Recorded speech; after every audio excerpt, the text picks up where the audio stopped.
Park Kangtae was a prodigious boxer, perhaps too much so. His excessive confidence led him into too many fights and problems, and as a result, he suffered a severe arm injury. With his arm broken, he had to abandon the idea of making a living from his fighting skills and resorted to a life of crime. However, this should not have been his destiny. He possessed the power, speed, talent, and even the charisma to become a professional, but his criminal background ultimately claimed his life. He swore that if he had a second chance, he would do his best, regardless of the circumstances. But was that really true? Even if he were reborn in an extremely skinny and fragile body, in a time when fighting was all about size and who could take more punches, he would have to use his genius talents and knowledge of the future to overcome the greatest adversity for a fighter, a frail physique that couldn't take 2 hits. But at this moment, Park Kangtae is at a port surrounded by all his fellow gang members. He's all bloody, slumped against the wall. His name? Kangtae Park, and he's saying, "This damn thing here hurts, huh?" A guy with a scar on his mouth says, "I'll give you time to smoke your last cigarette." He thanks, pulls out a lighter, and lights the cigarette. Sometime later, the scar-faced guy says, "Hey, he's my brother, so kill him quick, because I don't want him to suffer too much." The bald guy replies, "All right, brother." Comes up to the fallen guy and says, "Man, I'm sorry, brother." Park looks at him and replies, "I know, you bastard. You're just doing what you're told, right?" He lowers his eyes thinking, "Damn, what a life of rage and despair. I still know I'm involved in all this shit, but all I wanted to do in this life was to be able to become a boxer. I had everything, the height, punch power, the charisma to become famous. In high school, everyone called me promising. I was a prodigy. But the shitty part is I couldn't handle the provocations that came my way. I couldn't control myself. I was a crazy young man. I took a hit that busted my arm. After that, they told me I would never be able to fight again. Was there another way? Could I try a comeback? Or at least make a living? Damn, it doesn't matter. It's too late for regrets now." He got hit in the chest. "If I had one more chance, even just one more time, I wanted to fight just one more time." And like that, the life of Kangtae Park ended, but soon enough he heard voices from afar. Someone shouting, "Kali, you're useless, man. I'm ashamed to be a boxing apprentice from the same place as you. Hey, Kali, wake up, man.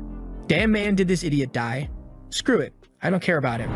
Another voice says, "Hey, let's go, brother." Confused, Kangtae Park wakes up. "They're calling me, Kali. The guys fled the scene, better we get out of here." All bloodied on the ground. Opening his eyes, they're but almost lifeless. He wakes up, gets up. "What is this? I died, I'm sure. I just got stabbed, didn't I? This is our protagonist, Kali." The scene changes to a group of teenagers with a guy giving a speech to them. "The losers of the fight will go to the mine. Of course, if you win, you stay here. In August, the school for boxing apprentices. If you don't want to go to the mine, you better train as if you're going to die. This is the instructor, Nixer. Listen carefully to the pairs I'm assigning to you now. Torres and Maris, Undin and Binzen, Kijo and Damien, Johnny and Caesar. And lastly, Slit and Kali. The pairs that were called now will fight in a week." The guy with spiky hair was happy with the selection, perfect captain, while the weaker folks were stunned. "Hey, Captain, are you telling us to die, man?" Kali understood the situation. Is this what he's going to do? Pit the strongest against the weakest? The mine is a dangerous place where many people die and get diseases. The environment there is much worse than training hard. If I go to that place, I might end up having some lung problems. I have to avoid going to that place at all costs. Nixer then speaks. "And Kali, follow me, there's something I have to ask you to do." The kid with dreads didn't like it. This Kali is getting special treatment again. But one beside him says, "Man, he's an idiot who can't keep up with anyone in training. So it's whatever, brother." The scene changes to the two talking and Nixer tells him, "I sent your name to the owner to prepare your pantry." Kali replies, "Oh, really?" The teacher finds it strange. Why does Kali seem so calm? Then he continues speaking. "Kali, you don't have the physique of a fighter. Your bone structure is small and the same goes for the mine. You're going to die soon if you keep going there."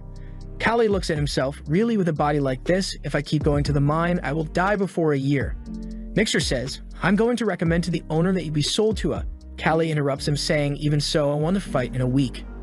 Nixer is confused and asks Kali, "Do you really want to fight?" The Kali I know would be crying and lamenting. Then Kali tells him, "Instructor, I will definitely become a boxer." And then he stares at him. Nixer laughs. "If that's the case, then I won't say anything else. When you change your mind, just come talk to me, Kali." Kali walks away thinking, "Are you sure about this, Kali?" Of course not. Until recently, I was a criminal living on Earth. I was part Kangtae. But this here is a new life. In this body as Kali, it's my chance to fight again. The shitty thing is that this body is too weak, The bones are weak and there's no endurance. Probably my growth is delayed and my punches have no strength at all.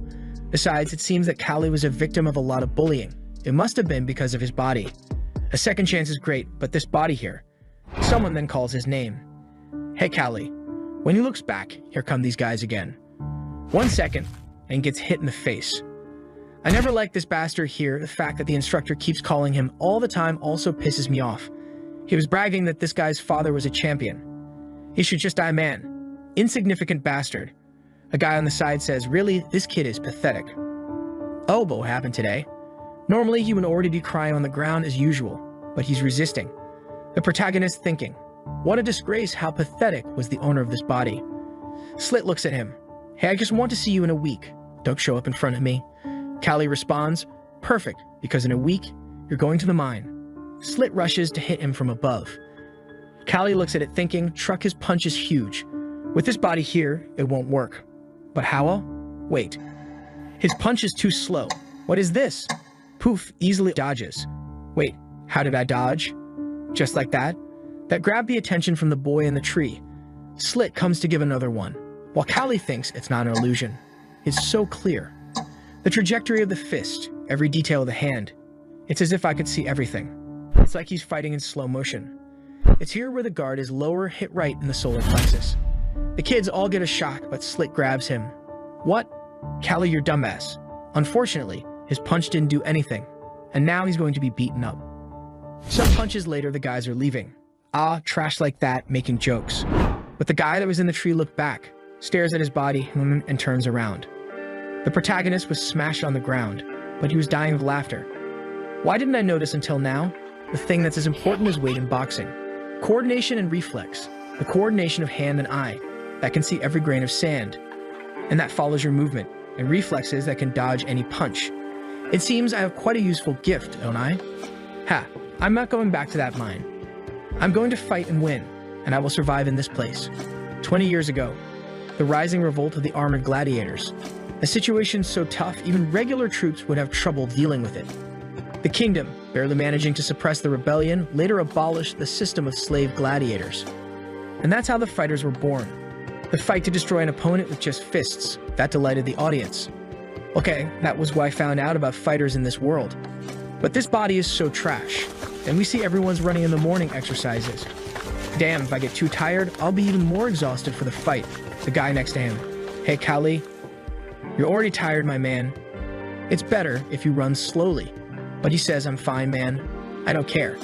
I'll do everything I can to survive in this place. I can't get strong and I won't even stay alive anyway, so whatever. A voice then shouts, it's over now, everyone stop. Callie is thinking, damn, I could run better even when I was drunk. Nixer stares at Callie. That kid always lagged behind, and now he's in the middle of everyone. If he had shown this determination before, we wouldn't have to let him go. What happened to him? Some kids are talking there. Hey man, you don't think Callie ran too much for someone who got beaten up today? The guy next to him. Dude, don't you think he's been strange since we hit his head? Nixer hears. Callie hurt his head. What are you saying? Hey, Instructor Nixer. They then told him everything. And then Nixer calmly asked. Callie was beaten up by another group? Yes, I think he was beaten more than usual, you know. I even thought he was dead because he was bleeding everywhere. Ear, head, nose. Hey, Nixer. Could that be what made him change so much? The near-death experience? Who knows, but it's good to keep an eye on this kid. Then they had individual training in the afternoon. Everyone's working hard to avoid going to the mine. Callie thinks she'd work as hard as them, but this training method won't be effective. Even giving my best, I won't be able to gain enough muscle to cause damage with this body in a week. All I need is to hit the jaw, a crucial point, right on the chin. It's the only place where I will be able to cause significant damage because it will make that kid's head shake. That's it. Hit and make him fall. Precisely, perfectly, right on the chin. A guy appears behind. Callie, what are you doing now? I'm in the middle of my training. Why aren't you training like the other guys in our group, huh? Callie replies, I have my way of training. For me, they're all outdated. The instructor gets angry. What an insolent little kid, huh? We were all fighters even before you were born. You won't gain anything by ignoring your seniors, you know that? The protagonist thinks, in this place, everyone fights in a smash-everything style, as if it were a heavyweight fight in my world. Everyone just tries to deliver the strongest and most direct punch, but that's something that won't work in this body. The senior continues, Kali, now go pick up that log, but Nixer puts a hand on his shoulder and says, wait a minute. Are you learning this from your father, Kali? He nods yes. Well, if that's the case, then you can use this style in our training field. If it's the style or champion, there's something to learn from it. You're authorized to continue, Kali, Nixer thinks. Kaviram was a champion, but he wasn't a boxer. Did he teach Kali some other kind of training? Well, anyway, he really seems to have changed after that day. This kid is different. The sun sets and Kali is exhausted. Oh, I'm dead. I wanted something sweet to eat. He looks up. What? An apple tree. Picks one and starts eating. He then hears a voice. Hey, what are you doing there? He looks and sees a girl. Who is this girl? She's just staring at him with a face that's not happy. She asks if you don't have an explanation. Now pick an apple for me and come down. I want one too.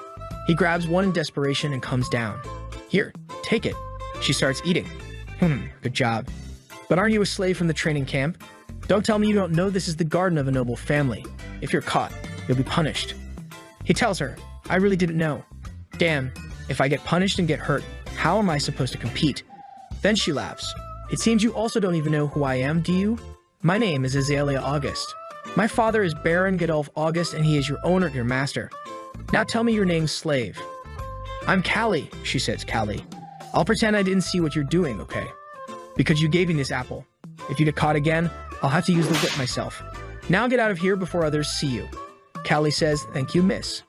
Then he runs off. That was close. And far away, she kept looking. He's so skinny. Seems too weak for a boxing slave, Kali, huh? I'll remember that name. Then we see our little protagonist training his jab. Take that, spins. Everyone is looking. Kali's weird, man. He's drawing everyone's attention with his strange training. That day, he even managed to punch me. If this continues, he throws the wood on the floor. What the hell? Look at the kid.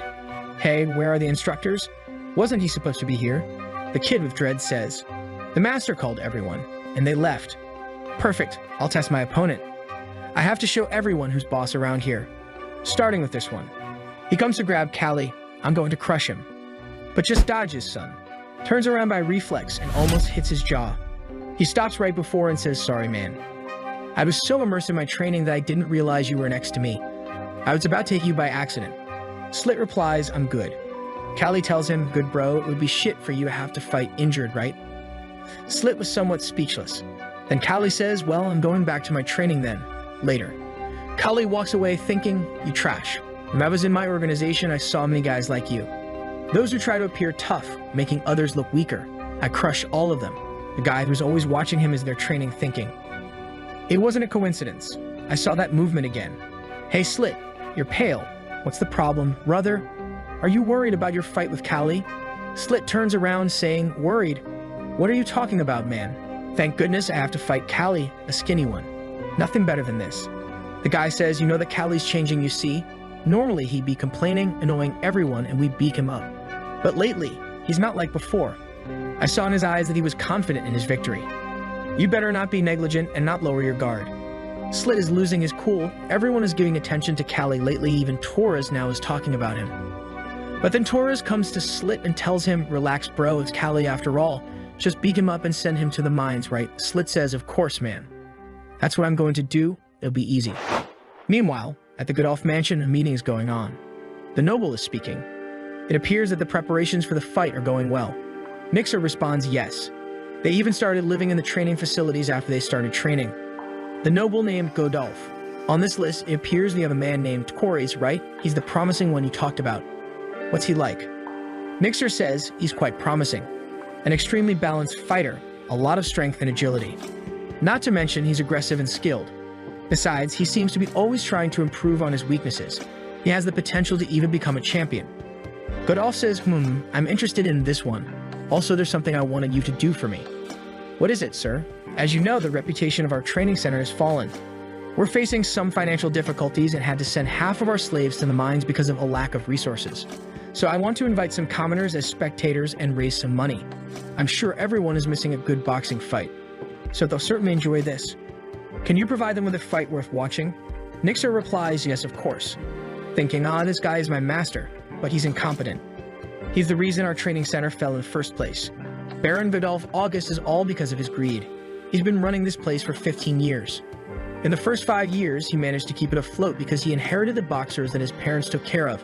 This is a barren territory with little arable land, so he always sustained the family with the profits from the training center. If only he hadn't sent those kids to the king's tournament 2 years ago. And then he remembers a kid saying, "Relax, Instructor Nixer. Although they didn't show what I'm made of, but they all came back beaten up. If you hadn't done that, the training center would have had some chance of recovering." Someone then says, "Dad, I want to see the fight too." Azalea asks, "Can you prepare a seat for me?" The Duke asks her, "Why, my girl? Didn't you say you hated it because it was too barbaric?" She says, "Sometimes I think barbaric things can also be cool to watch." But Nixer advises, "Miss, it might be too stimulating for you." Then she replies, "I think stimulating things are fun."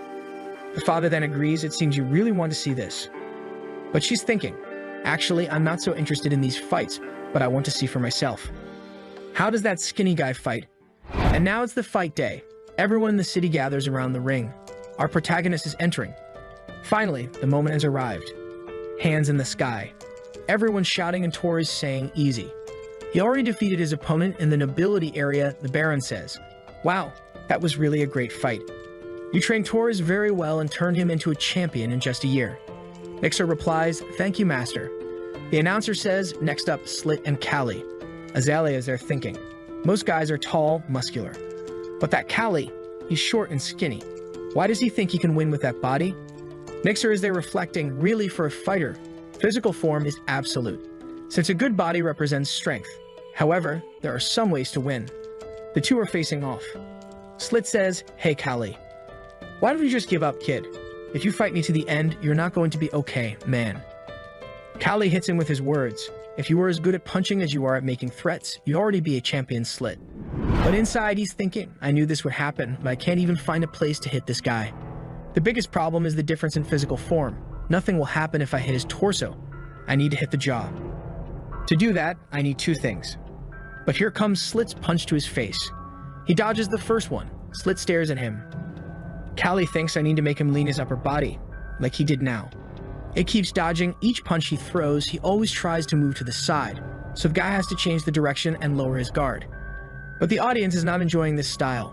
"Ah, stop running, you bastard kid. Hey, you skinny. What are you doing, coward?"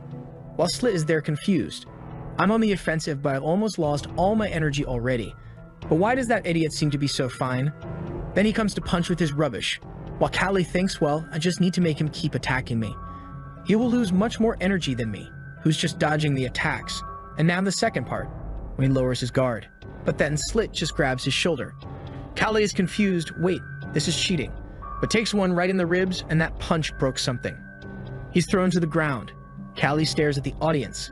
Everyone is cheering. Isn't anyone seeing that this kid cheated?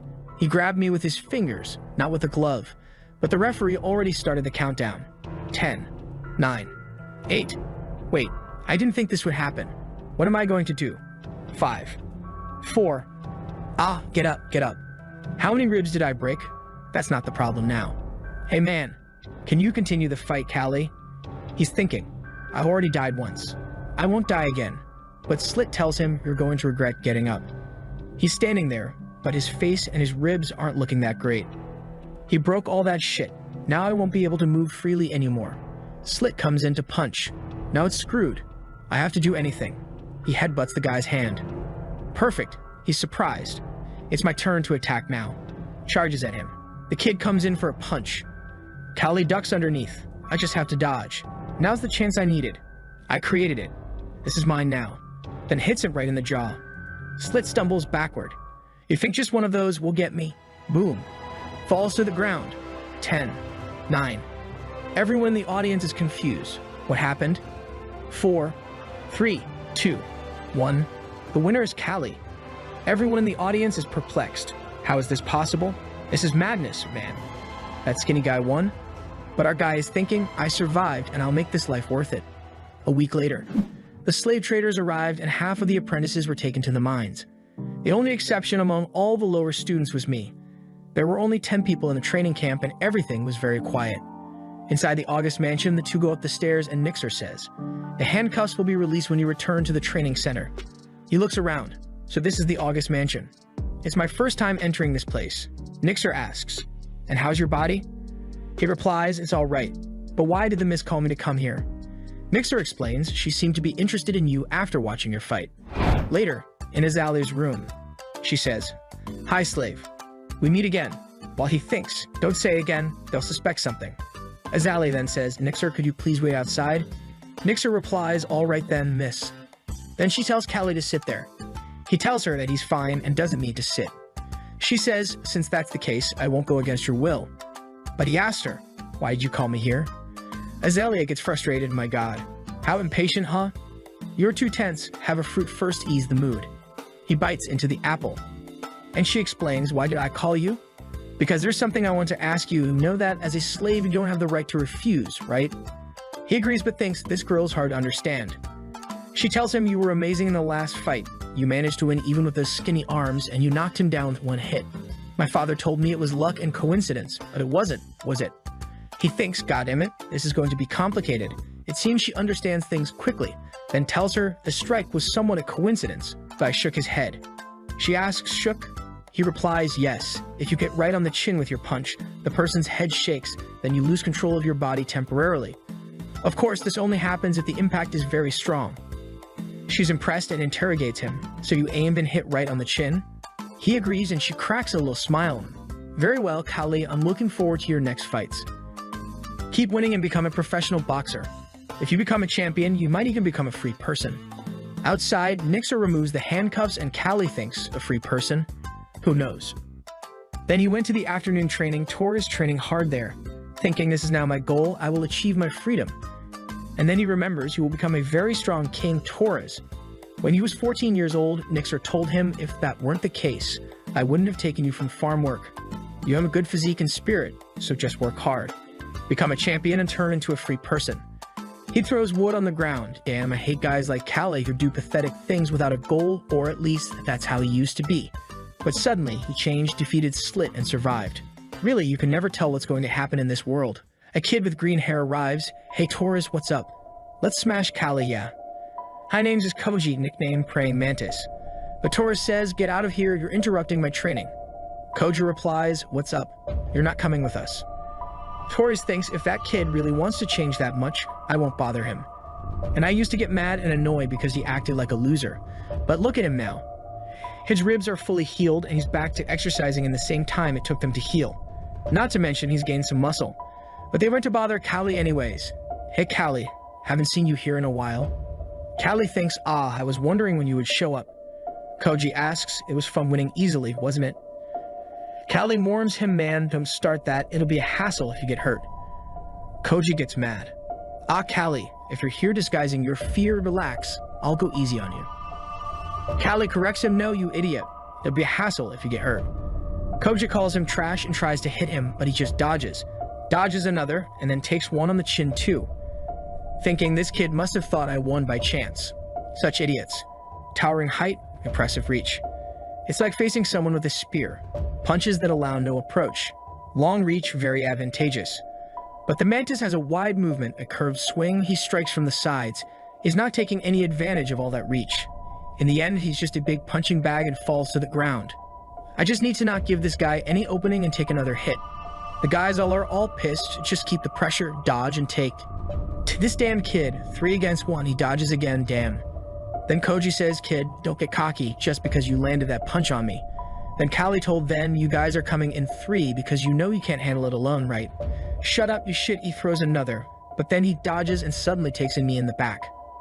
Callie thinks, damn, they ignore the others and are just beating me to boost their ego. He falls to the ground and remembers. To be honest, I wasn't much different. But Torres tells them, "I can't take this shit anymore. If you're going to beat someone up, do it right. Why don't you fight him alone, huh?" Koji was confused. "Torres, why are you on Callie's side?"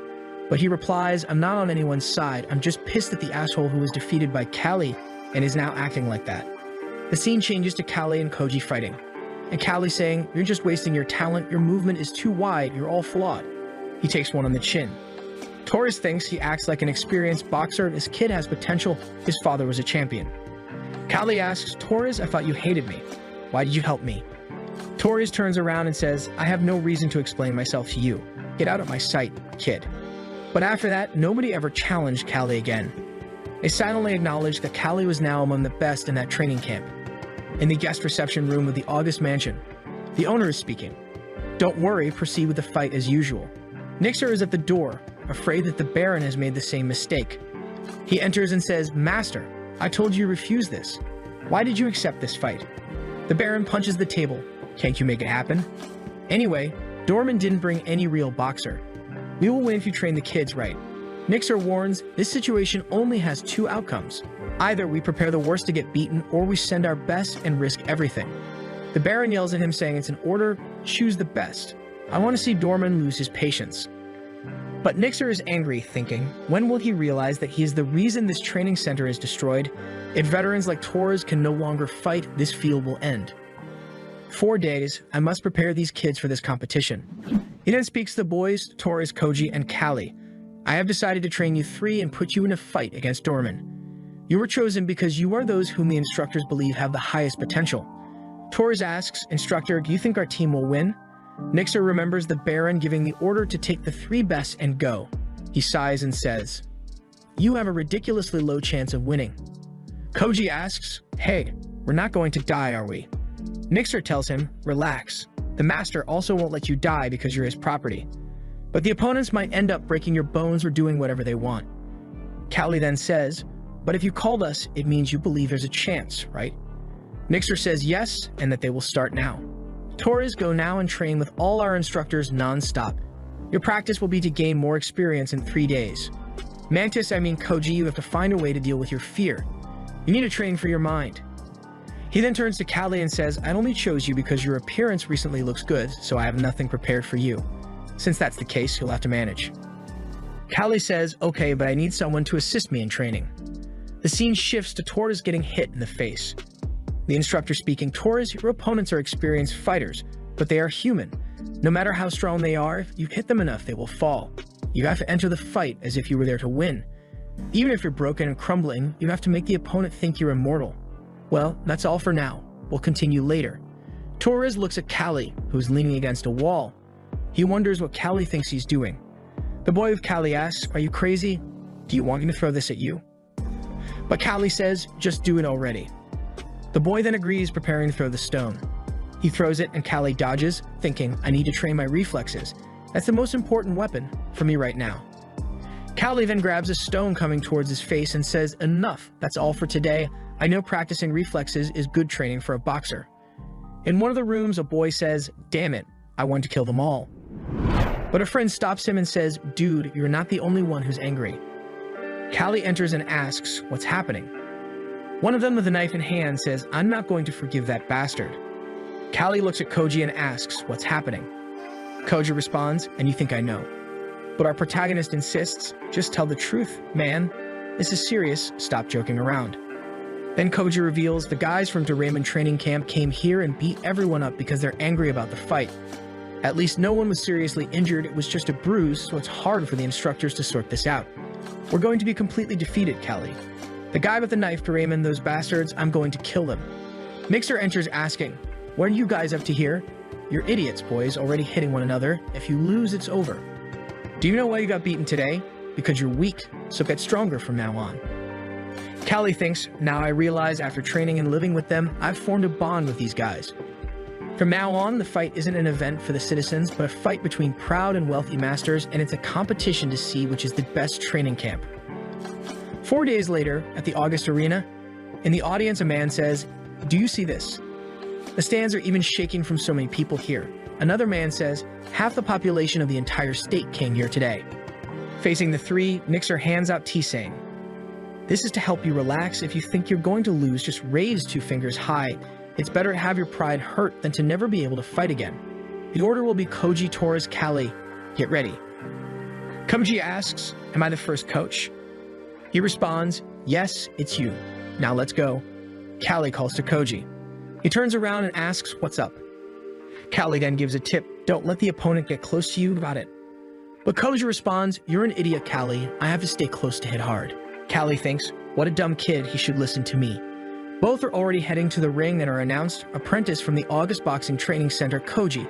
Everyone sees and thinks he's quite tall and still an apprentice. This guy has potential.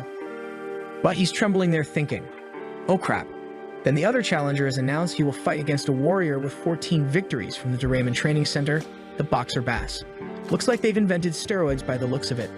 Bass says, "Hey kid, you know that long arms and legs don't make you strong, right?" Koji is already trembling. While Taurus thinks, "Aw crap," Koji is freaking out. While Callie doesn't seem to believe much either. In the nobility area, the two barons are taking jabs at each other.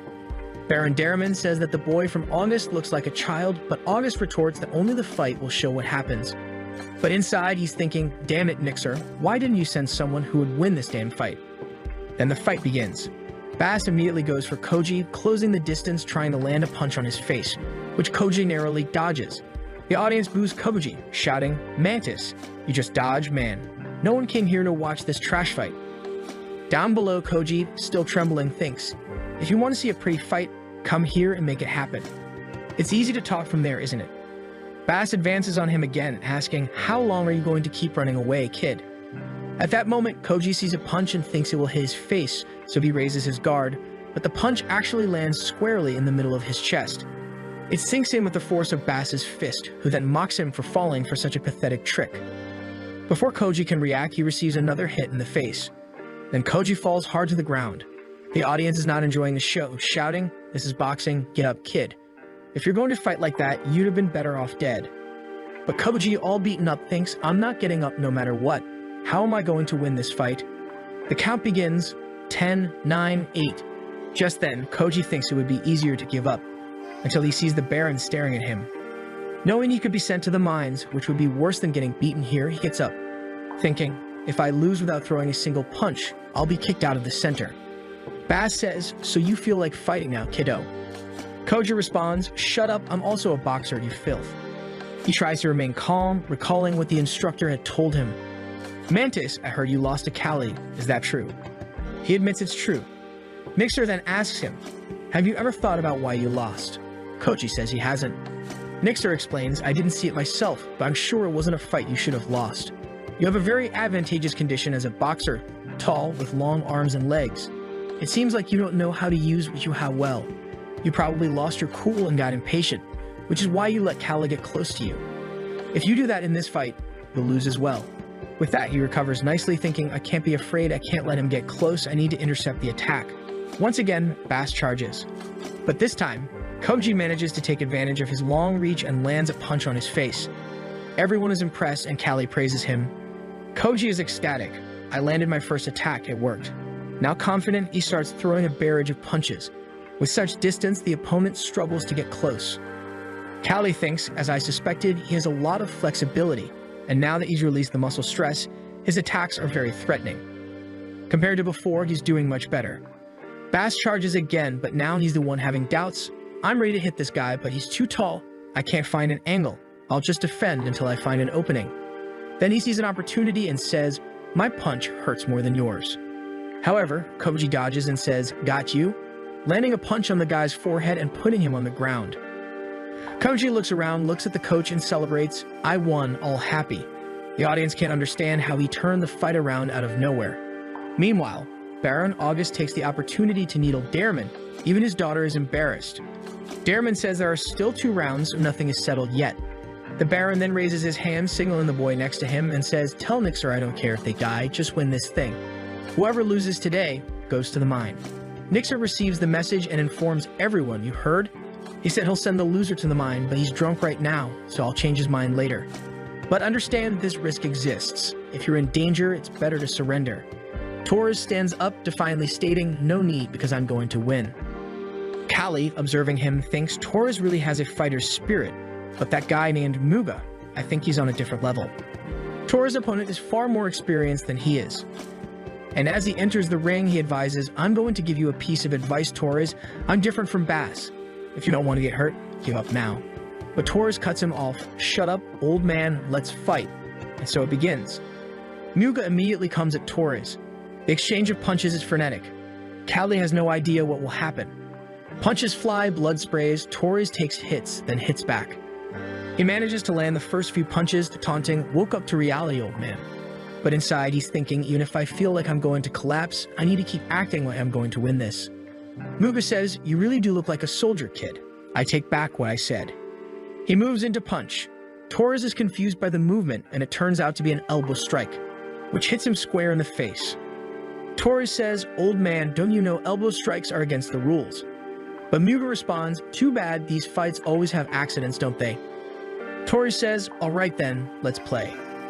18 fighters have fallen to my fists, and even though I haven't become an A-level fighter, I'm proud to be a veteran. But this kid is just a mere apprentice. Why won't this kid fall? The audience wonders, thinking they're watching two wild boars fight. This fight is really good. Callie thinks they fight like barbarians but are on a completely different level. Until Muga takes another hit on the nose fireworks and Muga collapses on the ground, knocked out. Mixer says, "Good job, Torres, that was excellent. You met all the audience's expectations." Torres is battered. Callie says, "You did well, Torres." Who responds, "Callie, the honor of winning the entire victory is in your hands, kid." Confidently, Callie says, "No problem, I'll finish this here." Then the announcement is made, now the final fighters of the competition, Doraemon Fighter, with a record of 13 victories, Vorito, and the young fighter from the August training camp, Callie. The audience boos, saying, "This kid is smaller than my son," but Azalea and the people from the August training camp are cheering for him. Azalea asks Valkyrie if he knows Callie. He replies, "Yes, I helped him with training. He asked me to throw stones at him to dodge." Azalea is curious. "Stones?" Baron Doraemon comments, "Ridiculous. I must have let my guard down, but this kid will be easy to beat." August responds, "I left the last for you to save your reputation." While Azalea thinks, "I want to see what he'll do this time, Callie." In the ring, the two face each other. Borito says, "Sorry, kid, but I can't let you leave unscathed," and immediately charges at him. Callie thinks, "Damn, he's much faster than I expected," steps back. This distance is dangerous. He tries to sidestep, but Vorito corners him again. Callie thinks, "He's blocking my movements, probably wants to finish me in that corner. I have to avoid this." He tries to punch, but Vorito blocks, saying, "Too weak." The audience is not enjoying the fight, shouting, "What is this crap? Fight properly, man. The kid is a child, 13 victories, my foot, land a punch, Vorito." Vorito hears this, and Callie says, "I thought you weren't going to let me leave unscathed. Why don't you try to hit me?" Vorito responds, "I know you're trying to use the audience. I don't know how you think you'll win this, but relying on the audience will only hasten your defeat." And then he attacks once more. Callie tries to dodge left, then right, but Vorito is always close. He manages to evade. The audience is confused by how well he's surviving, while Baron Doraemon is furious that Vorito can't even hit a child, thinking, "I'll have to kill this trash after this." Azalea is there thinking, "He's not a normal apprentice, you silly. Show everyone who you are, Callie." Vorito comes in to try and land a hit. Callie starts to get used to his movement patterns. He always starts with a right-hand strike. He dodges a left hook, upper right. He remembers his training, his friend asking, "Hey man, are you just going to train dodging?" Callie had responded, "Look at my body. Do you think it can take a hit? If I get punched, I'll be knocked down." But his friend countered, "I understand, but you won't win without throwing a punch." Back in the fight, he's thinking, dodging is buying time. Time for what? Time to observe movements to learn patterns, the foot he uses to prepare for an attack, how he uses his chest, shoulder, waist to prepare for the punch. After that, it's just about figuring out the pattern for a counterattack. I don't know if my glass body will hold, but I have experience and I have sharp vision. Vorito comes in again. Callie dodges and goes for a hit in the face, succeeding with a cross that sends Vorito stumbling back. The audience is confused and his friend thinks, "Damn, was it true? He really learned this guy's pattern." Vorito tries to get up, thinking, "What the hell was that?" Callie is staring silently, pleading for him not to get up, thinking, "My right hand is busted. At most, I can throw just one more punch with it." Vorito punches the ground. "You bastard, I'm going to get you." Callie thinks, "Now I'm in trouble." Vorito decides to play dirty, no matter how fast this kid is, and throws sand in his eyes. Now let's see him dodge without being able to see. Azalea shouts, "That's cheating." But Doraemon says it's his fault for letting it happen. It's normal to get sand on your hands after getting up. Callie thinks, "Damn it, I can't get used to this dirty boxing at all." After taking a punch to the face and flying to the other side.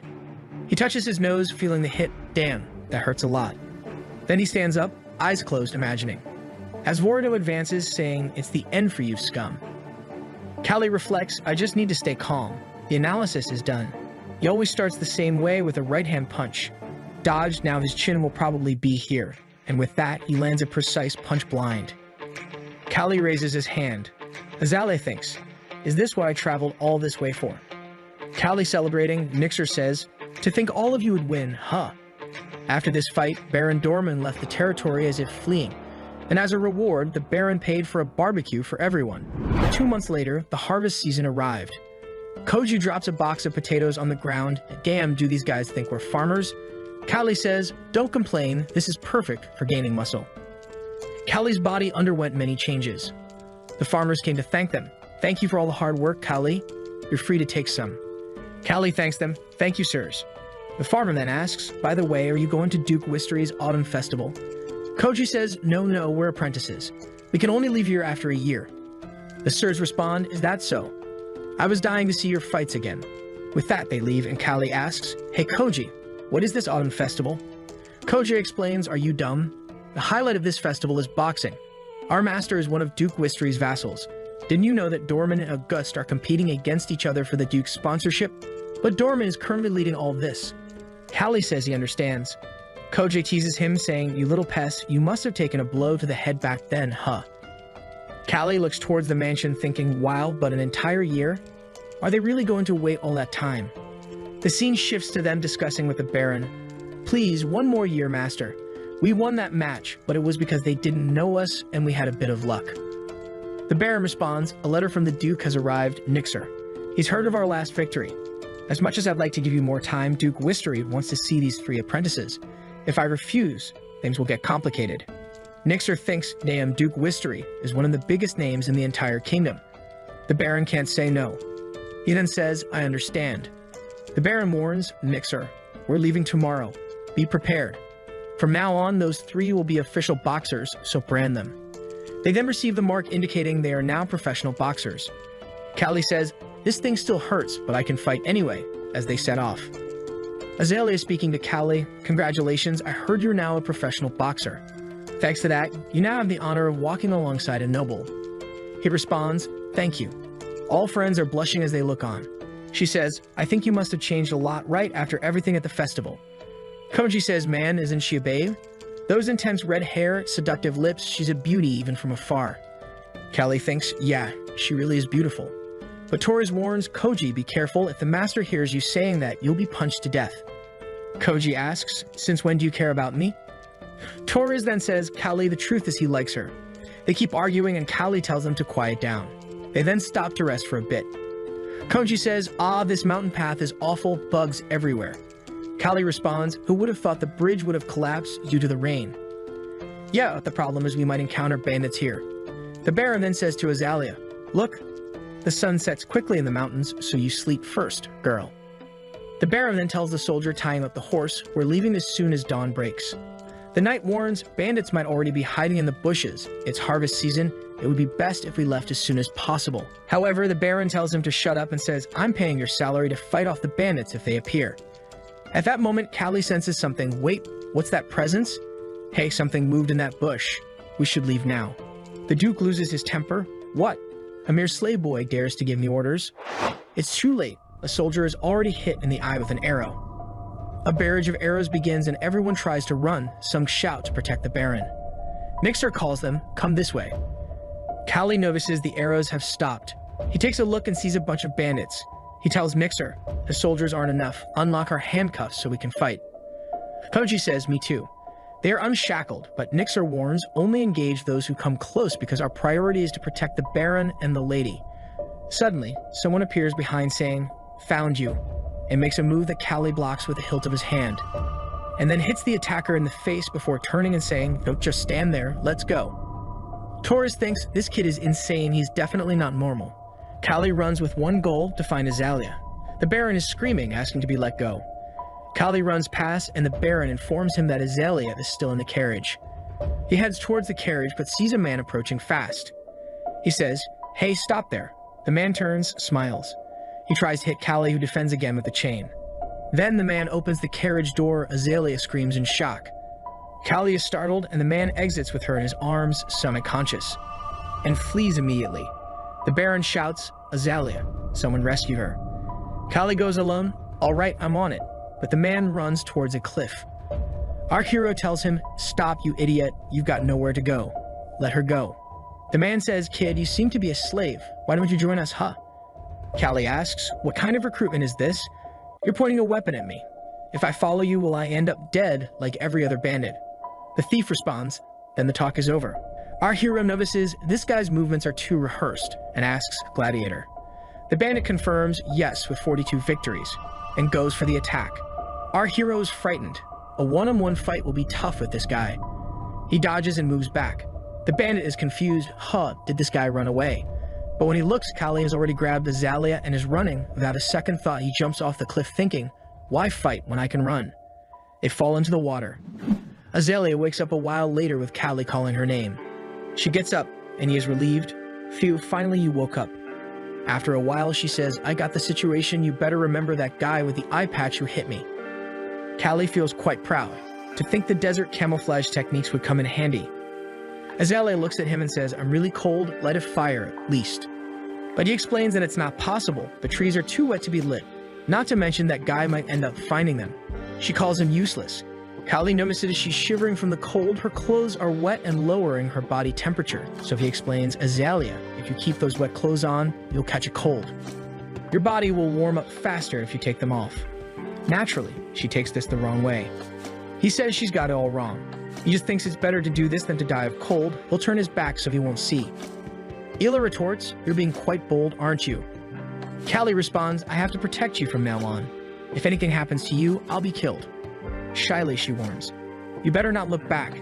If you do, I'll stab you with my blade. Our hero replies, all right, all right. Internally, he's thinking, don't imagine anything, better not to think too much about this. Then she tosses her wet clothes onto a rock and he asks, are you feeling better now? But she's still shivering. Even without her response, he knew she wasn't okay. After all, he was freezing too. He then says, I know what the solution is. We have to use our body heat to warm up. She insists she's fine. However, he ignores her and starts doing push-ups to warm up. She asks Callie, what are you doing? But he stands up without looking at her, sits down beside her and pulls her close, leaving her confused. What are you doing? He says, I already told you we need to stay close to stay warm. I heard this is what soldiers do in the winter when they're dying of cold. I know you don't like this, but I'll die if anything happens to you. With that, they spend the night in the cave. The next day, they're walking in the forest. He says, this area seems safe. Can you walk okay? She asks, why? If I can't, will you carry me? Callie realizes, so she's still mad, Her stomach growls and she's a bit embarrassed. I couldn't help it. We haven't eaten anything since yesterday. Our hero says, you mentioned you had a knife, right? Next scene, he's slicing a small fish. They eat, and he says, if we follow the stream upwards, we'll reunite with the others. She asks, but what if we run into the bandits again? Callie says, unfortunately, that's going to be a matter of luck. There's nothing we can do. She calls him irresponsible, but he retorts, I'm doing my best here. All that's left is for us to rely on a bit of luck. Azalea glances at him. This kid, he doesn't look like a slave, nor does he look like a boy. I'm sure he hasn't studied or had any education, but it's comfortable being around him. Mysterious boy, she thinks. Callie turns asking, did you say something? No. Pay attention to where you're walking, kid. Then the bandit who nearly kidnapped her is seen muttering, I was going to sell her for a good amount. That brat, I'll finish you if I see you again. At that moment, he hears something behind. Look who's passing by. Callie reassures her, we'll reunite with the soldiers soon. Azalea replies, you said it 3 times already. Seeing this, the bandit thinks it's a godsend opportunity. He appears, saying, look what we have here. Good to see you again, boy. Callie steps in front and the bandit asks, you're going to fight barehanded? Stupid boy. After I kill you, I'll take that delicious thing behind you. Of course, before I sell her, I'll have to have some fun. Our hero says, you're quite the dreamer, buddy? Who said I'm handing her over to you. But internally he's thinking, damn, I don't even have my chains to defend myself anymore. The bandit says, you bastard, just wait, I'm about to cut you. The first slash nearly hits. Callie narrowly dodges. The bandit says, you're quick, but let's see how long you can keep up. He attempts another strike, but Callie dodges, ducks a side slash, and the guy turns and kicks him, thrown far onto the ground by the kick. Azalea screams, Callie, be careful. When he opens his eyes, the blade is nearly upon his face, and he rolls to the side. Darn, I only have my hands while he has a lethal weapon and a greater reach. But I know how I'll win this. The same way you overcome someone with long arms, you have to get in close against long weapons. With that, he charges towards the bandit, who says, crazy kid, you're charging towards death. He dodges the slash and lands a solid hook to the rib, making the man tremble. Enraged, the bandit attempts another slash but misses and says, "You think you're something because you landed a punch." Callie thinks, "All I need now is the courage to face a blade head-on and a strategy to move forward." He charges again. The man attempts a side slash. Callie dodges to the other side. "This brat, he's always in my blind spot." He finds another flaw in the bandit's defense and lands a punch right on the chin. Spitting blood, Callie grabs him by the shoulder and pushes him to the ground, lands a punch right in the middle of the nose, follows with an elbow strike. Thinking, "Darn, I'm at my limit," both fall and the blade lands beside the man's hand. "Bastard, I'll kill you." However, Azalea picks up the sword and says, "Now pay for your crimes," and stabs him without hesitation, declaring 1,000 deaths would not be enough, continuously striking. Callie thinks she's really crazy. After dealing with the leader, the soldiers find them and they are saved. Amidst it all, Callie gets a cut on his nose. Nixer says, "You're lucky, kid. If you were taller, you'd have been blinded." Callie says, "Now my face looks more masculine." The Baron comes to thank him. "Thank you for rescuing my daughter, boy." Callie is impressed by the Baron thanking the slave and says, "It's okay, sir. I just did my task." But the Baron says, "Rest, you've earned it. Now those guys, those scoundrels, don't do any work at all. You're a young man who had to do what a warrior was hired to do." Koji then asks, "Anyway, you be a splendid gladiator. What kind of technique did you use?" Callie says having a weak appearance has its advantages. The opponent always lowers their guard. Koji says, "Don't lie, kid, you be a gladiator. We were even allowed to travel by carriage." Finally, they arrive at the Duchy of Eustra. Duke Worcester greets the Baron. "It's been a while, Baron August. It must have been a long journey." The Baron responds, "Thank you for having us, sir." The Duke then says, "Azalea is also here. You really remind me a lot of your mother, girl." She thanks him. "Thank you, Sir Duke." Callie is there in the background. Earlier, she had told him, "One of my servants is ill, so you'll have to take me there. You're the only one suitable for this, since everyone else is muscular and too aggressive." Hearing this, he thought, "I guess I really need to train more." At the table, the Duke is saying, "Ah, true. August won 3 matches in the last boxing fight. I heard they were all apprentices." August says, I'm not trying to boast here, but recently they've become official boxers." The Duke responds, "Look at that, as expected from your excellent training camp." The conversation goes on, Azalea bored with the place. She whispers something to her father, then turns and says, "Callie, follow me." The scene shifts to them walking in the city. She says, "I would have suffocated if I stayed any longer in that place. I didn't even want to come here because these old men only talk about boring stuff." Callie says, "Hey, you seem upset."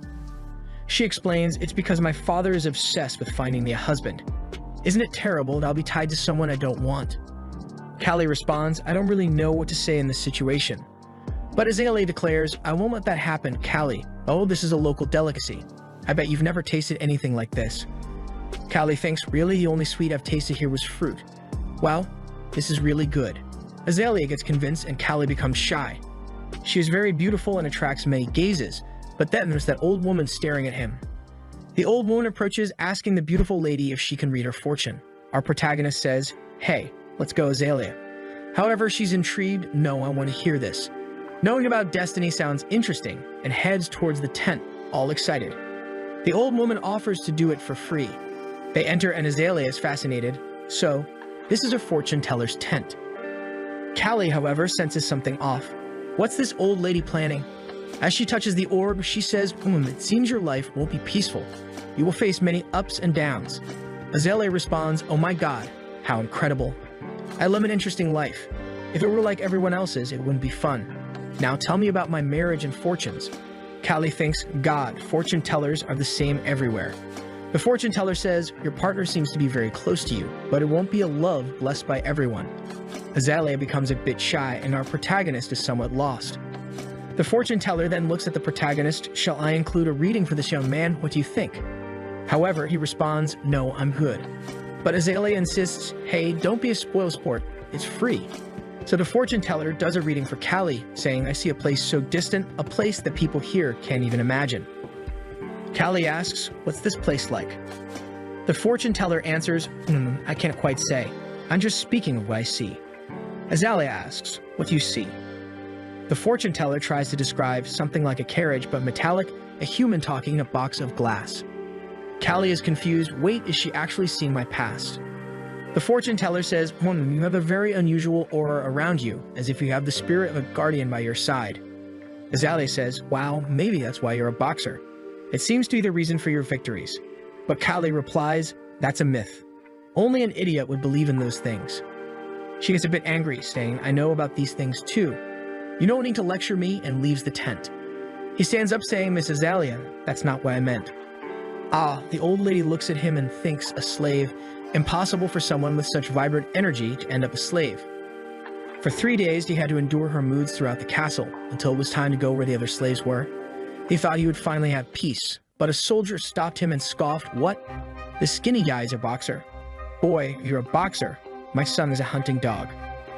Callie was confused. Why are these guys looking to pick a fight with me? He then asks, can I go through? The guy says, sure, yeah, go on, crawl under my legs. They both laugh mockingly, and Callie asks, have you ever been punched by a boxer, or are you looking to find out? The soldier loses his temper. How dare a slave, and goes to strike. But someone interrupts, asking, what do you think you're doing? The Duke arrives, and the soldiers explain, Your Excellency, this slave, he. The Duke cuts them off. This boy is my guest and belongs to Baron Auguste. Are you trying to tarnish my name? The soldiers walk away sheepishly. The Duke looks at Callie. I didn't realize you were a boxer when I saw you. You're one of the three, aren't you? Callie confirms, I am. The Duke then notes, well, your shoulder muscles are well developed, but to beat a gladiator with that, what are you hiding? Our protagonist is somewhat confused. The Duke cracks a little smile and says, sorry, it's just that I really like boxing, kid. Forget about this, okay? I'll keep an eye on you during the fight, you know. Callie is left wondering, what was that all about? Meanwhile, at the lodging for slaves and boxers, everyone is training. Callie says, when you're overthinking, the solution is training. Doing one-handed push-ups, impressive. Torres comes over and asks, so did you enjoy your 3 days at the castle? Callie responds, I thought I was going to die if I had stayed there, that's for sure. Nixer says, wow, this place is impressive. These kids have grown so much since the last time I saw them. They have the strongest boxers of Doraemon. If we're lucky, we might avoid fighting them. The number chart could be completed before our fight. Torres asks, instructor, is it really luck that we're not fighting? Nixer explains, for now, yes, it's too early for you to fight the boxers from this place. Suddenly, Torres challenges him. Are you telling me to just rot from training? I'm ready to beat those guys. Nixer gives him a stern look. Don't make me laugh, kid. You're still a child and would be killed in the preliminaries. You really need to learn your place. When a boxer has dozens of consecutive victories, it means he has a lot of people under his feet. If it weren't for this fight, I would kill you guys. Torres apologizes, sir, I was wrong. Nixer says, no matter how strong someone is, one wrong move and it's the end. Koji says, I'm worried about you. At that moment, everyone hears a commotion. It's the ogre of Doraemon has arrived. Nixer, the ogre. When people look, 3 meters, 4 meters, Nixer is scared. My god, Doraemon really went all out to bring this monster. Koji is trembling. Hold on, is that guy even human? Nixer explains, everyone calls him a monster. Callie, looking, thinks, don't mess with me. It really looks like an ogre out of a fantasy book. The ogre of Doraemon, a warrior with 76 victories in 1 year. According to rumors, he tears his opponent's limbs off with his hands. His nickname really suits him. Koji says, hey coach, isn't that dangerous, man? Everyone will give their best, but what if we have to fight this ogre? The coach tries to explain, our master probably chose to fight where this ogre won't go. It might happen, but the chances are small. However, I can't guarantee. Even Torres is speechless. That nickname isn't exaggerated. The guy is of another race. What is that? Koji, trembling, says, Callie, your punch won't even reach that guy. Ewan looks at Callie and he's there thinking of a plan. Alright, my fist won't reach his chin, and even if it does, it won't have the strength. What do I have to do?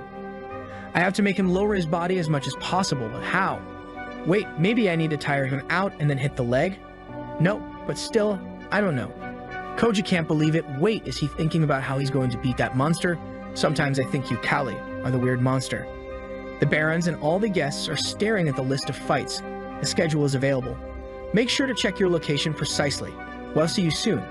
Nixer asks why one of the guys put some fighter to go against the ogre. August explains, it seems they lost to apprentices and he got mad, so it was basically a death sentence. Mixer says, right, well, let's see, Torres on the first day, Callie and Kijo on the second.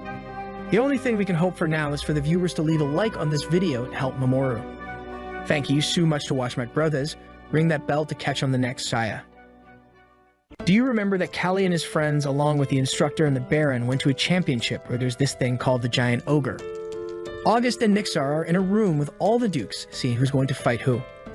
Nixar looks and says, Torres on the first day, Callie and Kiju on the second, and the Ogre on the first, but fortunately, not against us. The Baron says, phew, thankfully, we're lucky it's not us. We're already on the first day of fighting in the boxing stadium. It's going to be a nobody against the Ogre. He steps on the guy while the guy is scared, saying, don't come over here. But the Ogre is already coming to hit him. He crouches there, scared to death, even with his hands on his head. And the Ogre just destroys everything. His Baron says, Ogre, you idiot, I told you not to break the corner posts. He's thinking. He'd had good one, Ogre, let everyone know how strong you are. Callie looking now, I understand why this guy is called Ogre. Kiju trembling, not knowing what to say, this guy really looks like an ogre, my god. While the audience screams, kill him, kill him. But the poor guy in the arena is just suffering. He starts begging, please, Ogre, I surrender, man, let me escape. The Ogre replies, the audience wants death, already coming to punch him, bam, blood puddle, the audience goes crazy. Callie game, I've seen a lot of people die in my past life, but nothing was as horrendous as this. It's just tearing the guy apart, being torn apart. The guy looks like a discarded body being ripped apart by a beast. Callie thinks, well, at least you can tell this Ogre absolutely has no technique. It must have some form. Koji says, you're still trying to figure out how you're going to beat him, right? Callie replies, nah, I'm just glad I don't have to fight this guy. Koji, don't even think about useless things, you sicko. You die too quickly. Torres replies, man, failing against this guy is the same as dying. Nobody leaves the ring alive with him. In the arena, the Ogre is holding the guy by the head, body all limp. The Javali de August, according to his title, Torres never backed down, and after a fierce fight in the last match of the day, he emerged victorious. Torres all happy, and Callie thinks, tomorrow it's going to be me standing there. He hears Azalea asking, Callie, do you happen to like men? He replies, no, but why did you ask that? She explains, it's just that wherever I go, there are always a bunch of guys hitting on me, but you never tried anything, and you're always so calm. Are you afraid or something? Callie doesn't respond properly, and she changes the subject.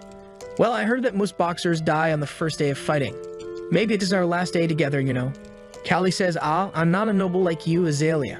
I don't have much to lose even if I die. She says she understands, you're a brave, hard-headed guy. Well, I guess to be a boxer, you have to be like that, right?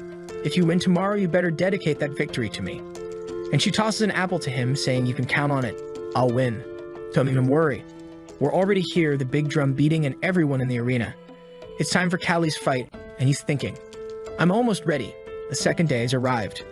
Nixar to him and thinks this kid's body has changed a lot. He's got muscles on his shoulders, on his back. Before, he was just a skinny kid. And with that, they announced the first guy.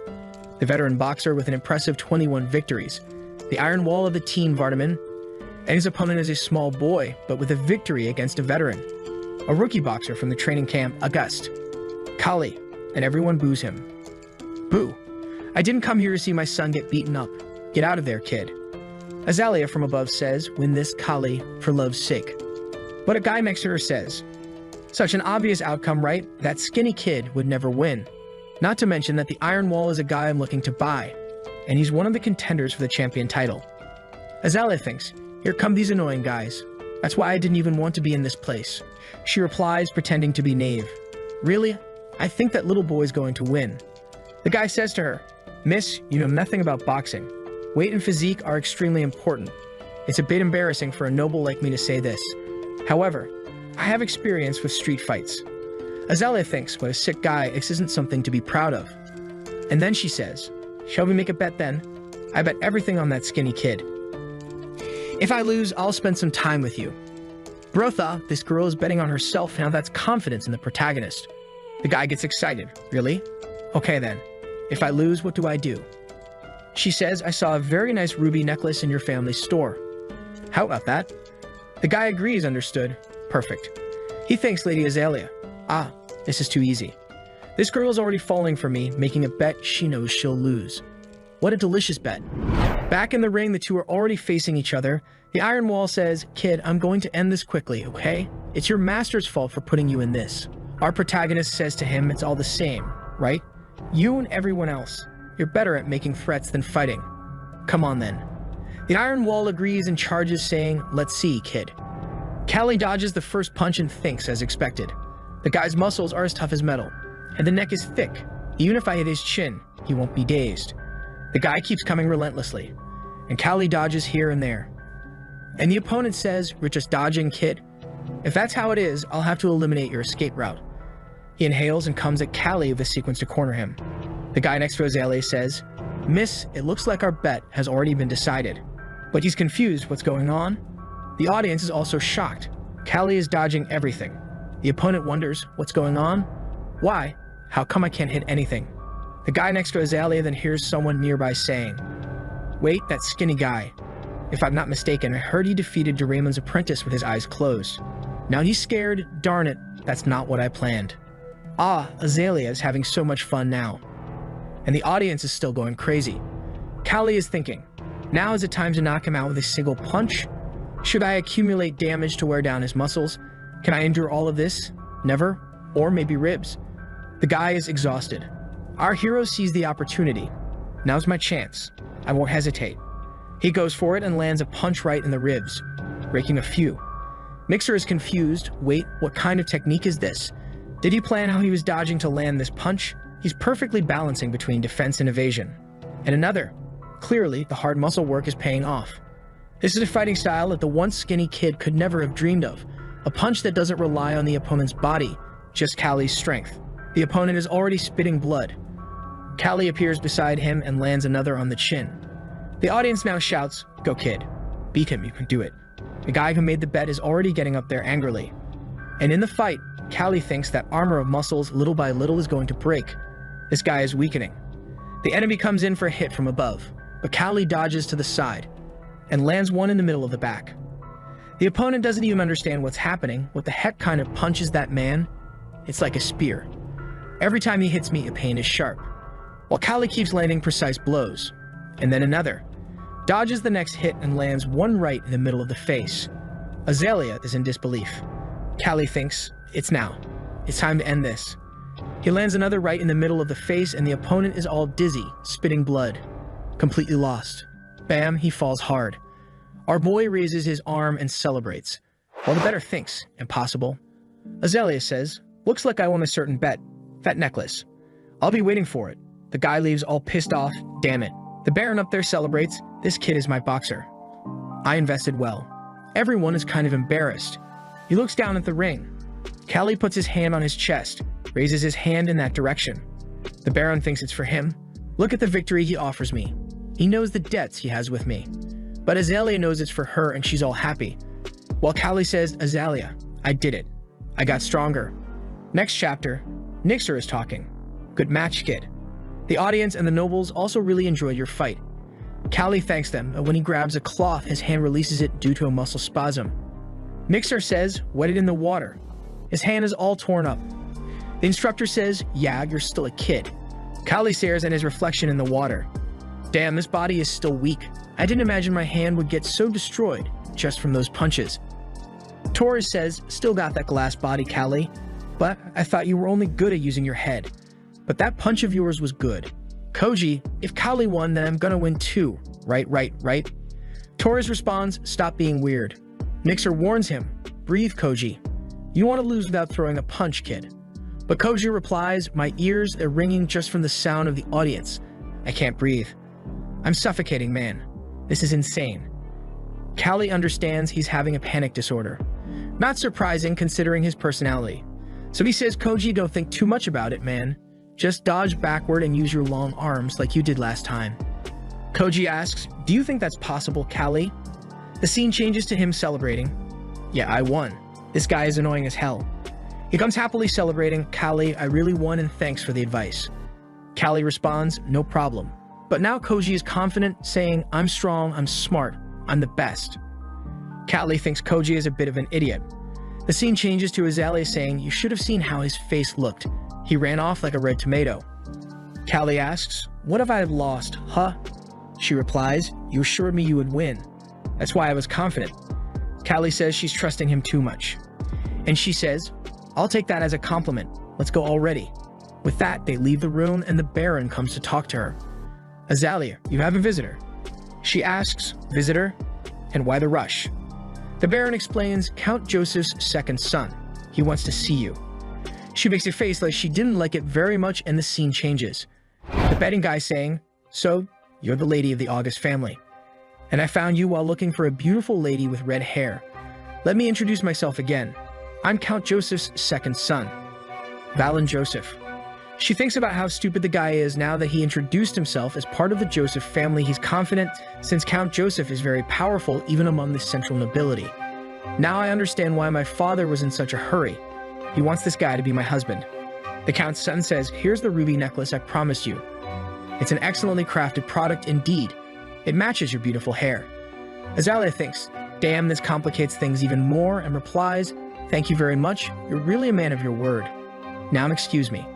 But he stops her and says, "I ended up losing my bet, but it would be an honor to walk with you."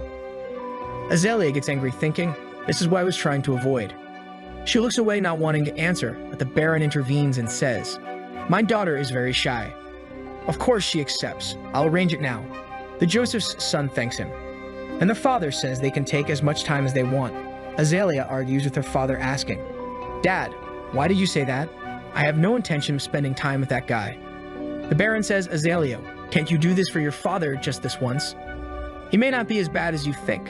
Plus, I just want you to have a better life than the one you have at our home. Our property is depreciating." Azalea agrees, saying that it's only this once and that she won't allow him to come again. Callie thinks the Baron is pathetic. He manages a boxing field but knows absolutely nothing about boxing and is just an opportunist who wants to grab everything before his eyes. This guy's luck is that he has a mixer. Otherwise, he would have been broken already. The suitor of Azalea then recognizes Callie and says, "That boxer is from this place. No wonder she's so confident as she made that bet." Callie greets him, but as he approaches, he says he's despicable. He accuses them both of conspiring against him and calls him a filthy beggar slave. "You're lucky I won't do anything, but pay close attention to what you're getting yourself into." He pats his face with a fake smile towards Azalea and tells her they can go. Our hero clearly didn't like that. The scene changes to the two of them having a picnic with a bunch of guards around. Meanwhile, Callie is peacefully sleeping beside, thinking, is it okay to let this guy get close to her? He seems like a fake person, but today's weather is so nice. And then he ends up dozing off, remembering his past life. "Hey Park, watch out. Take that in the face, punk." Another one comes, but he returns it to the face and keeps thinking, "That's it. I just have to retaliate when I'm hit. I have the body for it. There's no one who can stand after taking a punch from me. That's what I used to think. Too bad I was too arrogant and ended up resorting to violence to feed my ego. If I could go back, I wouldn't have lived a life like that." Suddenly he wakes up startled. What dream was that? Never mind. I've been given my second chance, even if I can't go back there. At that moment, one of the maids comes running and calls for him. He asks what's wrong, and she asks for help. The scene changes. The guy tells her to stop playing hard to get because she knows how expensive that necklace was. If you receive it, you have to pay with your body at least. Azalea shouts for him to stop since she won in a bet, not because he wanted to give it, and kicks him in the groin. The guy gets pissed and slaps her, but Callie saw it all happen and ran in their direction. Some guys step in front of him saying there's no way he'll get near a master, you idiot. But Callie warns them, whoever stands in my way today won't make it home. The guys belittle him, saying he's just a crappy fighter and can't do anything in a real fight. But before finishing the sentence, one of them already takes one in the face and gets a broken finger. He runs off saying he'll call the guards and to hold him there. Our hero says the next one can come. And in the background, Azalea is telling the guy to get off her. He tells her to shut up and stop trying to interrupt the fun. Why are you resisting? But suddenly he takes a kick to the face and falls flat on the ground. The nobleman gets up asking if he has any idea what he's done. But Callie asks, "Do you even know what you're doing, you sicko?" The guy responds, "Of course I know. I know very well. I'm getting my reward for that ruby necklace." Now Callie, who had regretted his gangster life 10 seconds ago, goes for him. The nobleman continues talking about getting a reward when he takes another punch to the face. Callie grabs him by the hair and lands 2 more. He drowns him and asks, "Reward?" "All right, here's your reward." The guy begs to be saved while Callie keeps saying he's giving him the reward he wanted. "Do you think the world is yours just because you're a noble, you filthy scum?" And he continues drowning the guy. Azalea asks him to stop. He pulls the guy out of the water, who apologizes. Callie then says, "Perfect, and I hope you learned your lesson, young master." Then he turns around and asks Azalea if she's okay. She says, "Callie, do you know what you just did? He's from the Joseph family. Mango'll have to run." But the guy who had gone to get the guards arrives shouting, "Kid, you stay right there." And they say young master's rescue, sir. Are you okay? Callie says it doesn't matter anymore since it's too late to run. The nobleman gets out of the water and desperately tells them to arrest that boy and kill him. In the city, the rumor that the son of the Joseph family was beaten up by a slave quickly spread at the festival. Walking through the city, he thinks, our family can't be ridiculed like this. That brat has to be executed. I'll also make sure the Augusts never have any involvement in politics again. The Baron punches the table, shouting, what the hell? What am I going to do? That damn son of Joseph. How dare he touch my daughter? Nixer asks. Callie is now in custody with the guards and he's unlikely to be released. The Baron tells Nixer to consider Callie dead. I'm very grateful because he rescued my daughter, but if we save him, it's the end of our family. Nixer says he understands. Unfortunately, that's the life of a slave. The door opens and Azalea enters shouting that her father has to help Callie. He saved me twice. Slave or not, you have to be a man of honor. Even beasts and dogs are rewarded for their loyalty. Are you going to do this to Callie? The Baron looks at Nixer and asks him to take care of her. Azalea shouts, I know what you're going to do. You want to get rid of Callie, don't you? Nixer warns that there's nothing more to be done since Callie went too far, and she wonders why he did it. Meanwhile, in prison, the guys ask if it's true that they're with a noble and say that he's crazy anyway. He's the hero of this place. Callie looks at the guy thinking he's not right in the head and asks why he's there. The prisoner reveals that he's there because he stole a lot, and Callie says that he's trash. But the bandit replies that at most he'll lose a hand while Callie will surely die. The guard tells them to shut up, and Callie bows his head, thinking that he missed his chance to fight again. But how could he live the rest of his life if he hadn't rescued her at that moment? He doesn't regret it. The scene shifts to the courtroom. Callie, property of August. Do you acknowledge that you assaulted Vale and Joseph? There are 4 witnesses besides the victim. Does this prove your crimes? Callie says yes. The people start throwing stones and leftover food, saying, you should hang his head on the castle. Put him in the guillotine. This slave must die. The protagonist points out all the Joseph family, saying that they're just trash. What they're doing is as if they think Valen's actions against Azalea were correct. The judge then says, as ordered by the court, the slave Callie is sentenced to execution. If anyone is against it, speak now. Suddenly, Count Wistry raises his hand and says, wait before the final verdict. Can I say a few words? This slave committed a serious crime. However, as you know, we're in the middle of the festival. A period when even beggars are treated kindly. I'm not denying his crimes, I'm just saying that a battle slave should die as a battle slave. As everyone knows, there's a slave called Dorman's Ogre. I heard that Ogre has executed before, right, Baron? The Baron says yes, and that he understands what he's proposing. Wistry tells the judge. To provide entertainment for the public, I suggest that Ogre fight against criminals sentenced to death. What do you think? A novice against Ogre. This is the same as a death sentence. Ogre's owner says it really is a death sentence. Your Excellency, as a battle slave, his death will be honorable. So I request the final fight between Ogre and Callie. Not the protagonist gets scared by this. And the Count says that this can only happen if Joseph agrees. Joseph thinks for a moment and agrees it's better if I don't oppose Count Wistry's plans. After all, this is the best result we can get from all this. Count Wistry thinks. The way the kid fought was like a dance. If this hadn't happened, I would have bought him. The judge bangs the gavel and announces, on the last day of the festival, there will be a sentence fight between Ogre and Callie, and the matter is closed. Callie was watching everyone leave when Joseph's son passed by him and spat in his face, saying, you're dead, you trash. Our hero thinks the god who brought me here must be having a lot of fun because it's been shit for me. But is this how you want it? Alright then, I'll put on a show until the end. Next chapter, a guard throws Callie into the room and says, here is your waiting room. I heard you're here because you protected your lady boy. I admit one thing, you have a lot of loyalty, and that's why you have my support. In the darkness of the solitary confinement, the protagonist hears a voice in the background asking, can we come in? It's just for a little while. He becomes curious, and his training camp companions appear. Kaio asks what they're doing there and why Kijo is crying. Koji thanks Callie for everything he's taught him so far, saying he didn't deserve this. Torres tells him, at first I hated you, kid, because you were a complainer, but you're a cool guy after all. So Callie, you can't die, man. Take some of this, you'll need all the strength you can get to fight. Nixer tells him that Ogre is the toughest opponent in the championship. His only flaw is that he has no technique and wishes him good luck. Sometime later, Callie is laughing alone, thinking that some people will regret my death. So that's enough. He hears the sound of clogs entering the room, and when he turns to see, it's Lady Azalea, and he asks why she's there. She replies that she's not someone who would turn her back on someone who saved her. Kaido says it's better if she worries about herself. You've already been kidnapped by bandits and involved with a degenerate. Your life isn't easy. Azale says, if you're so worried about me, then why don't you protect me from now on? And they then exchange saliva and warmth from their lips. Callie asks her what she did. She replies that she doesn't know and asks him to win like he always does while she cries. The guy says she's making things harder, but he assures her that he'll try to protect her a little longer. In Ogre's cell, his Baron says it's time for the fight. As it's an execution fight, he's free to be wild and kill the boy. The death must be as horrendous and frightening as possible. Ogre bites into a piece of meat, stands up, and goes to the fight without saying anything. He enters, and the narrator announces, finally, the most anticipated moment of the festival, Dorman's executor, Ogre, and the condemned criminal and battle slave, Callie.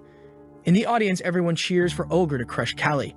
Ogre shouts to the audience, and his handcuffs fall to the ground, while Callie thinks he's ridiculously tall and muscular. He tears his shirt and wraps it around his wrists, thinking that it's obvious Ogre has no technique. He doesn't need it. The combat suddenly begins, and Callie advances and hits a rib, but realizes it had no effect. While just the passage of air from Ogre's punch is enough for Callie to understand that it would end him. Ogre then says he's going to kill Callie, who responds by saying that the world is fair. Ogre is that big and strong, but incredibly dumb.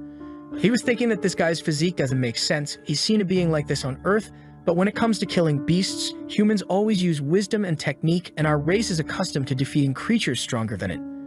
Callie starts walking towards Ogre, and everyone thinks he's giving up the fight, but he stops face to face, staring at Ogre, who suddenly tries to punch him, but he dodges and says that Ogre is getting too slow, but in reality he's thinking that if that fist touches him, he dies. Meanwhile, Duke Wistry thinks it's all very sad, as the boy had a lot of potential besides courage and technique, and would be a source of learning for all fighters. The protagonist dodges another punch and thinks, instead of delivering a critical hit, I need to accumulate damage, and then lands another and another. Ogre comes to hit him, but he manages to dodge, and Ogre says he's a stinky rat. Callie thinks that's part of the plan, as the angrier the guy gets, the better for him. In the audience, people are amazed at what's happening, and the Duke recognizes it as the next level of boxing, as it's something never seen before. He's the revolution. Ogre says to Callie, you damn stop running, you piece of crap, and come here to take a hit. But Callie notices Ogre's rib turning red. He dodges and lands another hit on the rib, hearing even a bone-breaking sound. Ogre doesn't understand what's happening, but Callie says it's a closed fist technique. It doesn't work well, but it's good against slow people. Ogre's owner is confused, wondering how is this possible? My Ogre is undefeated. Torres and Kijo are in disbelief, and Torres says you're always like this, you like to surpass people's limits and expectations and come up with various techniques and opportunities. And Kijo thinks that maybe he'll really win. Back in the fight, Callie's strategy to defeat Ogre has been to accumulate fatigue damage, unlike the usual technique of aiming for the brain or throat. It's common sense that the larger you are, the more tired you get as oxygen starts to run out in the blood, but all this is what Callie thought. Ogre is heading towards him while he can't understand how this guy still has energy. The protagonist tries to retreat, thinking I tried to tire him out, but I'm the one tired. He narrowly dodges and realizes he's running out of breath, and now has to defend against the first punch. But he's thrown far away with trembling hands. He realizes if I had moved back before receiving that punch, my arm would have been broken in half. Ogre lets out another yell, but when he takes a look, there are several Callis in the arena, and gets confused, and Callie realizes it must be the first time this guy has had to fight for so long. He must have been used to winning the fight with 1 or 2 punches, but that's not the case. Even though it doesn't seem like it, this guy is still human. Now is the moment, and this will be my last chance while he's tired. He dodges another one, and it's all or nothing, and manages to land one right on the jaw, but Ogre doesn't seem to be too shaken, and the protagonist's fist is more broken than the guy's. But Callie thinks at least I managed to make him lower his guard. Now for my last move, and lands another one on the jaw. Ogre tries to grab him, but he steps back and hits him again on the neck, but now on the other side of his fist is also broken, but he manages to follow up with another elbow. The guy's mouth foams and he falls to the ground. Everyone is in disbelief. It's impossible that the guy really won. Callie thinks, luckily this guy was bad at fighting. I would have lost if he knew anything about technique, and tells the guy, blame your Baron who didn't teach you anything. But Ogre grabs a handful of sand. Nixer can't believe it, but at that moment, Ogre gets up and comes running towards him and manages to kick him in the stomach, sending him flying to the other side of the ring. The people in the audience say it's a foul, but others say that anything goes as it's an execution match, so there are no rules. The protagonist thinks, this hurts like hell, and how can this guy move so fast with that body? Callie narrowly dodges, but he's holding his hand on his bruised belly and takes another hit on the arm and is thrown to the side. Ogre is becoming psychotic and starts to step slowly and crush his leg while he's agonizing. He then grabs him by the neck and lifts him up, while Callie says it doesn't make sense since this isn't boxing, and if he wants to fight like that, he will too. He then pulls Ogre from behind the head and bites his ear. Ogre lets go of him, and Callie rolls to the corner and spits out the pieces. People in the audience are confused, asking, wait, did he really rip off the guy's ear with his mouth? How barbaric. The protagonist says, it looks like you don't have green blood, so you're human, right? Ogre loses his mind and comes running, saying he'll kill him.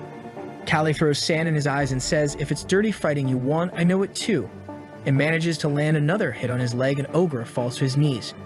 He defends against another one, but thinks my bones are creaking with each of these hits, but at this moment, I don't even feel anything anymore. Grabs his head and knees him in the middle of the mouth. Duke Wistry thinks so it wasn't a fight between a beast and a human, but between two monsters, and observes the whole audience cheering for Callie to win. Everyone rooting for the protagonist who's beating up Ogre down there, who's thinking, am I going to lose to this skinny kid? And takes another hit to the jaw. Ogre was about to surrender when he fell flat on the ground. Callie takes a deep breath, raises his arm, and everyone goes crazy. Ogre's owner is in disbelief, and everyone who trains with Callie is emotional. He looks back and the knights enter, telling him to stay still, saying the execution must proceed. Callie realizes that they are soldiers of Joseph. Is this how it's going to end? But stones are thrown at the soldiers' heads and the audience shouts, what are you thinking? Let the kid live, you damn bastards, let him live. The soldiers say they're not doing it willingly, and Wistry tells Joseph that they'll have to let Callie live since the Harvest Festival is to fulfill the citizens' requests. If we disobey the citizens' will, the whole festival makes no sense, right? I hope you understand my decision. Joseph thinks I can't create more discord with Wistry, and then says, get up, Valon, we're leaving. Valon, angry, says I may not have killed this slave, but the Baron's life won't be easy. And with that, in the fight between Callie and Ogre, the impossible happened. Next chapter, Nixer says it's a miracle that this kid is alive. All I can say is that he's courageous. Doctor, you need to save him. The doctor replies, if he needs to be hospitalized, you'll need to pay a good amount. Nixer says Dan August is so afraid of Count Joseph that he didn't even want to pay the boy's hospital bills. Azalea then appears and uses her earring as payment. The doctor says that's definitely enough and he'll do his best. Callie wakes up spitting blood and asks what happened, and Nixer replies that the execution was revoked kid as the audience didn't want you to die. Azalea smiles, saying you achieved this victory. I'm just glad you're alive. The protagonist replies, at least I'm still here for now, right? A week later, everyone is returning home. And Koji jokes, look who it is, none other than the festival's protagonist, the ogre hunter Callie. Callie asks who came up with that crappy nickname, and they reply that everyone was calling him that. Torres says we're even daydreaming lying down, huh, lucky you. But Callie says he's only there because he's almost dying. Besides, they said they don't know if my bones will recover well and my ligaments will be torn, but that was expected. The biggest problem is my shin. That ogre really broke it. Luckily, Nixer and Azalea convinced the Baron not to kick me out. The path to the territory was difficult, but the way back was smooth. Callie and his companions returned safely to August, and 3 months later, winter arrived. The Baron punches the wall, shouting, 3 months, I've been waiting for 3 months. Tell me something, Nixer. Why is this kid still like this?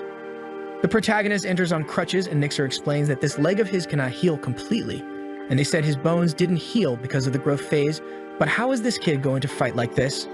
Nixer imagines that unfortunately, this boy might really limp for the rest of his life. The Baron asks Callie if this is true, and Callie says yes, and that maybe his leg will never be the same again. The Baron says it's over, and so what if you're the Ogre Slayer? To me, you're now useless, or worse, because of Joseph, the merchants aren't even willing to trade, and we're still in winter. We'll be without firewood and food. All your fault, Callie. Why did you get involved with that family? You should have died to the ogre. Our hero listens without saying a word. Mixer thinks that he has to at least prevent Callie from being expelled or killed. Maybe it's impossible for Callie to return to being a boxer, but he's a skilled boy, he could become an instructor.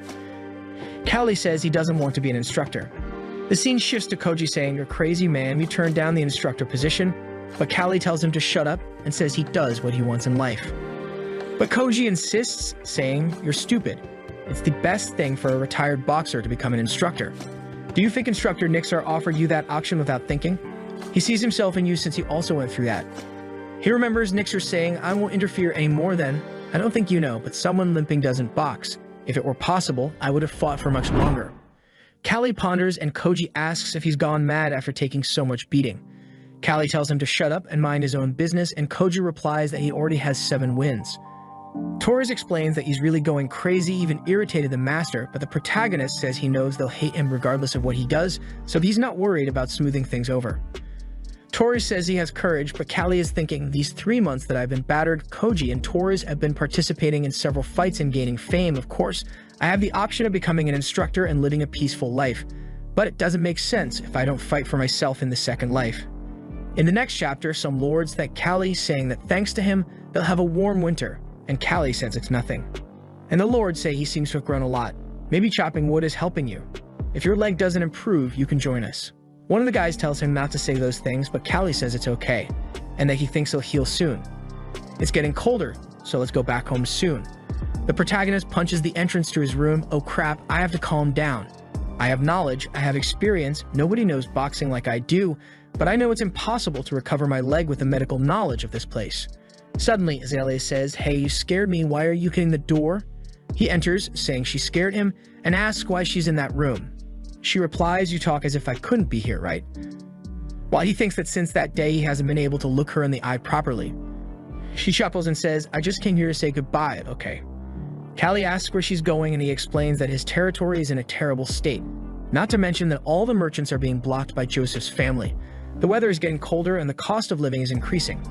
It's not even a matter of luxury. The basics are lacking in this place, and at this rate, this city won't survive this winter.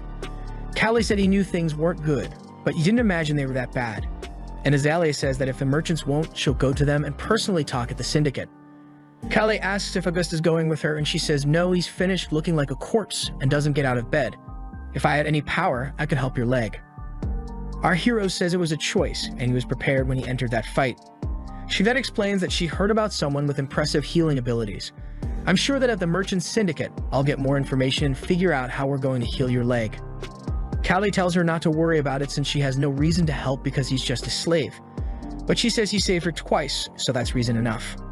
The protagonist watches her leave and thinks this girl hasn't even turned 20 yet and is doing everything for her family. I can't just stand by either. A few days later, we see a guy with an axe in his hand chopping wood and says, I heard you're a boxer, kid. Callie says yes, and that he's there for rehabilitation training, and the guy replies that it's very good because they need people helping. But do you consider chopping wood as rehabilitation? Callie swinging the axe says it's impossible to fight in my current state. I can't react with this leg of mine. But at least I need to strengthen myself. If I stop now, all my work will be in vain. He swings the axe, but nothing happens, and the guy says that's not how you swing an axe and says he'll show him. He easily cuts, and Callie realizes the guy used his whole body rotation. The key isn't in strength, kid, it's just a small part of it. You have to know how to use your whole body. Strength is just a small part. So Callie changes his practice, thinking, wow, this really is using a lot more of my muscles. My back and waist are working much harder. One of them then calls, saying it's good they head down to the cabins since they saw some bear tracks, and it's something very dangerous. Even though these tracks seem from a young bear, it's better to be safe than sorry. So let's go. One of the old men who hadn't seen the protagonist asks, who's that limping kid? I've never seen him. The guys say he's a slave from the boxing school. Ever heard of Callie, the kid who defeated the ogre at the harvest festival? The old man is impressed. So this is the ogre hunter? My son watched that fight. If we have an ogre slayer, a bear doesn't matter. The guy tells him not to talk nonsense anymore and to run if he sees a bear, it's better. And Callie is feeling all embarrassed, thinking, stop with that nickname. In the next chapter, at Callie's lodging. Teach techniques?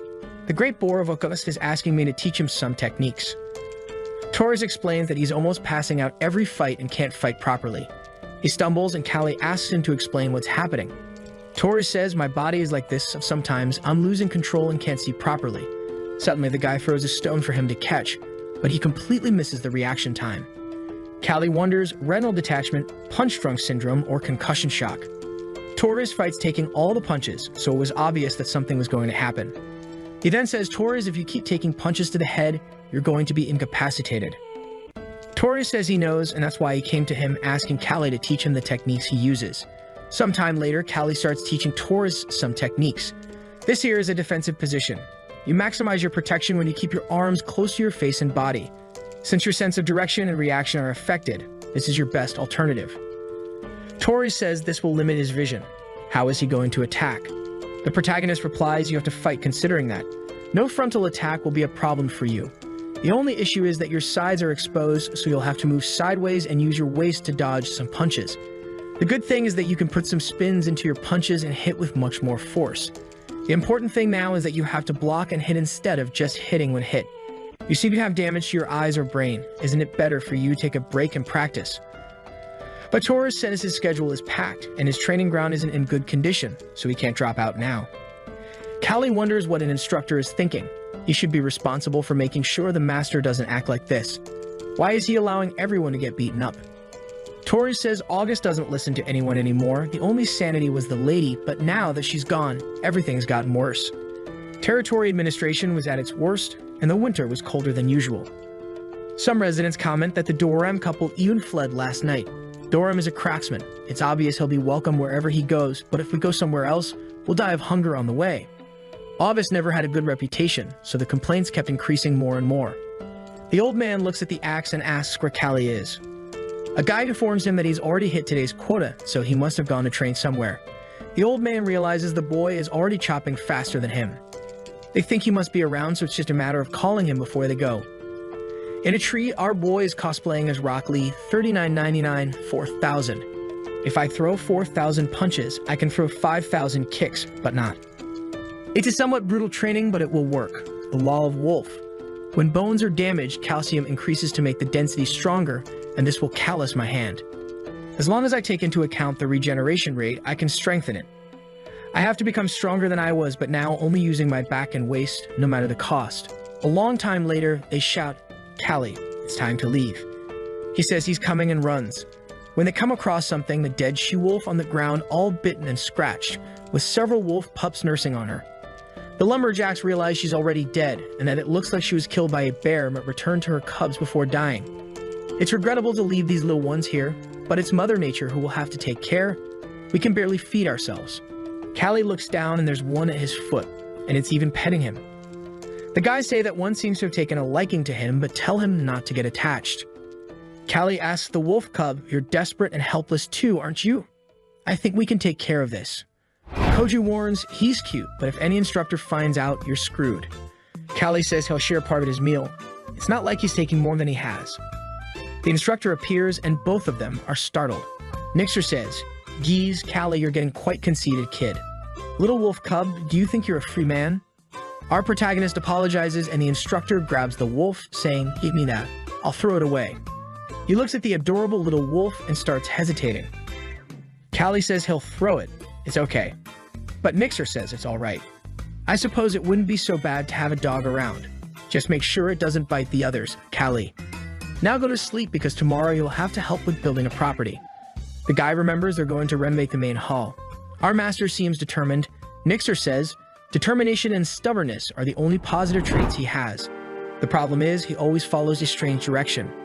Meanwhile, the Baron is eager for the results of his ideas. August, which was drowning, suddenly had a good idea to use the popular boxing fights as bait to create connections with merchants and nobles. Fortunately, he had some up-and-coming fighters like Torres, Kijo, and the Ogre Hunter in his training school. By creating a free public attraction, he would attract many people to the territory. Nixer says they can invite the Kataran boxing groups to be their opponents, but the construction fees will be high. The Baron says to collect everything necessary from the people, including their silver utensils, but Nixer tries to say the people won't react well. But the Baron insists and says it's his problem. Focus on your work, Nixer. I'm only doing this to revive our territory. We'll deal with the public later. Now get out of here. 10 days later, numerous luxurious carriages lined up at the mansion. The empty territory was finally full of guests. A free boxing match with famous boxers participating. No one would refuse such an offer. The Kataran boxing group. Torres thinks they'll lose again until suddenly someone asks if the kid, there's the famous Callie, who replies that he's not famous. The guy says, soon I'll win my freedom and return to my hometown. Anyway, whenever I ask who's the strongest, your name comes up. Apparently the rumors are all wrong, aren't they? You're quite weak compared to Torres, besides you're limping. Our protagonist replies that if the guy is an apprentice, he should be focused on training and then ignores him. The guy responds, you don't even want to take me seriously. It was an honor to meet you. Why don't we shake hands? I'll crush you and soon regain my freedom. I've pulled ropes and sailed for over 5 years. There's no way I'll lose when it comes to hand strength. He squeezes the protagonist's hand, which crushes it, and the poor guy realizes his bones are being broken, and Callie asks what's happening. The guy lets go and asks him to let go, and Torres says, "Beginner acting like a big deal. You would never have come here if you'd seen Callie fight." He stands still without saying anything, and Callie says that if he wants to become a free man, he better focus. Those are the guys you need to beat. In the middle of the ring, Koji is staring down the blonde guy while thinking to himself, "I am the best, the strongest of them all." He throws one at the guy's face, and the guy wonders how he was hit from so far away.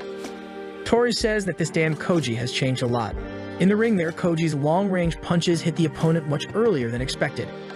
The opponent tries to get closer, but now it's too late, and Koji wins.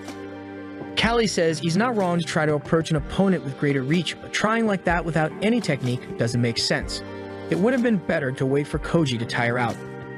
Koji returns and Torres praises him. In the audience, everyone recognizes Torres, August Bohr, and they say, "Finish this guy, show him your iron fists." Torres faces the opponent, but his vision is all blurry, and he thinks, "At this rate, my whole career ends here, but I have no guarantee that Callie's techniques will work in a real fight. For now, I'll use my own methods and go for it." He tries to hit the guy's face, but the guy blocks. They say, "No matter how many punches you throw at this guy, he won't stop fighting, let's see." Torres comes in to give another punch, and the opponent thinks, "Today you'll be my August Bohr." He dodges by leaning back and surprises Torres and hits him hard on the head, and he falls hard to the ground, son. The audience comments that he used Wistry-style techniques. Callie asks, "Wistry style?" A technique that uses the upper body to dodge blows. He realizes that's what he does. This is a boxing technique created by Duke Wistry after appreciating the boxers of the Harvest Festival, commonly known now as Wistry style. It's not a common fighting style in this time, it's something that depends directly on your evasive ability. Everyone is saying it's Duke's masterpiece, but anyone who was present at the Harvest Festival knows that Callie was the inspiration for it. Torres is battered and doesn't know what to do. "Why do I feel like I can't touch this guy? He's just dodging." The opponent then says, "Ever heard of Wistry style? I knew you would know." Torres decides to use the style that Callie told him and closes his guard, thinking, "I'm going to show you something new. I'm not going to lose to this guy," and goes for it. The crazy guy comes to throw a punch, and he moves to one side, then to the other. The guy comes and punches him in the face, but it hits his hand instead. What kind of fighting style is this? I punched him right in the middle and nothing happened. I see his response now as the abdomen, but to try to hit there, I'll have to expose myself. He dodges another one. Suddenly Torres throws a punch, and the guy tries to defend himself, but it's a hook that sends his arms up, and then Torres whips his chin, and the guy falls instantly. Everyone celebrates, saying, "Truly, it's the Great Boar." Callie is still finding it odd how the Duke copied his style and even more impressed with Torres' adaptation. After the boxing match ended as a successful event, August smiled in a way he hadn't in a long time. He smiled thinking, "Joseph, you didn't think you'd defeat me so easily." This happiness is because many of the nobles present that day promised to support August again. They told me the fights were very good and that they enjoyed watching. He thought that this way he would revive the territory. However, there was no contact from those nobles once they left. August was devastated, wondering why they didn't respond, and it was at that moment that Auguste realized that all those were just empty words, and they weren't going to help him. These damn people just came here to see free boxing. I even fixed up this whole mansion. Alcohol, bring the damn alcohol. A few weeks later, the guy in the cabin says, "I don't know what will become of our future. He's not smart, doesn't manage things well, and he's still a dictator. Not to mention that ring in the mansion used up a lot of wood." At this point, Callie returns, saying he finished the cut, now accompanied by the little wolf he named Robot. The guy remarks that he really looks more like a dog than a wolf and tells him to go back to the cabin after he finishes his training. Callie heads back into the forest once again, but the bear is lurking, concealed beneath the snow sun. The little one punches the trees, thinking that both Torres and Kijo got much stronger, and the guys here are improving too. Will I really be able to fight again, or should I have accepted that offer and become an instructor? He looks to the side, and the little wolf seems scared, and he asks what's wrong while the wolf howls toward the plants. Callie looks but ignores and keeps thinking, though still a bit uncomfortable, gradually getting used to putting all his weight on one leg. Now he's leaving holes in the trees, his hands are gradually getting calloused, but the wolf hears something. Callie sits while the wolf tries to talk to him until he asks what's wrong. Is there something strange? Then he notices the bushes moving even without wind and senses a presence. At that moment, the bear appears, visibly malnourished and hungry, but still a bear, that starts roaring. Callie has no weapon and says he'll have to trust his fists. The bear without hesitation charges at him. Callie dodges and lands a punch on the bear's face, blood already pouring from its nose. The wolf keeps barking and the protagonist lands another punch on the bear's chin, managing to scratch its chest and tear it open. The scene shifts back to the guy sleeping in the cabin and someone knocks on the door. When he opens it, Callie is all beaten up and he asks what happened. Callie says it's nothing serious and that tonight's dinner will be bear soup. The guy is incredulous, but Callie takes them there and everyone is shocked to see that he defeated a bear with his bare hands. News of Callie quickly capturing a bear spread rapidly. It wasn't a fully grown adult, but it wasn't a weak bear either. Capturing something like that with bare hands was surreal. Most who heard thought it was a lie or an exaggeration, but the lumberjacks who saw believed without a doubt, given that all the trees in that area had been destroyed by human fists. The lady is returning to the territory with carriages, people from the city, and a lot of supplies. She descends and asks for her father. The soldier says he's probably at the mansion. She feels sad after being away for so long and him not coming to greet her. She then sees a little boy there that reminds her of Callie, hoping he's at least well. The guy is then notified that she has arrived and also brought many resources for the territory. Additionally, there's going to be a party at the mansion, and everyone is happy since they haven't eaten meat for a long time, except bear meat. Callie stands up and tells the wolf to stay there. It can't come with him to the mansion, but he'll get something for it later. In the mansion, they enjoy a banquet, until someone informs him that the lady is looking for him. She says, "Long time, Callie. How's your leg?" He replies that it's the same, but he's getting used to it. She responded that she knows it must be hurting a lot and explained how she managed to sort things out. It seems she had to talk to a bunch of merchants Joseph had contacted, which is why she had to go to the Imperial City to reach a place where Joseph's pressure wouldn't interfere. Only then she got the supplies. Her father said she did a lot as expected from his daughter.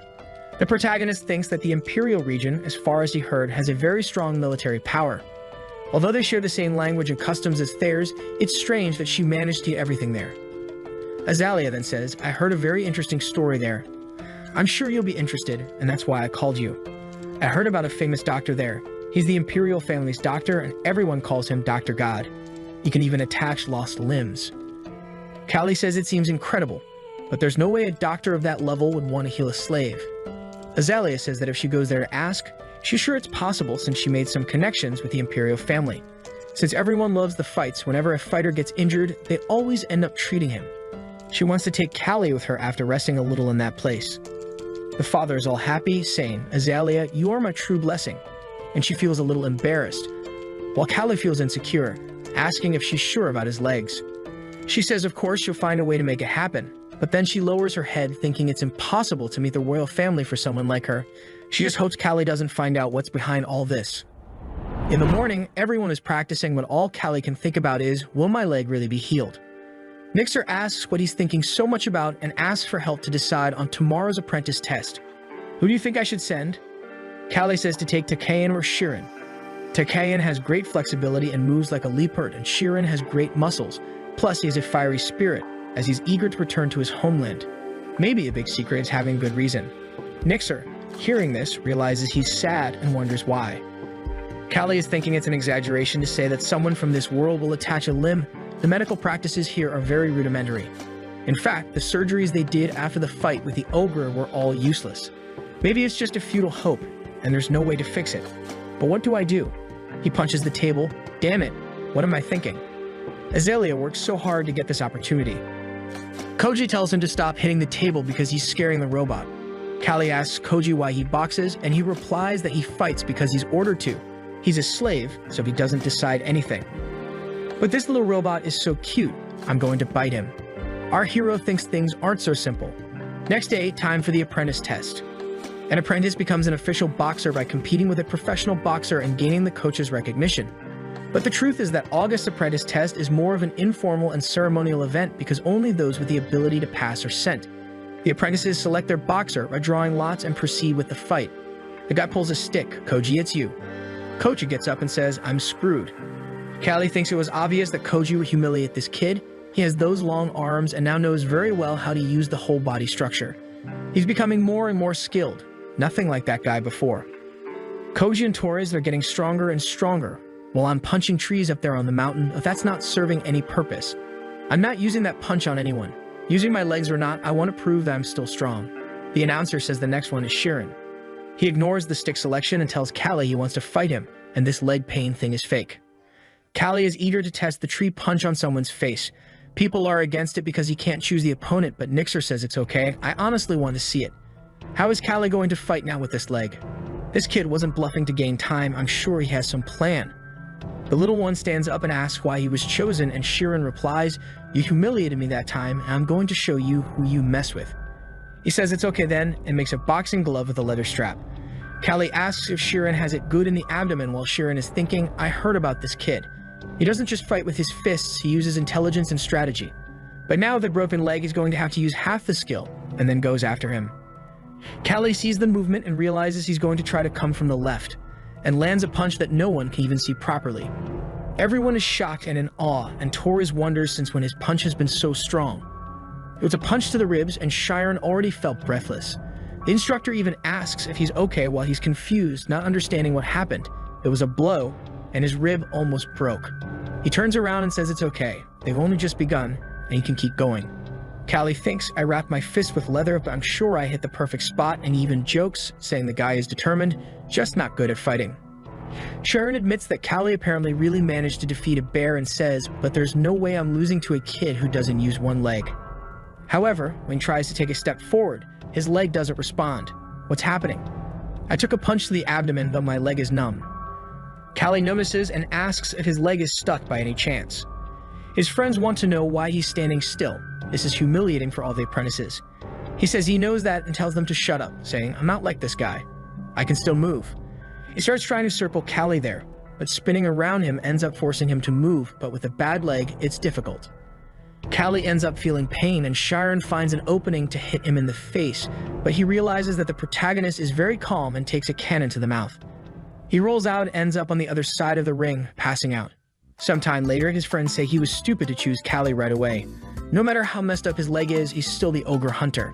However, Shirin says he was lied to. Everyone said Callie only fought with strategy. He didn't expect the kid to be so strong. The instructors pat him on the back and tell him to stop crying. Nobody knew Callie was so strong until now. Even in his last fight, he only used technique. Shirin, confused, asks, how is this possible? How does someone get such a strong punch in winter? This guy is worse than an ogre. Torres tells Callie he didn't expect this change of style. Apparently, he abandoned the techniques and is now focusing on brute force, and Callie responds that he had to change to be able to fight with this leg. It's no longer about avoiding and hitting. Now it's about hitting till the guy falls and Torres thinks. This kid keeps surprising me, and I'm curious to know who's stronger between us two.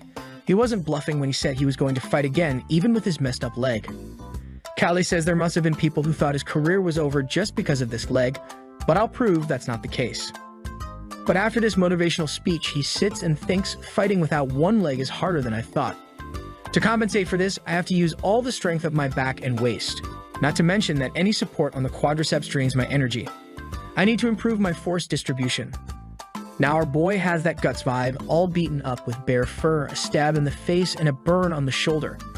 After the apprentice test was over, spring came, and after resting, the merchants that the lady brought left the territory. On the night the merchants were about to leave, a girl came to talk to Callie and said, "So you're the favored one of our lady, the boxer Callie? You're quite cute." Callie says he's his slave, and being cute or ugly doesn't change anything in his life. She says it's not quite like that and says, "You're so cute that I would let you press the like button on this video to help Mamoru, who brings 1 hour of video every day for his buddies. Activate that cheeky little bell, and I'm out." Do you remember last time we stopped when the protagonist met a new girl? And King saying that he's handsome, but the protagonist said he doesn't care, that he's born to punch, not to kiss. Haha, just kidding. He just said whatever. She said her name is Sullivan, and she's part of the mercenaries group, but he can rest assured those men aren't evil. The protagonist greets, saying his name is Callie, and Sullivan asks, "I heard a rumor that you killed a bear, is it true?" However, while they talk, she thinks the boy looks sad, yet there's not much she can do. Then one of the mercenaries calls her to help set up the tent, and she says she's going. Callie says he'll help too, but she says he doesn't need to. She knows it'll be bad for his leg. She leaves and Callie thinks he can't do anything.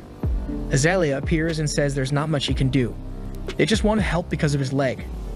Callie says part of it is her fault, treating him like he's a broken-legged stump, but Azalea tells him you can't avoid these embarrassing situations, so just follow me now, something interesting is going to happen. Callie asks what it is, and Azalea gives a little smile, saying she's going to put something tasty in his mouth, namely some warm food. The three of them walking, and Callie comments that most of the mercenaries are seen very young, almost 20 years old. Azalea explains to him, it's because no mercenaries group would follow someone as young as her. There's a belief that following such a young captain brings bad luck. Callie says it doesn't make sense, but Azalea says whatever the truth is, that's it. And that's why only these rookie mercenaries follow her. In a way, they're in the same situation. Nobody wants a bunch of new mercenaries. They're in the tent, and the protagonist got the food and is leaving, but she tells him not to go. Callie awkwardly asks why, but she gets the table and says, let's eat together, boy. But she thinks the situation is kind of embarrassing. After a deadly silence, she asks, Callie, why do you fight? Is it for freedom? He says that's exactly it. Just like any other slave, but Azalea tells him, you're not just any other slave, you can achieve many things in this situation, so why even with so many other possibilities, you still want to be a boxer? It's not like your life would get worse if you stopped. Callie is confused and asks, why are you talking about this? But she responds with another question. If you could choose between the leg and freedom, what would you choose? And Callie says he doesn't like that if in the middle of the sentence. She gets close to him and makes an offer. If you give up on the treatment for your leg, I'll make you a free man. She says she'll convince her father, but Callie says she's right. His life wouldn't get worse if he stopped fighting. But he doesn't want freedom. He just wants to prove he's stronger by winning every competition. Callie prefers to have a bunch of losers in front of him than the leg. The boy doesn't give up. Azalea then says she's tired and she's leaving. When she leaves, she lies down and bites her lip, thinking he's an idiot, but whatever in the future. When he finds someone he loves, he'll realize that life has passed and it's too late because he spent all this time just fighting. And when he needs to defend himself the most, he won't be able to fight. The deal here got heavy, and the next day, Callie is a bit down and Sullivan asks him what's wrong. He says it's nothing, but she interrupts and says, it's about your leg, isn't it? Just hold on a little longer. Soon we'll arrive in the Free City. He asks what the Free City is and what's there. She says it's a city full of hereditary lords, and it's one of the biggest commercial districts, where the lords are even chosen by elections. Because of this, rich merchants pay a lot of money for campaigns. It's common for kidnapping, bribery, and assassination of other families to occur. She's trying to say if the city is good or bad. I'm confused. She explains that all this only happens behind the scenes, but it's undeniable that this city is more vibrant than all the others. Azalea then is entering the city, and the guard is checking the documents. The guard says she can stay for up to 7 days, and it's possible to extend the stay at the city hall. At that moment, the guard sees a wolf behind Callie and asks when it is, warning that wild animals are not allowed. However, Callie responds that it's a hybrid dog and he has just a little bit of wolf blood, and his name is Robo. The guard looks and says, this filthy dog can't even bark, so hurry up. Sullivan bursts into laughter and says, my God, you said this disgrace is a dog. How do you lie like that? But the guard is looking and says, August's group has arrived, inform the guards. It seems they're planning something malicious, and the city is bustling, seagulls in the sky, and everyone negotiating. The guards once again check Azalea's documents while Sullivan and Callie are there on the pier dying to eat sushi. Then a flyer flies by that the protagonist grabs to take a look at, and right after, he's confused, wondering what is this. At that moment, Sullivan comes from behind and explains what the Corn Fighters tournament is. Callie asks her about this tournament, and she explains that usually fighters get paid per fight, but in the tournament, you pay enter and the winner takes a considerable amount. While Sullivan was saying she loves watching a fight and could accompany Callie to register, they heard someone asking what they were doing. When they turn around, they see Azalea and her group, who are all surrounded by a mustached knight who says, pleasure to meet you, Miss Azalea. I am Corn's chief guard, Leonardo, and I heard a report of arms smuggling with you. Please accompany me. Azalea replies that she won't do that since it's a false accusation. The inspection happened, however, the knight puts his hand on the sword and warns that Miss Azalea needs to accompany him if she wants to resolve the problem discreetly. If not, they'll cut everyone down. The scene changes to the guard's room where Leonardo is telling Azalea that the smuggling story is actually a lie, and he just received a message to hold the August merchants for some unknown reason. Azalea, finding it strange, asks Leonardo why he's doing this and wants to know what he wants.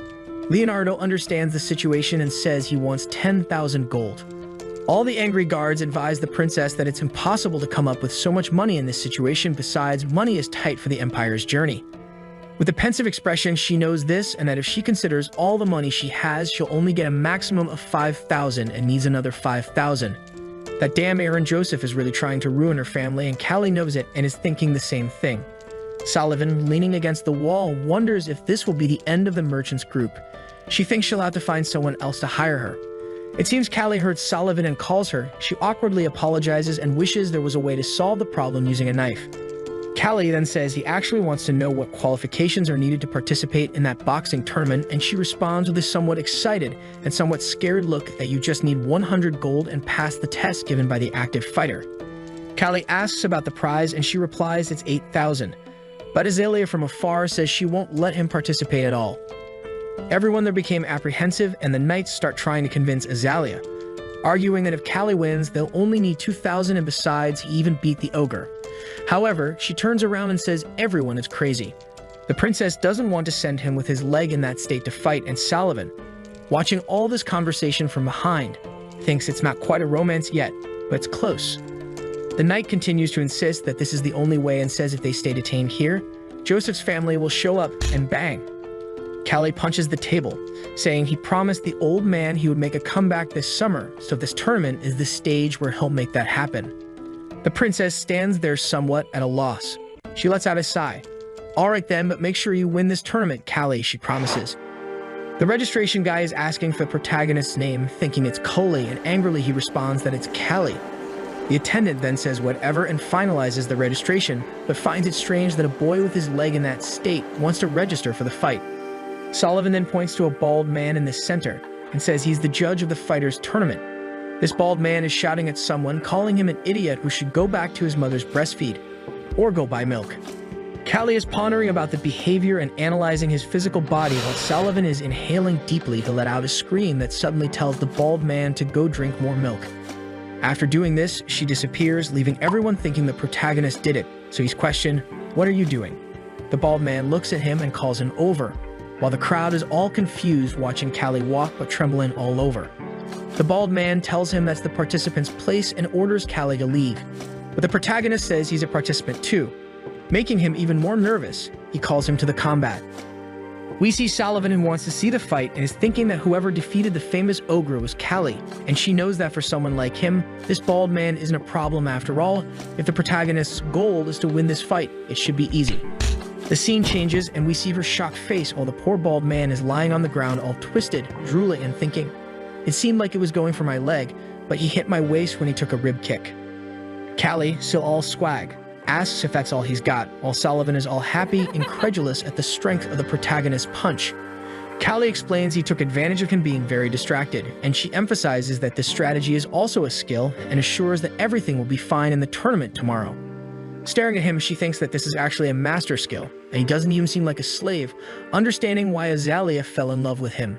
Night falls and Callie is lying on the bed, thinking about how comforting it is to be able to defeat an opponent in the ring. But he knows it was easy to win because that man was too confident. But the problem is when fighting someone in the Whistly style who dodges and changes direction a lot. The more he tries to stand still to avoid suffering because of his weak leg, the harder it will be to deal with this type of person. At noon the next day, we already see the fight that is about to begin. In the place, they're telling the participants not to kill each other before the ring, while Azalea finds the place unpleasant and smelly. Callie cruelly questions why she's here. Ignoring the question, she says she'll leave first. The draw begins and Callie gets number 4 and is warned that he will fight against opponent number 3. Callie says it would be easier if they just made a fight chart, but Sullivan explains it's different from what he used to do, as except for the finals and semifinals, there's a fight every day. And to reach the final, you need 5 consecutive wins, so if you encounter someone very strong at the beginning, that will be your end. Callie agrees and says in that case, you'll end up with a lot of injury and fatigue. Sullivan says that's why it's a public draw. It's to prevent matches from being manipulated, especially considering the large amount of money involved. And the protagonist thinks that this way it seems like a gambling game. Numbers 1 and 2 will fight, and Sullivan says things are getting serious. It's time for number 3, who, to be honest, looks like a nice guy against number 4. Sullivan says he probably comes from some rich family and only signed up to test some techniques he learned, so Callie understands why they called him a boxing student, and it makes sense because his hands weren't very calloused. Sullivan says he may seem like an easy opponent, but she warns not to underestimate him because they're usually tricky. The protagonist says he knows about it as he learned it the hard way. The scene changes to Sullivan with a bag of money in her hand, asking her group if they trust her. Confused, they ask why she has all the money and want to know what she wants to do. She then replies that it's half of their salary for the next 6 months, and in this tournament, she's going to bet everything on Callie. The group says she's crazy, but she says she's not crazy, though of course they complain, saying, "Are you going to bet on a kid with that leg?" Sullivan asks if anyone here has been at a loss listening to me. The guys reply that actually no. In 2 years, nobody even died. She asks, "Why does this happen?" They reply, "The captain knows how to hit and run." She warns that her instinct is telling her that now is the right time to hit. The group stares at each other but says they agree. With that, everyone raises their hands, saying they trust the captain's decisions, and if they lose everything, it's okay because they can start over. Sullivan gets excited and says she'll go back to the lodging while Azalea is listening to everything, saying she's plotting something fun. And so begins the first game of the 32 rounds, a punch in the face of the poor guy. Watching the commotion, Callie sees that the level is much higher than he thought, and the punch the guy used was just to block the vision and used a straight punch right through the blind spot, hitting precisely on the nose. Knowing that in theory it's a modern boxing technique, this guy must have a lot of experience to do this here, but the guy staggers, falls to the ground, and the winner is number 2, but he's done. In the audience, those who bet on him are overjoyed, while those who bet on the opponent are obviously angry. Despite complaining a bit about the noise, Callie is going to do his fight number 3 against number 4. As the grid rises and the protagonist enters the ring, everyone in the audience is obviously confused, wondering why the boy is limping to the arena and wants to know how he's going to fight and if he's going to survive. Callie passes through the ropes to enter the ring, and the only person who trusts him is the opponent, who says he won't underestimate him even if he doesn't have a functioning leg. Callie thinks about what Sullivan said and concludes that maybe there's a problem. The protagonist sets the strategy knowing that if he hits too hard, he can get hurt and attract too much attention, so for now, it's better to win moderately, so he'll only hit his chin. And that's it. But at that moment, the opponent turns into a blur, appears with a punch to his face, hitting him in the nose, and delivers several punches like in the N on One Piece. Callie has to resort to defense, but the opponent spins and moves to the side, punching him in the ear. However, Callie is motivated. Saying he won't let his opponent do that, he throws another punch back, but the man dodges and steps back, saying he looks quite threatening, so Callie recognizes right away, this is the Whistly style. The opponent acknowledges the protagonist's insight and confirms that he even went to the Duke just to learn the technique. At that moment, Callie smiles, thinking it was his style at first, so he knows it very well, and he realizes that his opponent took advantage of the situation. Now it's time to take it seriously. He tries to throw a cross, but the guy moves to the side and punches him in the ribs. Strangely, his fist gets stuck. Callie thinks, I saw Torres fighting before, but now I'm sure the Whistly style still doesn't have perfect footwork. When they touch the ground, the full force isn't transmitted to the fist, and trying to win a fight without strength is a big problem, since muscle alone can't generate enough impact. As he keeps hitting Callie and nothing happens, he steps back, saying Callie's attack won't work, but the protagonist says it's time to corner him. However, a step on the ground and his leg is burning. He feels pain and groans, saying he has to go for it, but now his whole knee hurts. Callie knows there's no way, and he needs to end this once and for all. He charges forward and punches the opponent in the ribs, making him regurgitate everything that was in his stomach. When he fell backward, he realized his leg was all messed up, and he lost some movement too. He tries to move, but Callie moves in, and just as he's about to exit, the protagonist steps on his foot and lands a direct punch to the chin. Bang. The other fighters are just watching, confused, and asking how he defeated someone who fights in the Whistly style without even having a leg, ovating and admitting Callie's skill. A little later, the opponent comes to talk to him and asks, how dare you do that, you idiot? But the other fighters give him a glare and say, how dare you say that, you son of a noble? This is for fighting. Do you think you can complain just because he stepped on your foot? That's the most normal thing here. Callie doesn't care, just thinking that he's been through worse, from grappling to getting sand in his eye. And apparently this guy doesn't have much experience to think that's cheating. So Callie humbly taps him on the shoulder and tells him to follow because he needs to learn something. The opponent asks what he wants and if he wants to fight again. Callie tells him if it were a street fight, you'd already be dead. But the man beats his chest, explaining that Whistly recognizes my skill, but Callie puts his hand on his face and says he also recognizes your skill. But you learn wrong. Spyron is confused and asks, learn wrong? Callie explains that moving your leg quickly doesn't mean it's a good move. It just makes you the first to get tired. Besides, you have to learn to move your body correctly. The strength of your leg has to be transmitted to the fist. Spyron steps on the ground and throws a punch, asking if it's like this. Callie says it's more or less, but it's very difficult to throw a strong punch using only the strength of the fist. Spyron comes and grabs Callie's hand and says, Callie, you're a good guy. Our hero corrects that his name is Callie and not Cully, and Spyron is embarrassed, but it's okay, be Callie or Coley. Just keep fighting, because if you beat me, then you must be the winner here. He walks away looking back where he already heard the name Callie. 3 days later, Sullivan is talking to him that apparently he will have some easy opponents until the 8th round while Azalea is kind of awkward. However, Callie doesn't think he got an easy opponent because he's very beaten up but admits that at least everyone was exhausted like him. However, Azalea is apprehensive thinking that Callie got hurt again while some men pass by saying that a weak kid got lucky in the fight. Sullivan says it doesn't matter what they're saying, they're just irritated because they lost money betting against you, and Callie says he doesn't care about that. He doesn't care, she then says what he needs to do is observe the next opponent. In the ring, another fight is happening, and in the audience, everyone is cheering for the guy named Jirika. The guy has famous demonic backs. Sullivan warns, this guy is a slave from the western region and is popular for crushing his opponents. Maybe he can even become a free citizen if he can gather such a large crowd. Azalea asks if he can be a free man, so why doesn't he stop being a boxer? Sullivan says obviously, right? It's because he likes to torture people in the fight. In the ring, the psychopath Jirika is calling the opponent for the fight and wants him to hit more. While the opponent thinks, what a crazy guy, and punches him in the face which bleeds, but smiling and returns a punch to the chin and says it didn't hurt. Only the psychopath is really smiling while taking a beating, and while hitting so his opponent falls on the rope. He wants to know when it is because he's sure he's hitting, but why isn't he retreating? Here comes Jirika licking his lips.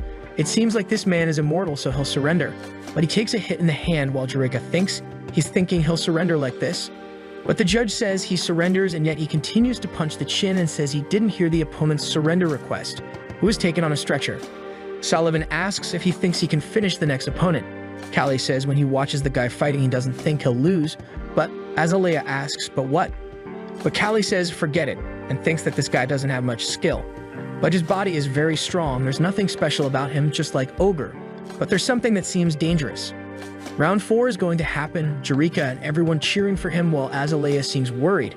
By Sullivan's side, she asks if everyone is rooting for this Jirika, and he's in the lead, but Sullivan says not to worry, Callie isn't the type to get discouraged just by this kind of environment. She's sweating cold, rooting for Callie, remembering she bet everything on him. About to go into the arena, Callie analyzes that this guy has a very strong support base. Unlike other fighters, he seems to know how to aim at vital points, so the ring guy announces the semifinal that everyone was excited about, Jirika and Callie. Looking at the protagonist, Jirika asks who's that guy there, and states that this is kind of unfair after all. How may they expect such an opponent to take a beating? But it already starts with the psychopath crouching, releasing a smile, and throwing a punch that almost connects. Jirika says the protagonist boy has a good eye already. Callie thinks about the cowardice Jirika showed by starting the fight before the judge announced it, but is warned if you do that again, there'll be a foul. Okay, but he knows it's just nonsense. If the audience doesn't notice, it's all good. The fight begins, and Callie is thinking someone aggressive like him will surely attack first and with reason, and here he comes sending a cross that's dodged and returns a punch to the chest. The punch sunk Jirika's chest and made him spit blood, and thinking it's over, Callie becomes confident after all. The opponent fell to the ground and won't get up since that was the strongest punch Callie can deliver. The judge asks if Jirika died, but shaking, he opens his eyes and replies, "I'll never die." And that was great after all. He felt uncomfortable for a while because the punch was strong. Callie is confused, wondering how he got up, and affirms there's no way someone can get up after a punch like that. But he calms down and tells Jirika it's better for him to give up this time, or he'll end up dying. Jirika says that's nonsense and that his punch didn't even tickle and goes on the attack, but sidestepping, always trying to stay on Callie's bad leg, who's thinking that hitting again in the abdomen will be enough to make him fall, but he doesn't want to kill someone with a punch. Maybe he has to go sideways and create an opening, but he missed the punch and now Jirika is coming to attack, but it's defended with the shoulder. The fight continues and he keeps dodging his punches and ducks from another of Jirika's punch, who says it's a pity to have missed this punch, otherwise the fight would have ended by now. The shoulder was sore, and he thinks that's why the guy before gave up, since his punch is heavier than I imagined. Callie gets serious and tells Jirika he'll abandon the thought of not killing someone with my fist, and that if he keeps fighting he'll die. Jirika replies he's not afraid and that if Callie doesn't stop he'll die. The foot snaps because it's being too forced while Jirika throws the punch over, but it's dodged and takes a punch in the rib that breaks. The psychopath, when he feels the pain, starts laughing and staring at Callie. He says this is funny. The protagonist is confused, wondering why he keeps fighting even with a broken rib.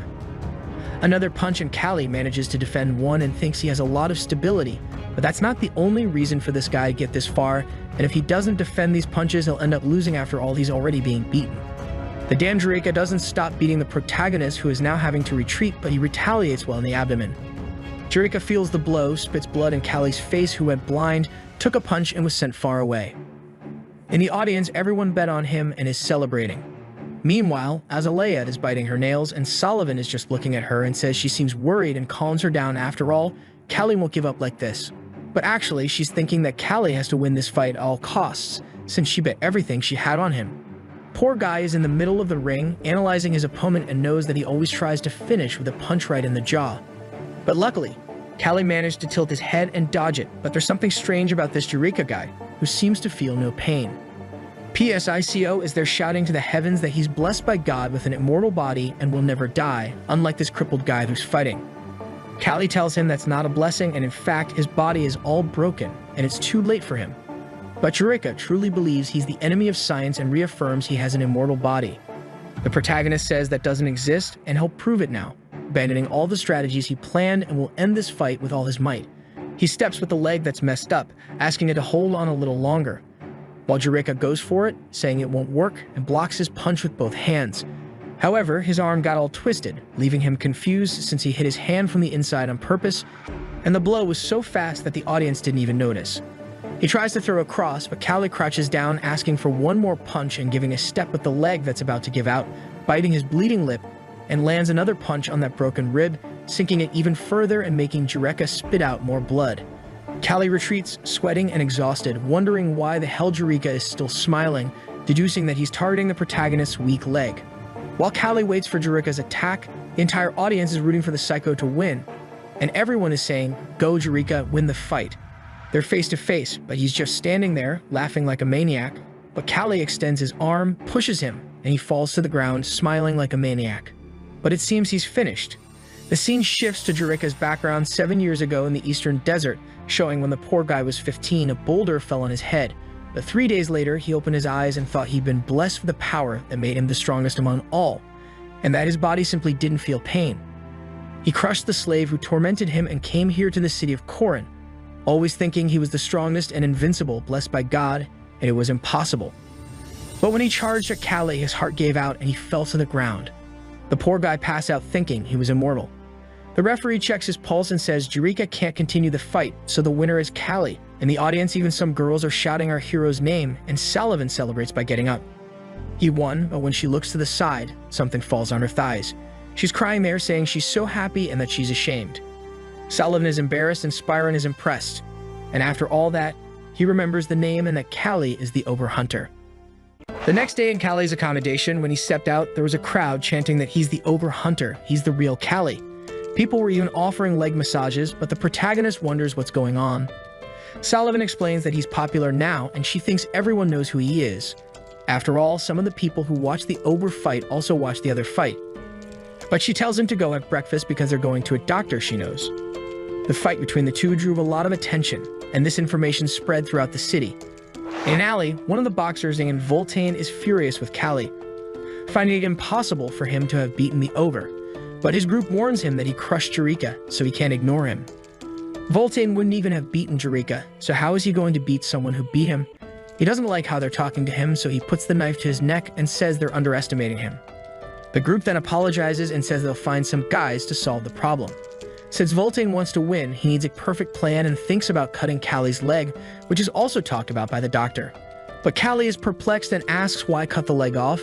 The doctor explains that the remaining bones are hurting his flesh and he'll still have above the knee, so just bandage it, but he's already coming with a cleaver.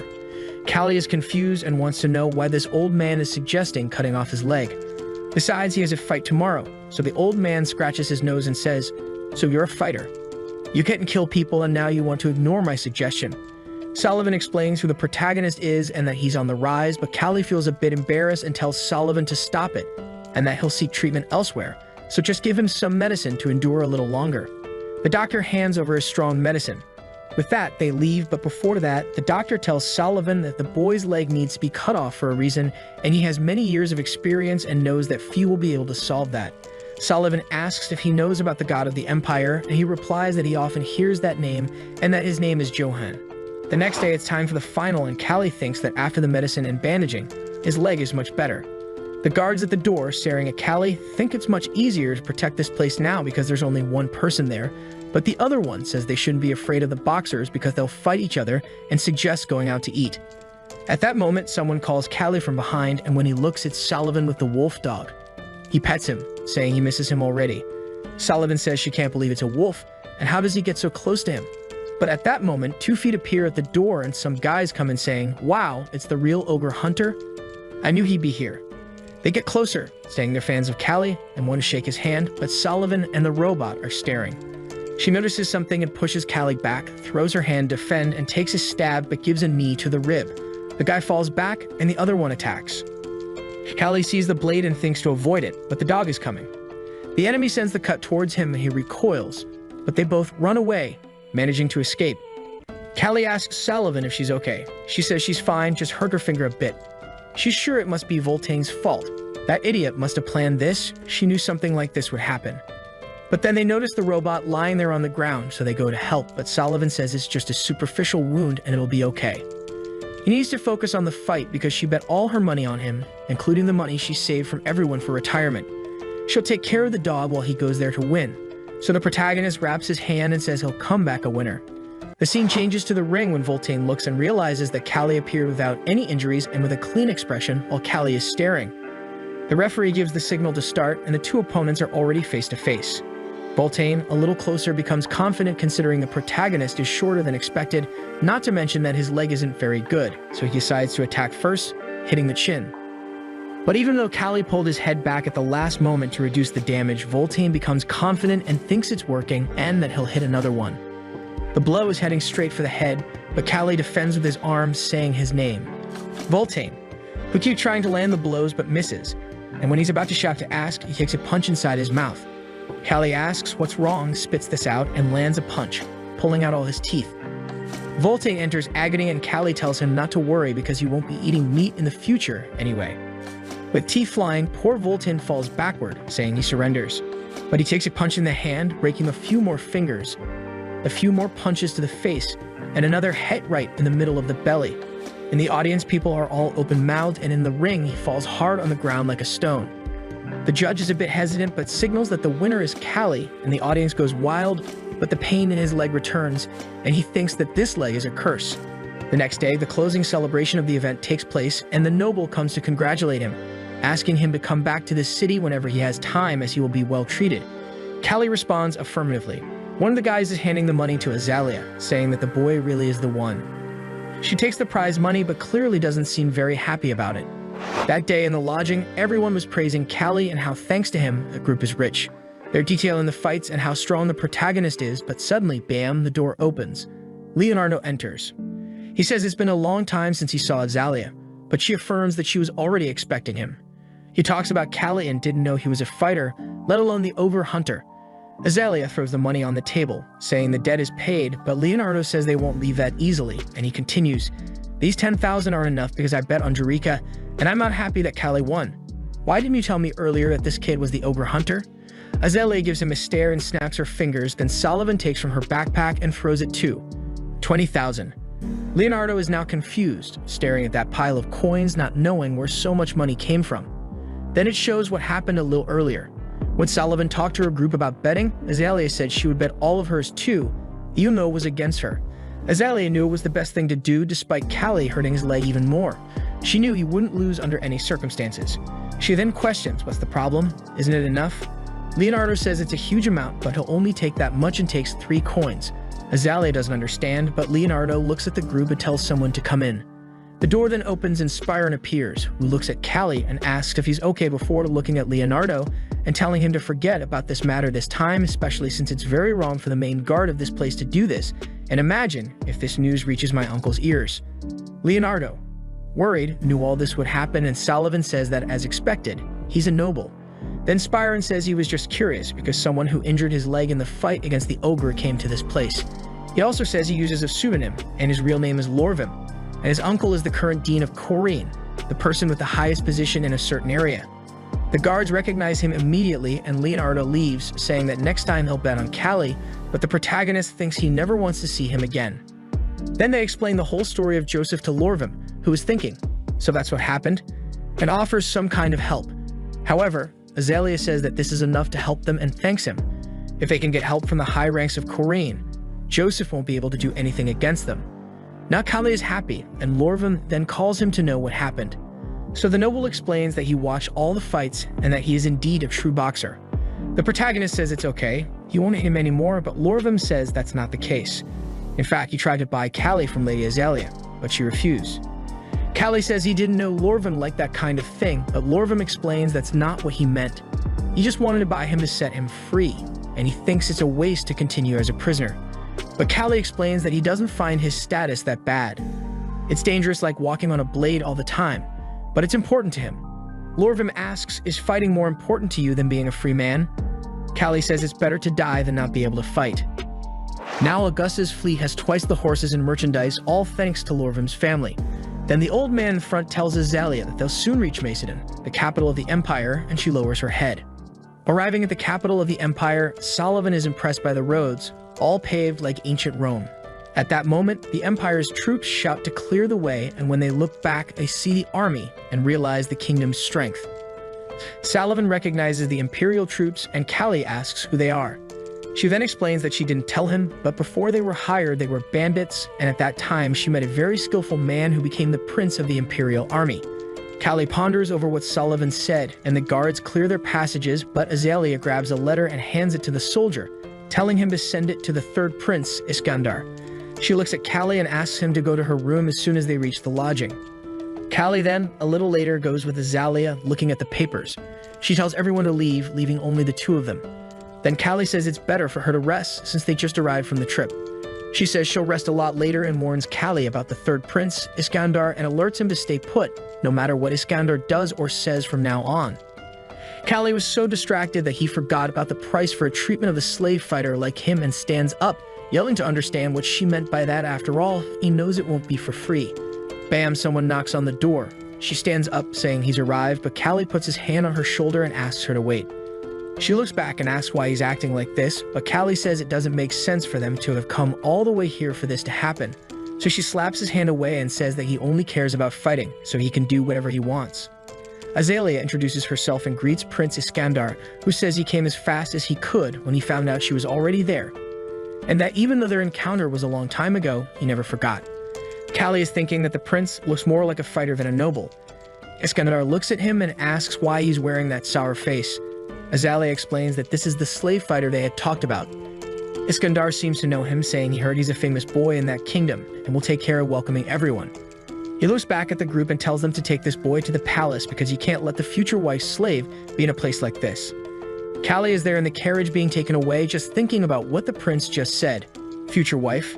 Sullivan says that must have been the agreement with the prince. Azalea explains that the prince had told her that he fell in love at first sight, and Sullivan asks if anyone else knows about this. She then replies that no one else does, but she'll tell everyone when the time is right.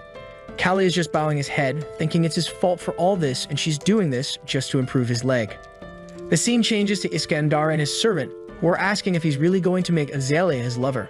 The prince responds that they shouldn't talk about political matters there and that this can be discussed with his brothers later. After all, when he fell in love with Azalea, but didn't like Callie much because he saw the way he was looking at him. But he made a promise, so contact the divine doctor. The scene changes to a banquet where everyone is celebrating, and even Callie is wearing noble clothes. Sullivan says that now he's bathed and dressed up, he looks different. And apparently he won't be treated as a slave anymore because now he's finally a warrior. However, Callie glances to the side and sees Iskandar along with Azalea. He thinks maybe things should be this way, and Sullivan touches his shoulder and says that the young mistress chose her path after all. It was him who ignored the opportunities and signs she gave him. Callie stares at her and asks as if she had seen, but Sullivan says she was with them the whole time, so she could not know, and Callie concludes that it doesn't matter now. Iskandar is drinking his wine with his face all red. He then asks if Callie is a skilled boxer, and Azalea replies yes, but he has a hurt leg. The prince then shouts for everyone to hear that the slave fighter will liven up the party. Callie then wants to know what he meant by that, and the prince replies that even though he's not a boxer, all his subordinates know a bit about fighting, and he would like to see a good fight.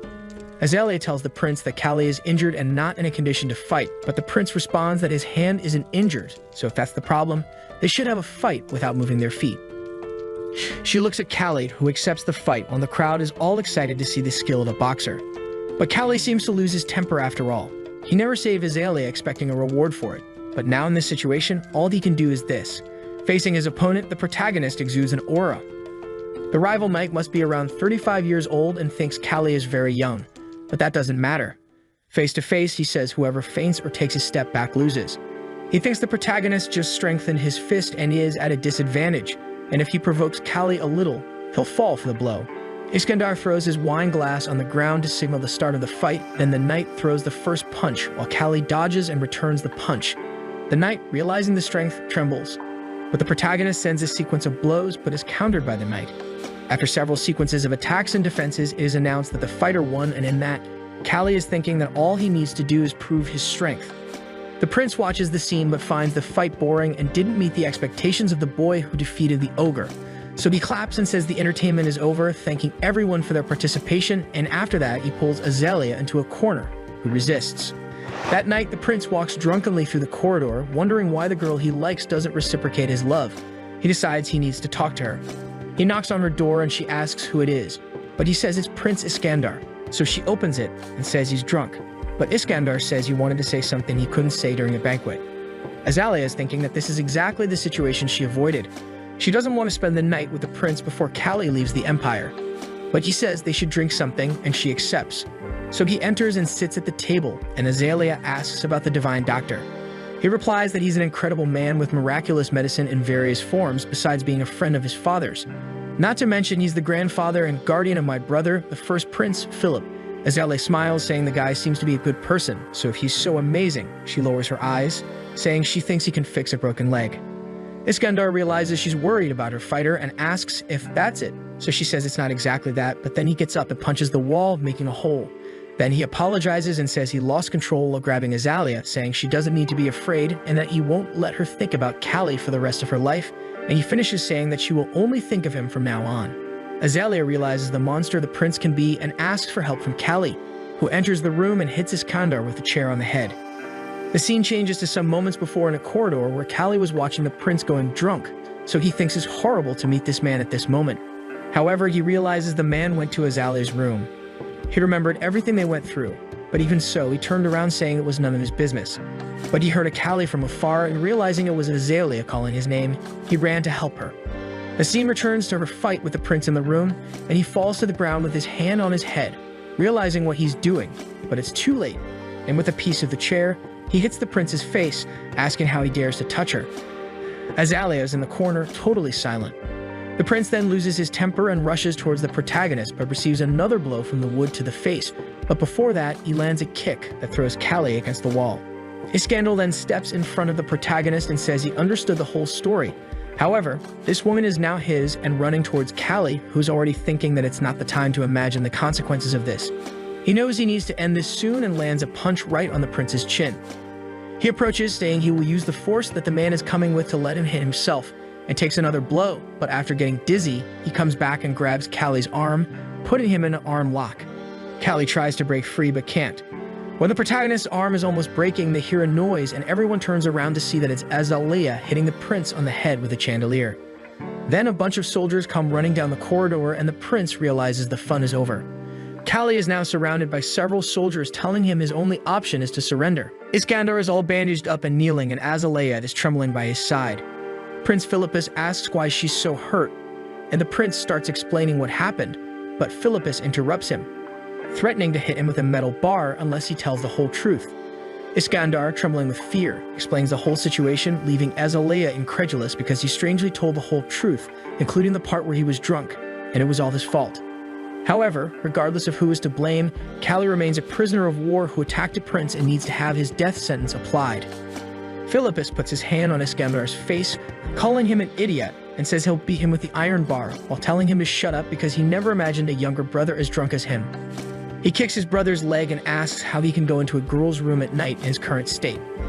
Iskandar leaves the room and Philippus says he will personally conduct Callie's trial on behalf of His Majesty, who is on an expedition.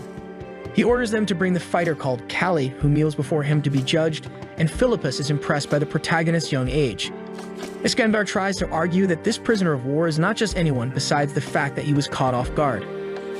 Philippus tells him to shut up, asking how he dares to use the treatment of the divine doctor as he wishes, not to mention invading a girl's room at night and always doing something shameful. He then removes his glove, directs himself to Azalea, and says that her crime of not following her heart was the most serious in this case and slaps her.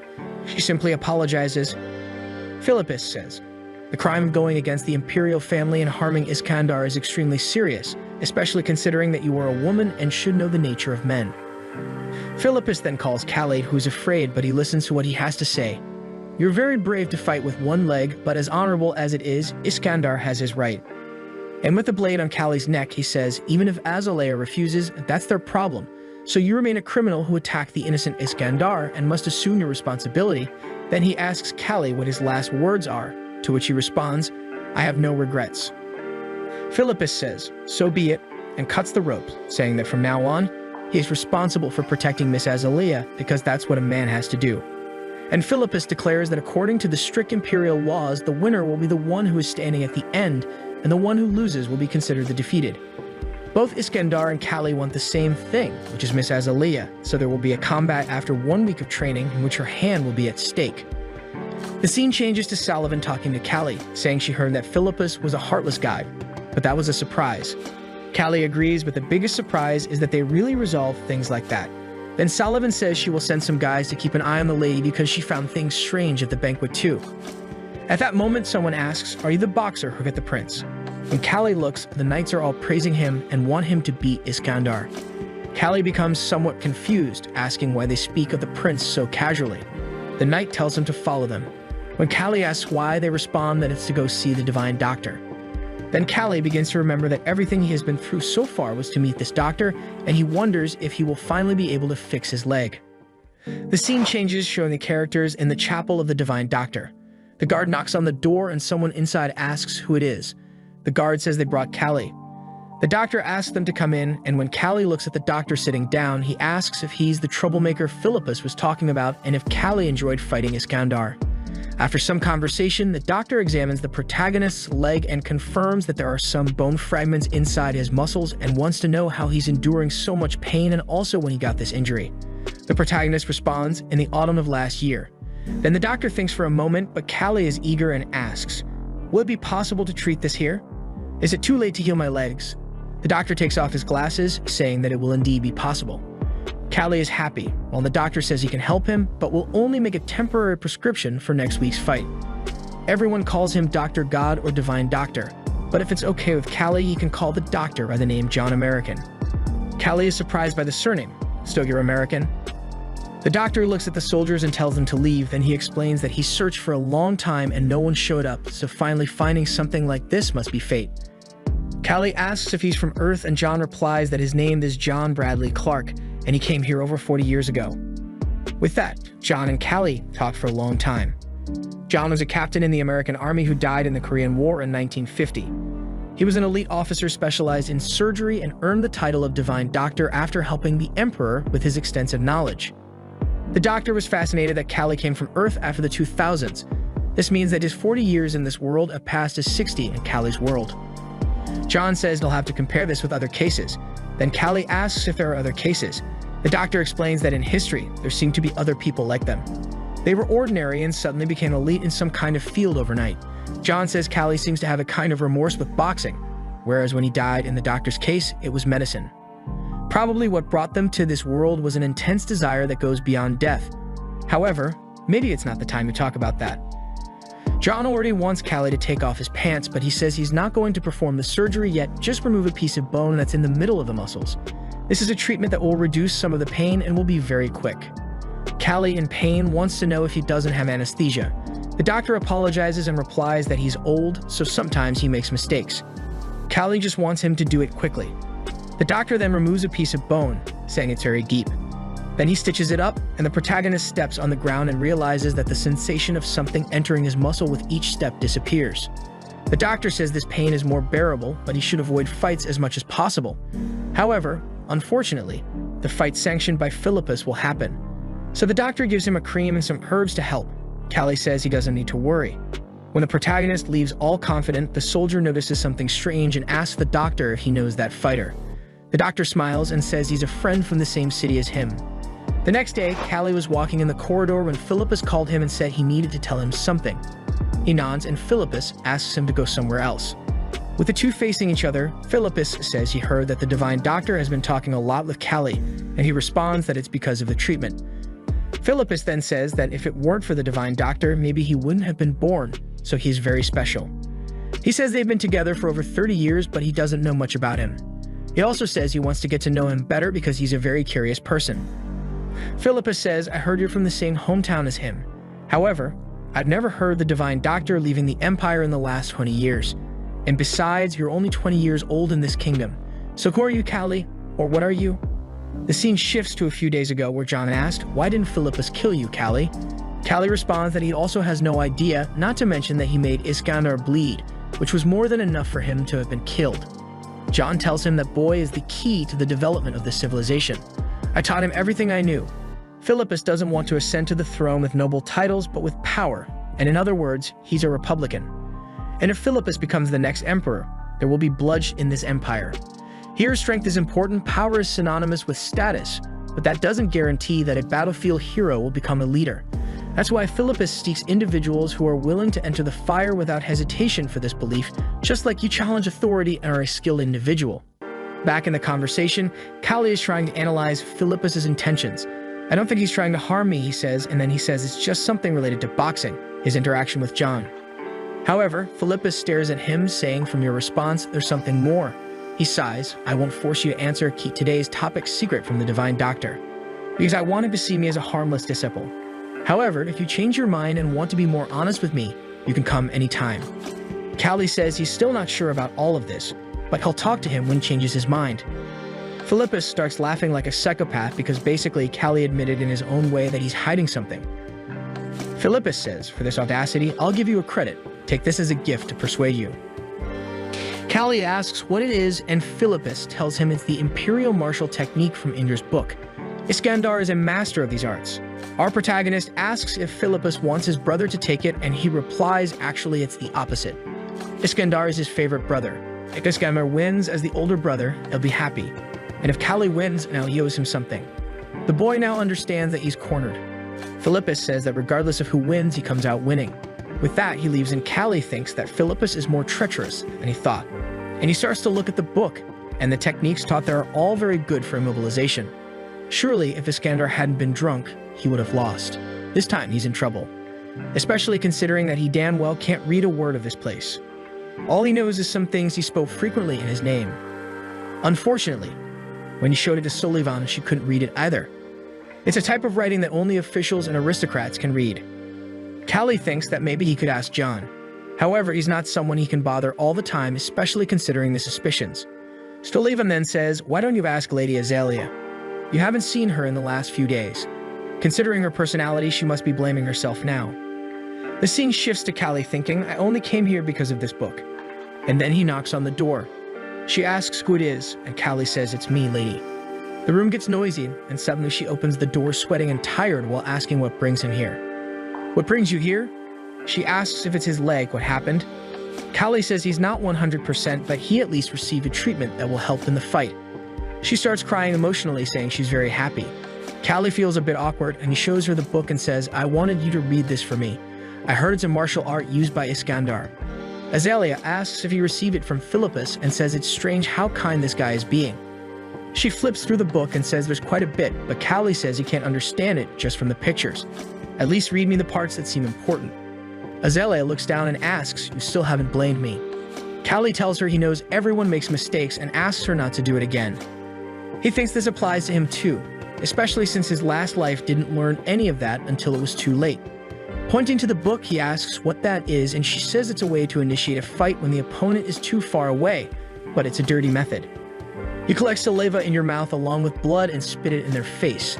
The opponent's physiological response makes them try to clean up, and then you take the chance to knock them down. Callie thinks the prince wouldn't fight like this. He seemed like a guy who likes to fight with dignity. She continues reading. After that, crouch down and kick quickly, then drag the opponent down to the ground. Time passes with them looking at the book while Callie thinks he's learning too much. Azalea is already yawning and Callie says, "Let's stop here. If I learn too much, I'll think too much about the fight." And she asks, "Do you think you can win? You're a boxer. This martial art he uses is very different." Callie is now confident and blushing, saying, "Have you forgotten? I'm the guy with the title of Ogre Hunter," but he's thinking that saying this is embarrassing. She says it's okay then, she trusts him. And Callie says he's going. But in reality, she's scared, thinking that if Callie loses, she'll be Iskandar's woman, and then she wonders, is this all I can do for Callie? She then runs and grabs his arm, asking him not to go, please. Callie gets shy and the candles go out. Has the boy practiced the techniques that make the protagonist invincible? The next day, Sullivan is just smiling at him. He asks why she's smiling like that, and Sullivan says, "Callie, did you go back to the room in the middle of the night? Where were you?" He's already all red and twisted, saying he was preparing for the fight and needed some time alone. As he thinks, how did she see me at a time like that?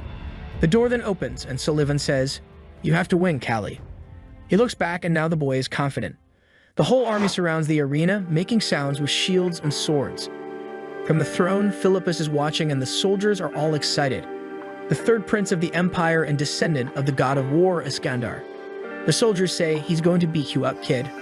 As Iskandar enters, all smiling and confident. This is indeed a perfect day to crush someone. Our protagonist also enters the arena, but now with a much more evolved physique. Philippus raises his arm and announces, "The winner is the one who remains until the end, and the loser will be considered defeated in this arena."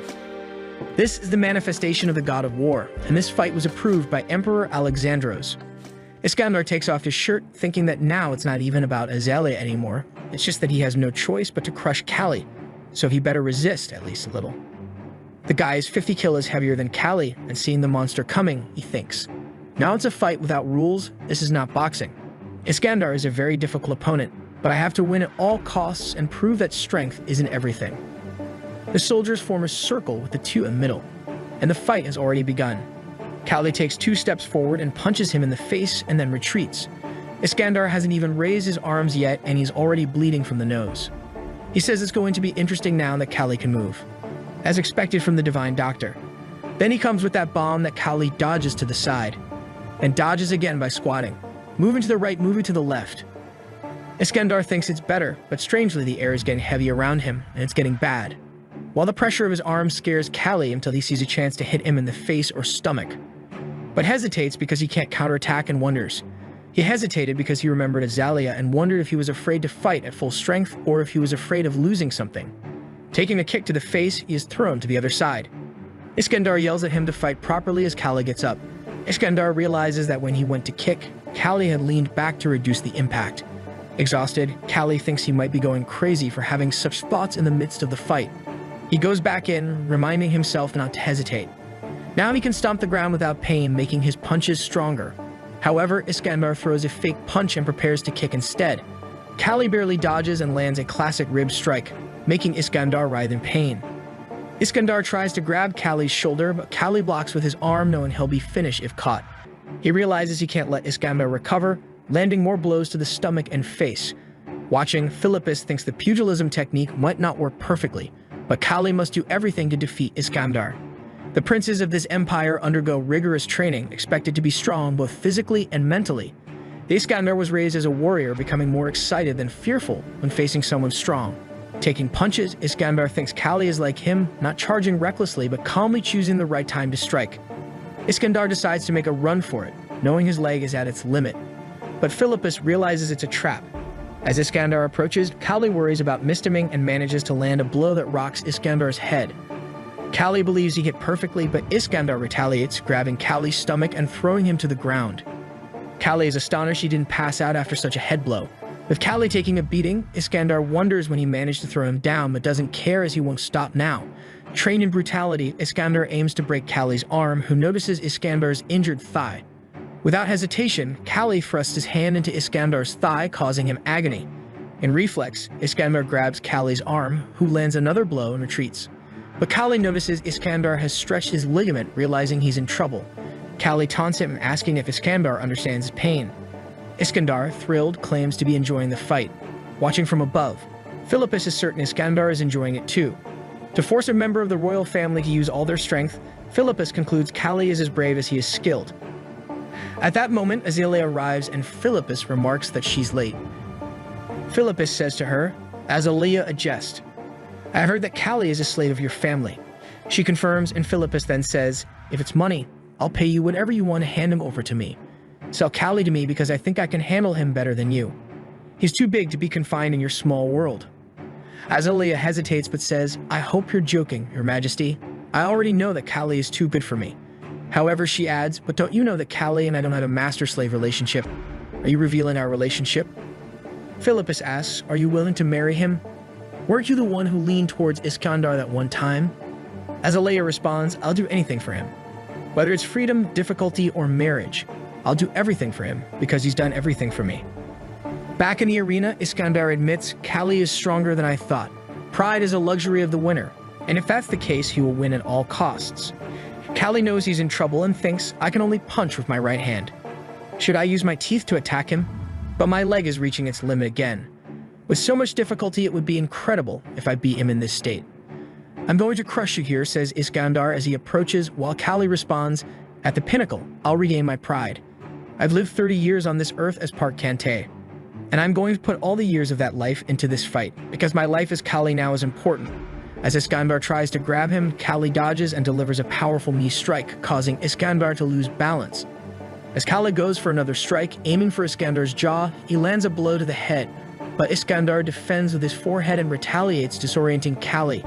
Iskandar grabs his leg, boasting about his lineage, and throws Callie into the air. As Callie falls and loses consciousness, Azalea appears, wiping away her tears, and tells him, don't look at me like that, almost crying. She touches his face and says, bring me victory as always, Callie. Motivated, Callie gets up, impressing the soldiers with his determination. Meanwhile, Iskandar seems to grow stronger by the minute, proclaiming, do you know why I didn't fall? Callie replies, yes, because your head is just decoration. Iskandar, angered, asserts, it's because I am a descendant of the god of war, and I won't lose. I have sacred blood, but Callie smiles, saying, today, victory is mine. As Iskandar prepares something, Callie remembers Azalea's technique of initiating a confrontation from a distance. Callie realizes he was wrong. Iskandar will do anything to win because victory is his pride.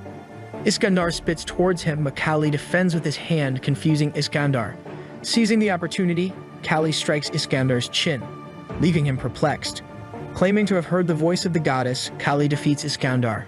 Philippus stands and announces, your victory has been witnessed by me, the first prince of the empire. Callie the pugilist has won the fight. The empire and the gods of war recognize this. With that, he leaves, saying, Callie as the winner. Analyzing the boy's leg, the doctor says that it is severely injured and adds that both he and Iskandar are resilient compared to normal people. Lying on the bed, Callie asks how his friend is, and the doctor says that he went through many illnesses when he was a baby, which is why he is stronger now, eating everything he sees. However, he states that the protagonist's injury was more severe than the other boys. Worried, Callie asks how long it will take for his leg to heal, leaving the doctor thoughtful as his muscles are elastic. He believes that this must be the secret behind the boy's strength and recovery speed. Without hesitation, the doctor says that the injury is serious, and even with rehabilitation, it will take a year to be 100% healed. But since that is a long time, the old man suggests completely removing the boy's leg and implementing an artificial one. While the boy apologizes, the doctor leaves the room but asks the boy to consider what was said. Suddenly, the door opens, and it is Iskandar, who is quite angry. He calls Callie a bastard. Grabbing the boy by the collar, he asks if the young man looked at his textbook, but the boy says he got the book from Phillips.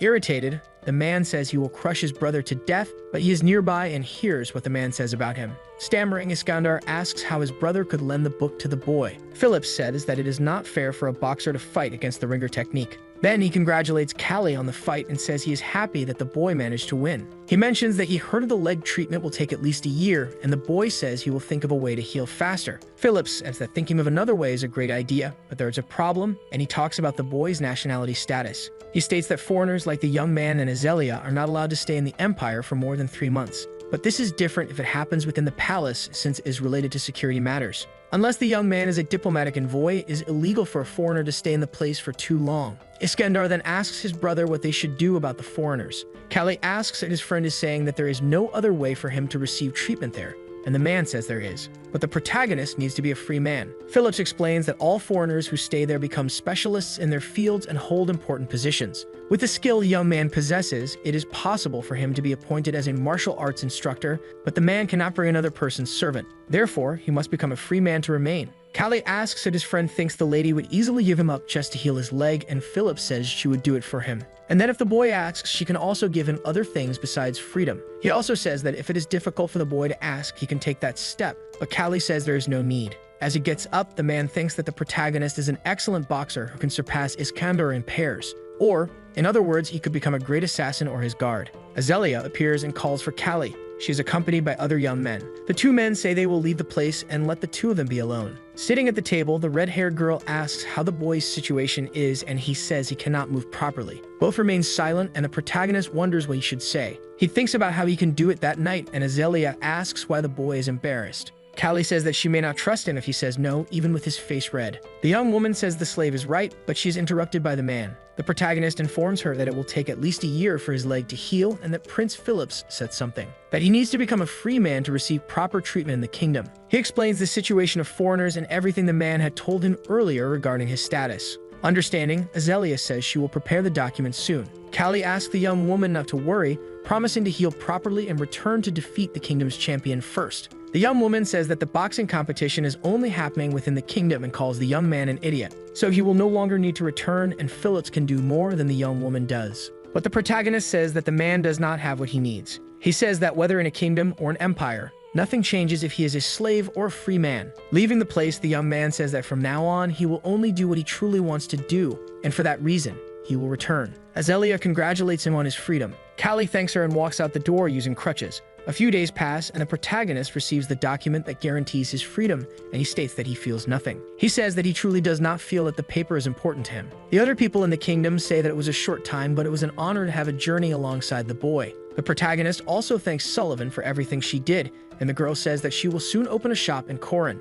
Azalea watches the two from a distance and asks if the boy had not gone there to see her. She states that she wants to take care of the boy, but he is no longer her slave. Callie asks the young woman to return home safely and not to be kidnapped like before, and she laughs at the situation. Calling Rovo, the dog, the blonde young man also wants to say goodbye to the animal. He asks his friend to take the dog as well, and the young woman asks if the boy will be left alone. Kneeling, he orders the little animal to also keep an eye on the girl in his absence. Azalea announces that she and the group will be leaving at that moment. However, Callie's stay in the Empire lasted longer than expected, remaining in the place for 2 years. The records were not preserved in history. However, when the boy left the place, Phillips was taking the throne as emperor. 2 years earlier, the former emperor of the empire abdicated the throne after the conquest of the north ended, when his strength weakened. With that, the first prince, Phillips, ascended as emperor. Fearlessly, the young man removed any opposition, even if it was from his own lineage. During Philip's reign, 4 of the 7 princes died. Oritz, the second prince, who incited rebellion within the royal family due to his dissatisfaction with the empire, died at Callie's hands. However, there was a rumor that said he was killed by Barbara. The protagonist appears and questions if he will use such an explanation as an excuse to keep him around. He says that in the beginning he was told it would only be for a year and calls the person stubborn. Callie says that sometimes he misses the innocence of 2 years ago and that he is tired of being deceived now. In response, the young man speaking with the protagonist says that he would like him to stay longer. Furthermore, he says that he will not get married because he wants the next emperor to be chosen based on strength and intellectual ability. Saying goodbye, the blonde young man says he understands and wishes him good luck with a new choice, but Phillips asks him to accept the offer. The man hands him an emblem and says that it signifies he is one of the emperor's representatives. Later, someone asks if Callie is not just a martial arts instructor. He says he cannot believe that the boy can carry out the emperor's mission so perfectly, considering he had treated his leg before. Callie says that it was a terrible experience and that he will not go through that situation again. Due to the state of medical technology, anesthesia in the place is known to damage the brain, so the surgery was performed without anesthetics. The protagonist says that Phillips was curious about his ability and true identity, but the elder says it is not the time to reveal the truth. A trio of men appears and asks if Instructor Callie is leaving at that moment. The young man's disciples belong to a unit called the Shadow Guard, and they are all loyal. Worried, one of the men asks Callie to take care of himself and gives a sword as a gift to the fighter, who says he does not use such an artifact. Even so, he holds it in his hands and evaluates that it is an expensive object worth 3 months' salary, but says that if he has a son, he will pass it down as an inheritance. The other disciple also asks the protagonist to take care of himself. Before leaving, the blonde young man calls for Iskandar and says that he cannot say goodbye to him since the young man is still conquering the West. Then he leaves the place and waves goodbye to everyone who remained. The western border city, Arzan, is introduced. Callie confirms if the city is famous for its jewels. With that, he believes that precious stones could be a good gift for Azelia. He approaches an elderly man and asks which store sells the best jewel in Arzan, but the man says that any place sells a good product. But the protagonist states that he wants something special, and with that, the citizen understands. Giving some advice, he says that the boy can try the auction house since shops and street vendors only sell second-class stones. Callie is a bit shocked to realize how easily the man changes his words. He continues on his way and arrives in front of a large door protected by 2 guards. Before he can enter it, he is stopped by the uniformed man, who says that he cannot enter the place. To gain access, he will need to pay at least 2,000 guild. Without hesitation, the boy pays the amount and asks if he can enter, and the man immediately grants permission. Inside the hall, several people are gathered, and a man on the stage thanks everyone for waiting. Presenting a ruby, he says that the stone was crafted by Mr. Quilherson. The man goes on to say that it is a precious gemstone that has received the highest rating for its vivid red color. Quickly, everyone starts placing bids for the highly valuable ruby. A bid of 25,000 is placed, and the man asks if anyone will offer a higher price for the treasure. Then, Callie raises his hand and offers 30,000 guild for the ruby. This is the highest bid of the auction, making others present think it is absurd and accuse the fighter of not having that much money. One of those men raises his hand and bids 33,000, leaving the protagonist irritated. Looking more closely, he realizes that the man is Count Boromarl, the richest noble in the kingdom. Even so, he is shocked by the 33,000 bid offered by the man, and the two stare at each other. The auctioneer asks if anyone else has another offer for the stone and is about to strike the gavel. But the protagonist steps forward, raises his hand, and offers 40,000 guild for the item, leaving everyone in shock. Not backing down, Boromarl instantly raises his hand and bids 45,000, making Callie shout in disbelief. Trying to explain, the count says he is sorry, but that he will give the jewel to his wife and suggests that the young man look for another gift for his lover. Unable to buy the jewel, the protagonist leaves the place quite irritated, stating that it would have been the perfect gift for Azelia. Walking away, he decides that he should look for other gemstones while being watched by a man hiding in the shadows. Alert!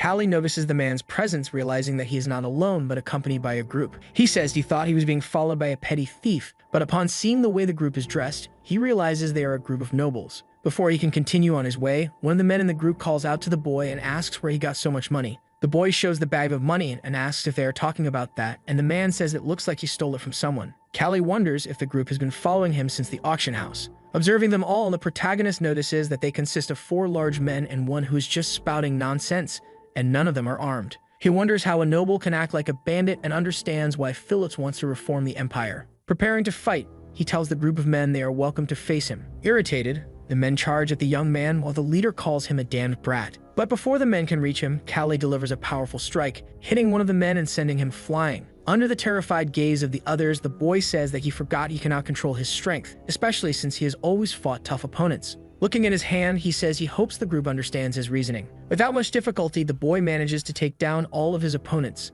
The gang's leader becomes frustrated and calls the boy useless. But then he feels Callie's piercing gaze on his back. Frightened, the man asks if the protagonist knows who he is. However, he's interrupted by the boy, who says that he does not care who he is and that he is just a gangster disguised as a noble. Crying, the man begs the blonde young man to wait and not to strike him. Callie approaches and asks if the man is from that kingdom, and stammering, the noble asks how he knows. Grabbing the man by the collar, the protagonist says he wants him to tell him everything he knows about Count Boromarl. Scared, the man says that the Count is just a rich man and that, unlike his father, he has neither ambition nor ability. Moreover, his family is an example of the saying that a rich man can perish within 3 generations. The man says that Boromarl likes to travel, but Callie does not let him continue speaking, stating that he does not need that kind of information. Desperate, the noble reveals that the Count likes boxing just like the other people of that social class in the kingdom. An inn in Arzan is shown, and someone states that they spent more than they expected. It is Boromarl, who says that he did not intend to bet so recklessly to satisfy his pride, but that it was all the mercenary's fault. Analyzing the stone, the Count says that it no longer matters since he has already bought it,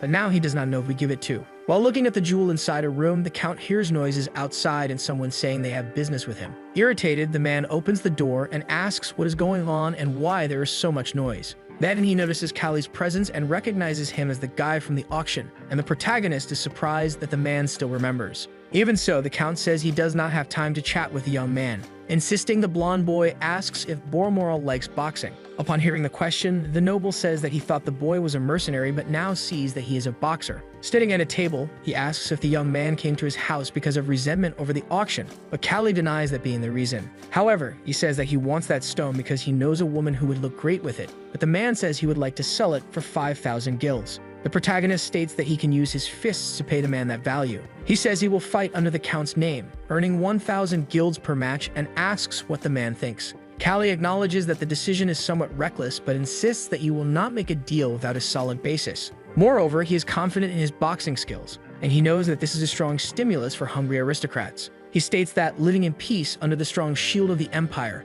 the nobles have come to crave more decadent and thrilling entertainment. As free individuals, they have tried everything, but no longer have anything they truly want to do. This is the best description of Count Boromoral. Considering the offer, the noble says that the suggestion sounds fun and asks the protagonist's name. Without hesitation, he introduces himself as Callie. 2 days pass, and many people gather around a tent. In the audience, a man speaks with Boromoral, saying he is eager to see a boxer fighting under the Count's name. But the man states that the protagonist's opponent that day will be quite difficult, as he will be the strongest boxer in Arzen. And even if the boy loses, the Count can simply return to his fief. In the center of the arena, Callie says that it has been a long time since he participated in a boxing match and evaluates his opponent. He notices that the man is not as tall as Kicho, but has long arms and legs with well-balanced muscles. Judging by the man's scars, he believes that the opponent must be experienced in the field. The order is given for the fight to begin. Blows start being exchanged, and the protagonist attempts the first attack. His opponent realizes that the boy is quite fast, and states that he feels as if he is being observed, which is unpleasant. The fight continues, and the two keep trading punches and strikes.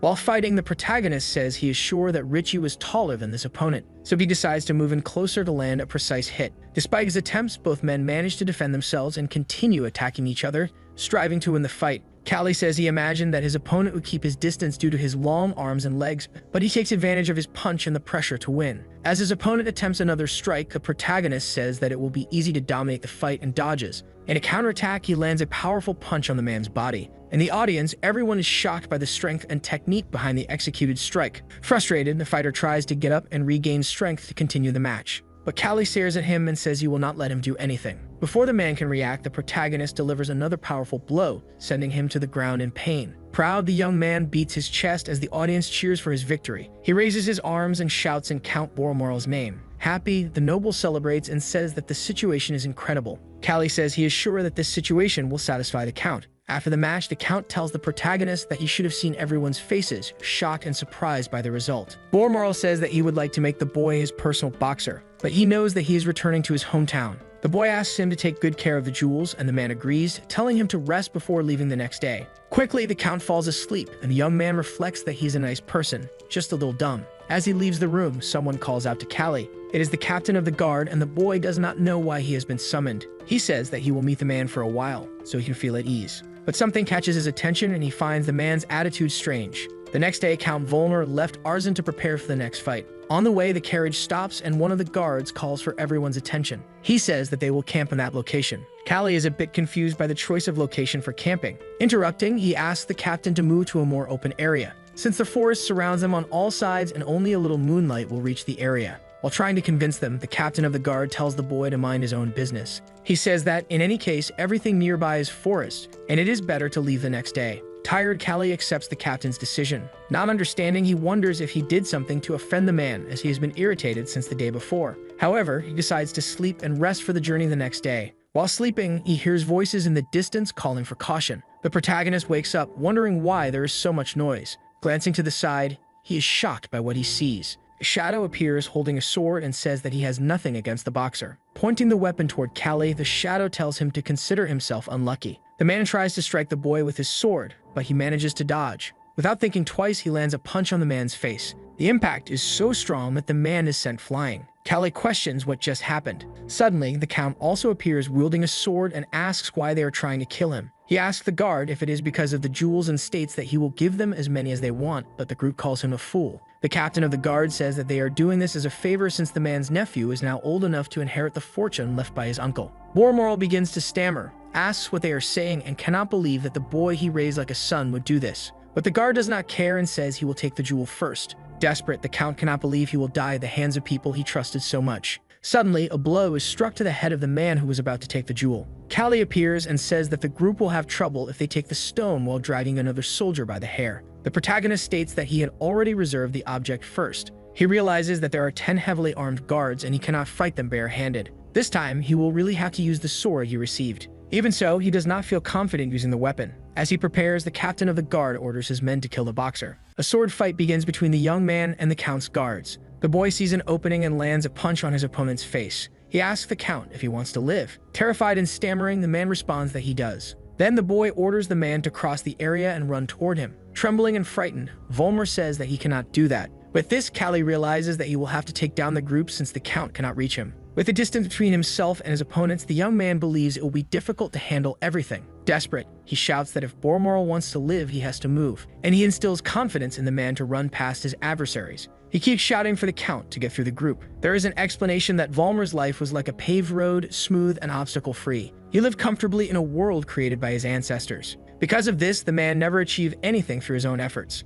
Callie's words of encouragement pierced the hardened heart of a man who had lived that way for so long. Confident, the man gathers his strength and runs through the guards. The captain of the guard calls his companions idiots and tells them to stop the count. One of the men knocks Volmar to the ground and tries to strike him with a weapon. Watching from a distance, Callie orders the man to use his right arm to defend himself. The sword used by the count falls to the ground and he groans in fear of what will happen. He manages to reach the protagonist, grabs the young man's hands, and begs to be saved. Carrying the man on his shoulder, Callie says that he has a good spirit. Noticing that his new friend is injured, the young man says that they must leave quickly, or he may bleed to death. The captain of the guard does not give up and orders his group to shoot at the two men. A spear is thrown toward them as they walk. Callie notices and asks Volmar to wait a moment. Before the spear hits, the boy deflects the piercing object with a single strike. The other projectiles aimed at them are also deflected by the young man. The guards are shocked and say they cannot believe what they are seeing. Even so, the captain orders them not to stand still and to pursue Callie and Boromar. A great chase begins, and the protagonist puts the count on his back and runs quickly. 3 days pass, and the western desert is introduced.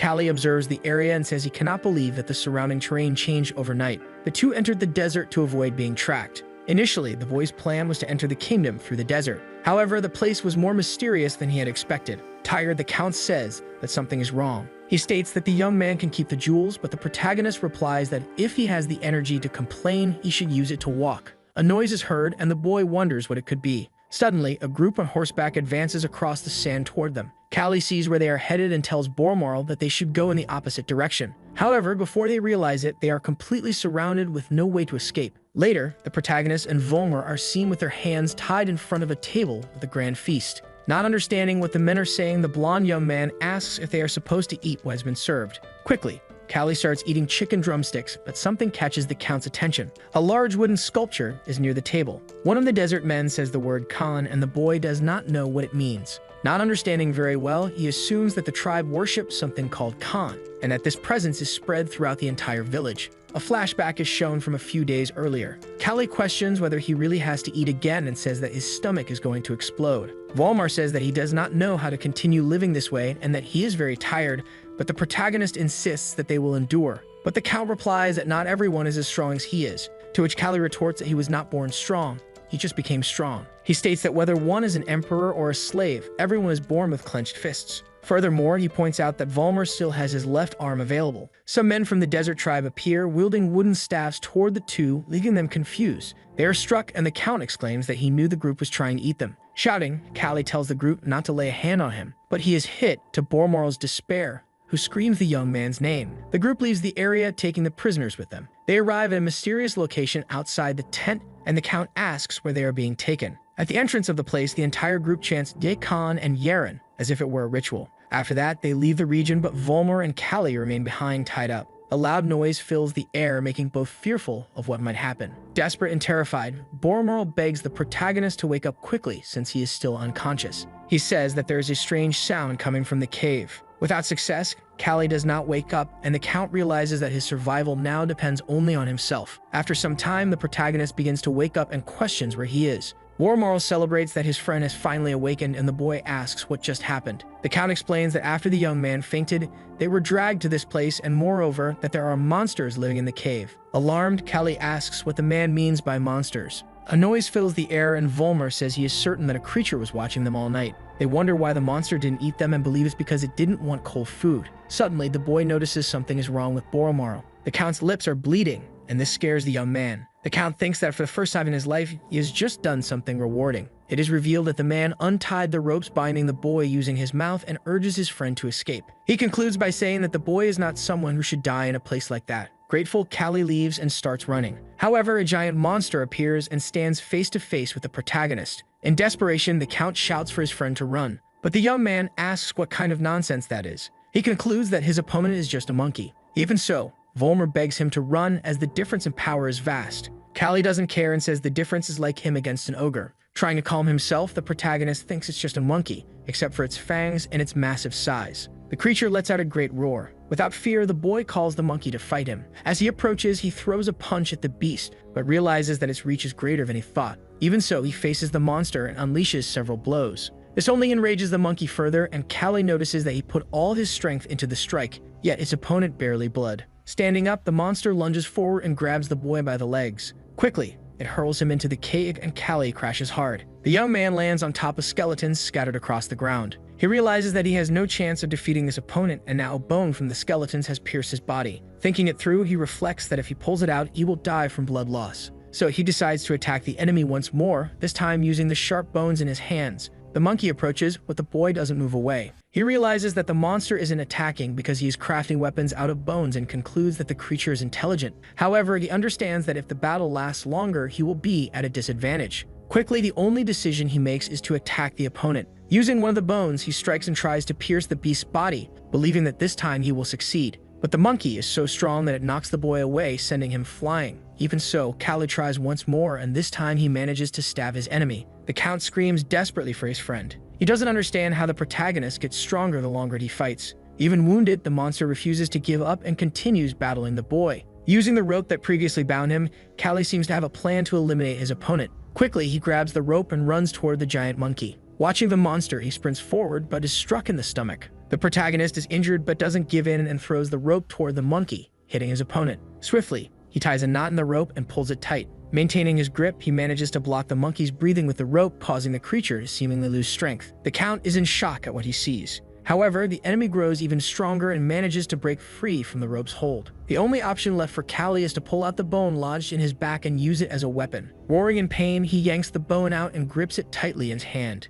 With immense force, he manages to stab the object into the monster's stomach, causing it to collapse to the ground. The protagonist leaves the cave while the Count is overjoyed to see his friend emerging alive. But he notices something is wrong and Volmer asks if he is okay. But the young man tells him to be quiet so he can be untied. Relieved, the Count says he cannot believe his friend returned after defeating the monster. Without strength and bleeding, the young man collapses to the ground, unconscious to his friend's despair. Carrying Callie on his shoulders, Boromarl tries to leave the area quickly. On the way, he notices a group of men standing in front of him and panics, unsure if they are assassins or the desert tribe. Looking closely, he realizes that they are actually an army. Without hesitation, he thinks only about escaping, but they order him to stop. The army identifies itself as the Western conquest of the Empire and demands that they state their identities. Stammering, Volmer says that he is the lord of the Boromarl County, and the guards ask what is wrong with Callie. A man appears on horseback and says that he has heard about a beast worshipped by the barbarians, asking if the Count has seen it. He introduces himself as the leader of the Empire's Western Conquest Army, Iskandar. Quickly, he dismounts his horse and Volmer does not quite understand what this means. The man recognizes Callie and asks what he is doing in that place. After taking the two to the protective tent, the leader is shocked that the young man was the one who finished off the beast first. Iskandar becomes angry and says that Callie should have been the one to defeat the barbarian's god, while Volmer asks if he knows the protagonist. He says yes and then rushes toward the young man who is lying on the ground. One of the army's medics warns that the boy is in critical condition, but the leader says that he will not die just from a hole in his stomach. Declaring that the boy is a monster himself, Callie slowly starts to wake up and notices Iskandar shaking him. Without hesitation, he punches the man in the face. Irritated, the man throws the boy out of the tent and says that he was treating him with all his heart. Desperate, the medic says that he was in the middle of treating the boy. Fully regaining consciousness, Callie realizes that it really is Iskandar and asks why the man is there. Without hesitation, the man states that he said he would conquer the Western Desert and that Callie left the Empire without even saying goodbye to him. Volmer is in shock as he listens to their conversation.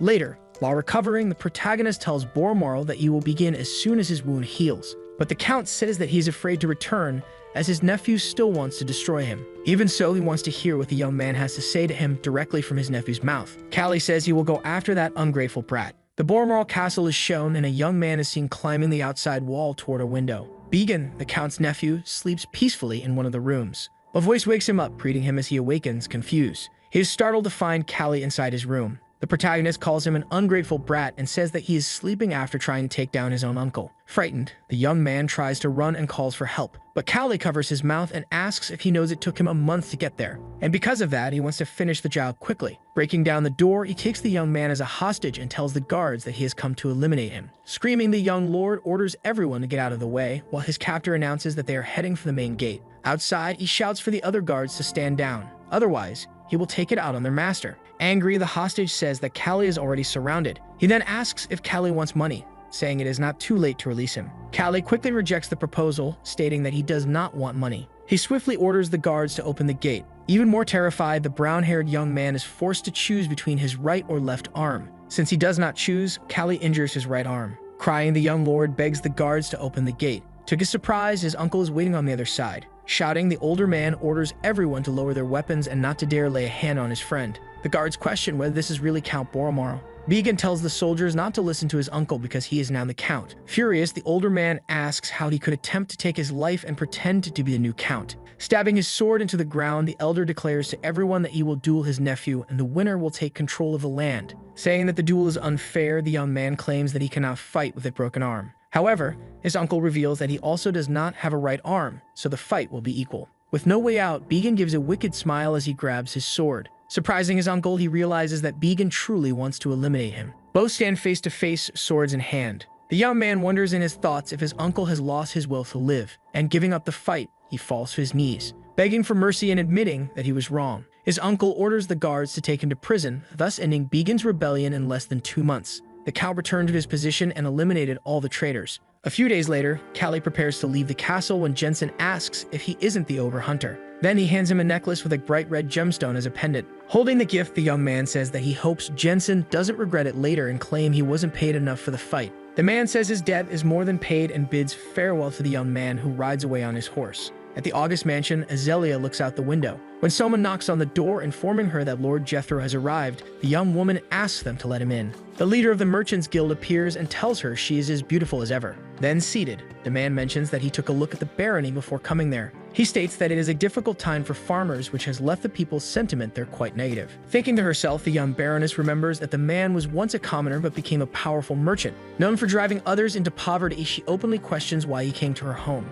With a smile on his face, Jethro says he came to collect the 30,000 guilds she borrowed last winter, since by autumn he expects to be out of funds. Adding interest, he states that the real amount is now 35,000. With a dark look, the young woman wonders if he is mocking her. It is revealed that 2 years after the Baroness returned from her travels, her father was bedridden, sick from excessive drinking. He soon passed away, leaving behind a massive debt. Azalea, even using all her resources, could not reduce the amount, which forced her to borrow even more money. Having no way to pay the Lord, she asks him to wait until autumn, but he suggests that she sell her fighters to him. She says she cannot do that, and even if she sold them all, it wouldn't cover the debt, not to mention that her kingdom would fall into ruin. Furious, the man asks what she's trying to do since she has no money and refuses to sell the fighters, stating that for the good of her people, she should do everything in her power to solve these problems. Suddenly, someone enters the room. Annoyed, the young woman says she is having an important conversation and orders the person to leave. Ignoring her, the person says they intended to wait outside, but upon hearing what was happening, they couldn't just ignore it.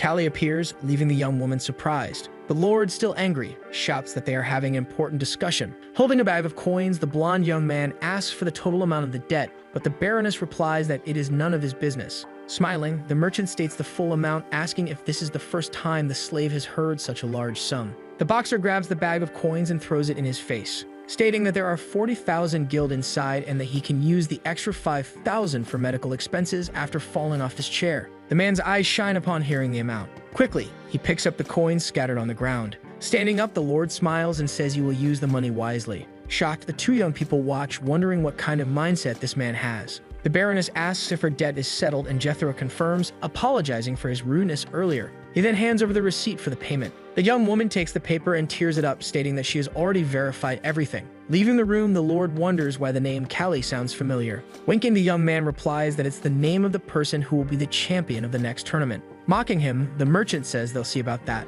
Pouring tea, Azalea says she will repay the 40,000 guild to Callie. He says there's no need since that money was never really his to begin with. Smiling, the young woman says she thought she would never see him again, but he says that even if he was late, he never breaks a promise. A moment of tension arises between the two. Trying to change the subject, the young man comments on how she has become a baroness. She then explains how it all happened, saying that instead of feeling sadness for her father, she was overwhelmed by her new reality. Curious, she asks how the boxer spent the last 2 years. In response, he says he was working for Phillips, deciding to return because of his promise and because he was bored. In her thoughts, the young woman says she knows that what he desires is neither fame nor money, but he will not achieve anything there. Snapping out of her thoughts, she asks if the young man is still good at boxing. He confirms and says he was never bad. Azalea then orders him to leave August because he is now a free man. Annoyed, he questions what she means by that. Harshly, the young woman says that as the Lady of August, she will not accept him staying. Angry, he shouts, asking why she told him to return in the first place. With her arms crossed, the young woman responds that she never thought he would actually do what he promised. Clenching his fists, he asks if she fell in love with someone else or if she simply no longer wants to be involved with a slave. Furious, she shouts that it is the second option, because now she has become someone who must take responsibility for the territory and cannot compromise her future with someone poor.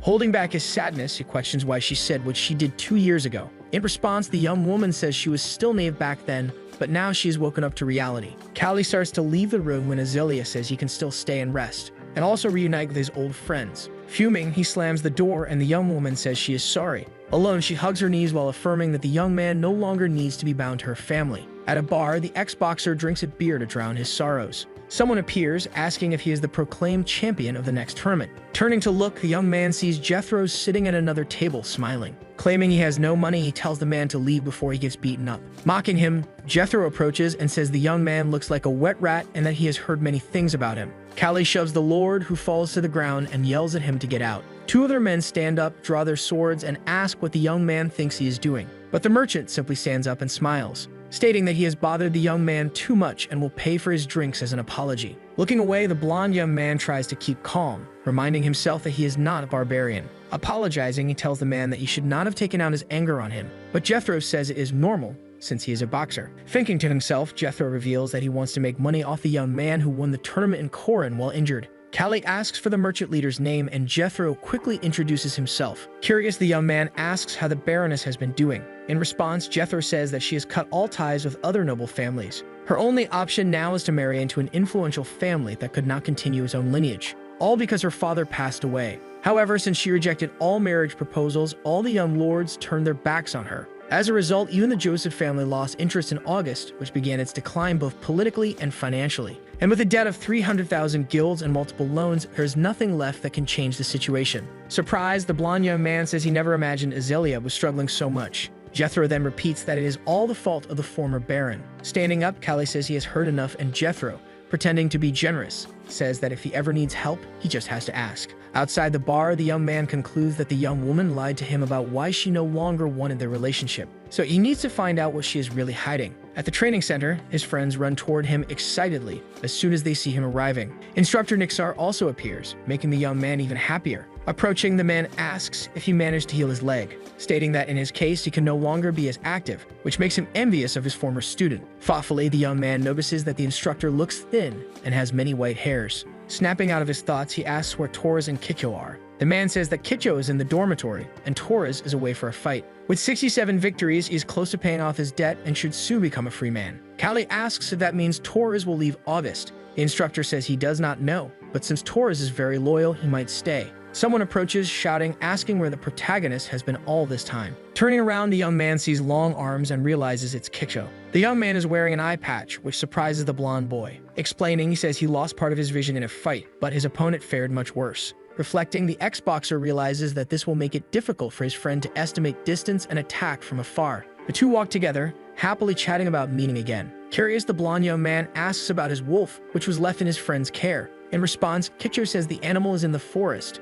because it couldn't overcome its instincts. Asking another question, Callie wonders if the Baroness has been to the training center and why the Baron passed away. Answering, Kicho says he thinks it was due to an infectious disease, which is why the young woman hasn't seen anyone except her servants. Saying goodbye, the blonde young man thinks to himself that it must be because of that serious illness that she could no longer go out into society. In a forest, he calls for his former wolf. On all fours, the animal quickly appears. Running toward him, the creature licks its ex-tutor's face, while Callie comments that no one will mock it for being fat anymore. Suddenly, Robo signals that it wants him to follow. The ex-boxer decides to go along and see what it could be. Inside a cave, he finds 3 little pups. Realizing that his wolf was actually a she-wolf and wasn't fat, but pregnant. Petting the animal, the young man says that's why it never returned to the training center. And smiling, he thinks that this might be their last meeting. Out of nowhere, something clicks in his mind. Running, he leaves the cave, wondering how he didn't realize it sooner. At Azalea's house, he is stopped by the guards as it is late. Panting, the young man says he needs to speak with the Baroness.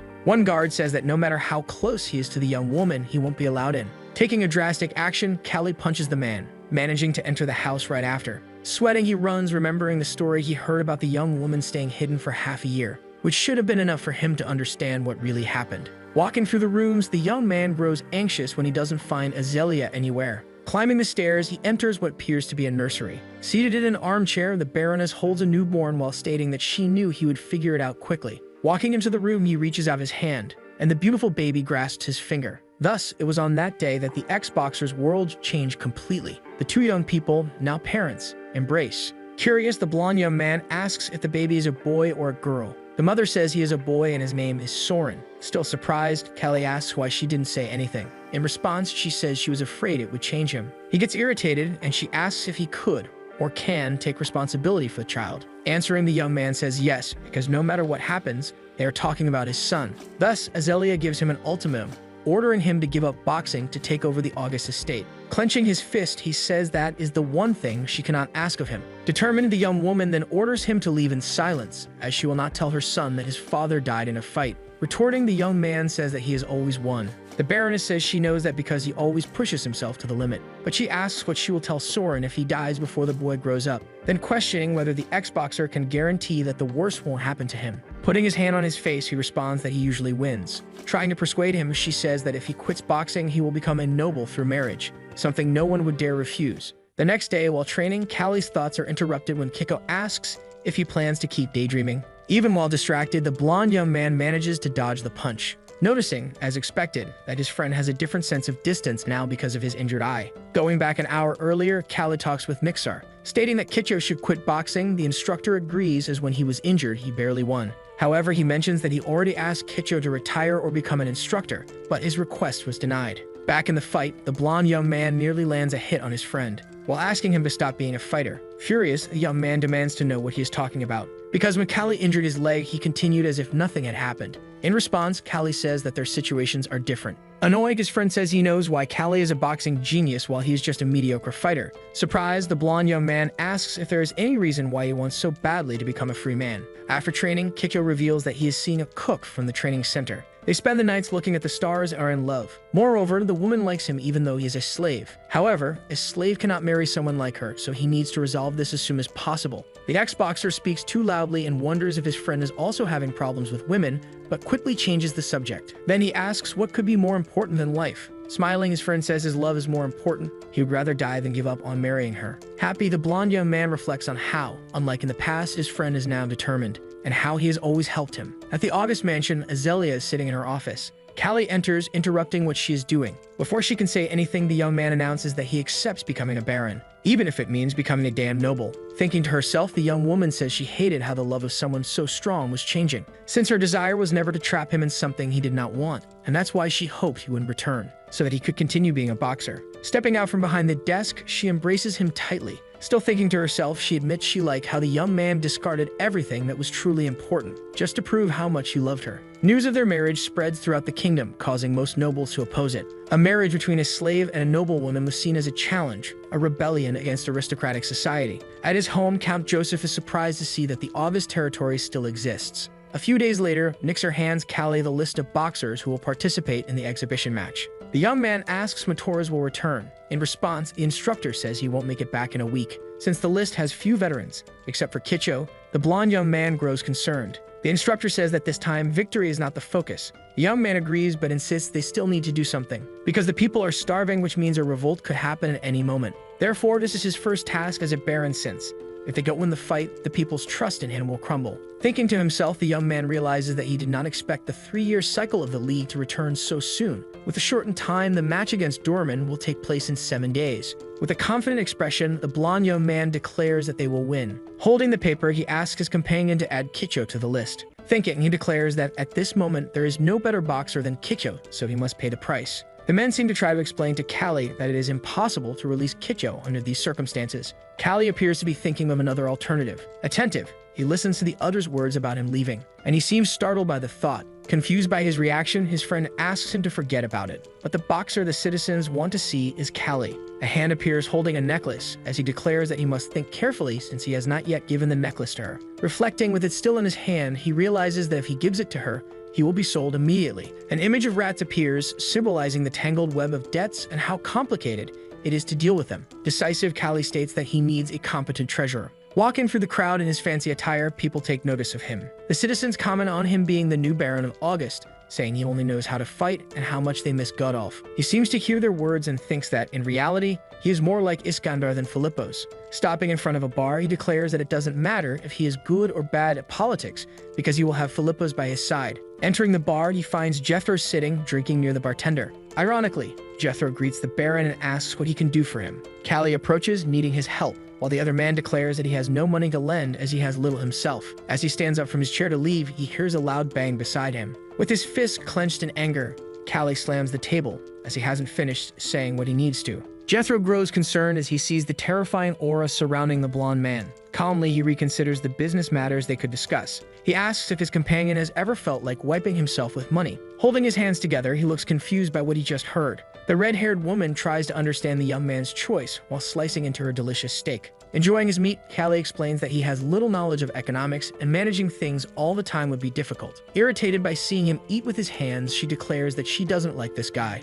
Callie starts remembering when he worked for Philippos and how dirty the process of executing ideas was. Since he didn't like that, he left the empire quickly. With her head down, she understands and will leave everything for him to handle. Her eyes show how she is thinking about the description of power she just heard. They appear happy, having a picnic in a grassy landscape with a small house in the background. Callie is holding and playing with a baby while the woman reflects on how hard he has worked over the days, on how he always does his best even back in his days as a slave fighter. He is seen walking through a field alongside the white-haired young man. Surprised, he stops upon hearing something. He comes across men training while others are sparring. Then they are shown embracing each other. The blonde man watches from a distance, wearing an expression that suggests he is not pleased. He appears grabbing a towel, thinking about how in recent years he has lived only for boxing. In the mirror, he sees the image of a well-dressed man, reflecting on the reason he came into this world. A carriage pulled by sleek horses approaches the grand house. Callie stands beside the red-haired woman with 2 maids, welcoming Count Dorman. As he steps down from the carriage, the Count sarcastically remarks on Callie becoming a baron.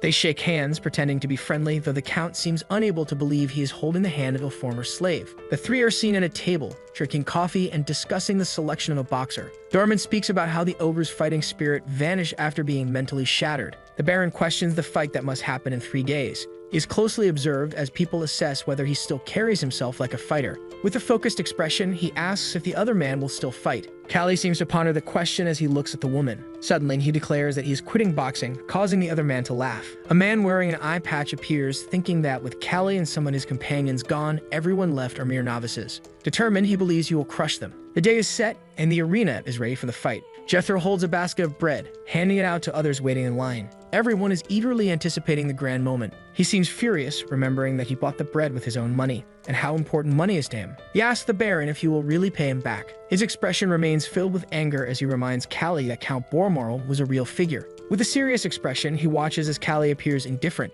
creating a tense silence between them. Someone comments on the other man's wealth while the group observes, speculating about his importance and influence over the fight. Spectators murmur that Callie is just like the other lords when they had expected him to be different. The man with the eye patch speaks with confidence, encouraging another person to believe in himself while the group closely observes the situation. The image shows a grand event with a packed audience and 3 important figures seated, attentively watching the action. Callie extends a hand, his expression suggesting that something significant is about to happen as the fight begins. The match starts between 2 fighters. One of them seems to hear the crowd chanting for Shiram. The blonde man thinks that he needs to win the match to pacify the people before the harvest season. They are shown exchanging embraces during the fight. He expresses surprise upon noticing changes in the setting, reflecting on the time he spent in the Empire. The battle begins with intense movements as both fighters' techniques and combat styles evolve rapidly. Callie thinks about how fast the fight is progressing, suggesting that his presence accelerated its development. The fight escalates with swift strikes, the fighter's expression revealing pain and struggle. The crowd roars with excitement, cheering for the competitor as he fiercely takes on his opponents.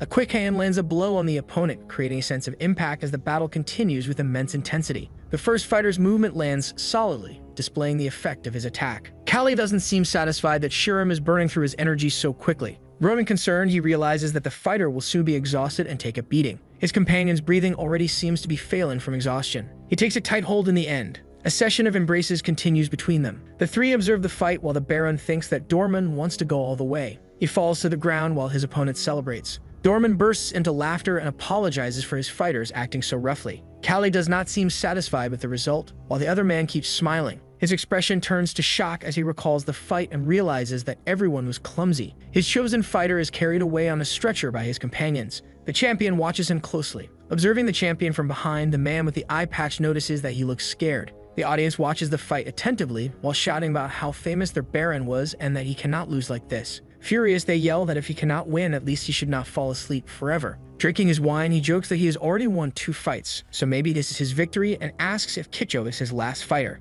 While the red-haired woman just listens to the conversation, he confirms that yes, he will be the last. She observes while her aura turns completely furious and asks him to stay calm. His opponent recalls seeing him fight before but believes he has no chance against him. Regarding the fighter stepping into the ring, he states that he is one of his best. A towering and strong man appears, introduced as Charon. As he prepares to fight, Kicho hears that he is the last hope. Callie looks down, stating that they have already lost, but the public opinion is that they must win. A tension between them is noticeable. 2 men appear, receiving advice from Callie on the battlefield. They seem confident upon hearing that one of them has perseverance beyond mere skill. He gives them one more piece of advice to fight calmly and not lose control. The man with the eye patch thinks to himself that he does not want to become as strong as Callie. Watching his master from afar, he has only one thought: to get rid of fighting and live a normal life. The crowd keeps watching the match as he focuses only on winning. Apprehensive, his master continues observing the fight. As they prepare to start, he realizes that measuring distance with only one eye is not easy. But despite that, he must win and will do everything he can. His opponent sneers, calling him ridiculous for only having one eye. Kicho begins analyzing his opponent's movements. Callie starts sweating at the situation and thinks that if Kicho gets too close, it will turn into an ugly fight. The battle between them begins with him trying to dodge. The young man realizes that, in fact, his opponent is aiming for his blind spot. Then he starts to understand, just as his master does, that his opponent can read his thoughts. Sharon finds the scene ridiculous and believes that only the ogre hunter would be worthy of challenging him. His opponent states that first, he must deal with him. He realizes how the fight is going and that keeping his distance is useless. Taking the initiative to move forward, he ends up getting hit. The blonde man then grows worried because at this rate he will lose. He appears furious as he realizes that if his eyes were intact, it would be a different fight. Ironically, his opponent also comments about taking what is left. A brutal fight continues and he is hit multiple times. Grabbing his arm, his opponent says he wanted to reclaim his master's reputation. Looking down at him, he declares that now that he has become a noble, he will never step into the arena again. Then he proceeds to massage his opponent's fingers. The crowd remains in an uproar, questioning how the fight could be so pathetic. From afar, the scene of him lying on the ground can be seen as the audience watches.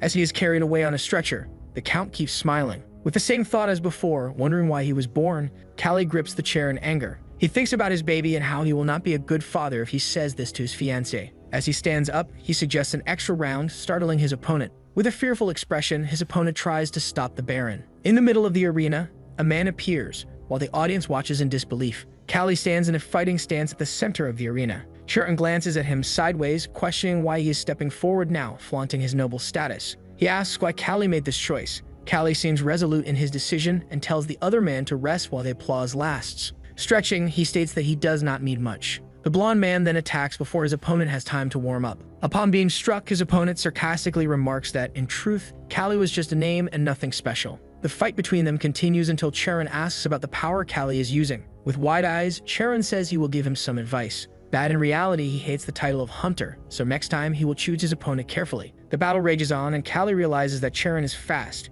perhaps one of the fastest he has ever faced. And yet, he manages to dodge. His opponent cannot understand how Callie avoids his strikes. As he has these thoughts, Callie is hit. He observes his opponent's eyes and tries to understand. He thinks that he has become slower and something trickles from his eyes. His strategy now is to lure his opponent in. His opponent seems to sense that Callie is plotting something or possibly considering giving up. The crowd continues shouting, questioning why he is acting this way when he was so confident before. With clenched fists, he has only one thought. He wants them to shut up because all he wants is to fight. He lands a strike on his opponent and tells himself he will not throw away everything he has already conquered. His opponent is confused, certain that he had hit Callie harder than that. He watches Callie, who exudes an overwhelming aura, wondering how he is still standing. Callie remembers fighting someone in the past who did not feel pain. An enemy who never fell, no matter how many times he was struck, making him the most terrifying opponent. With an expression of pain, he focuses only on pretending he is fine. As he attacks his opponent, he thinks to himself that it is all just a bluff. The crowd watches from afar as the battle continues between them.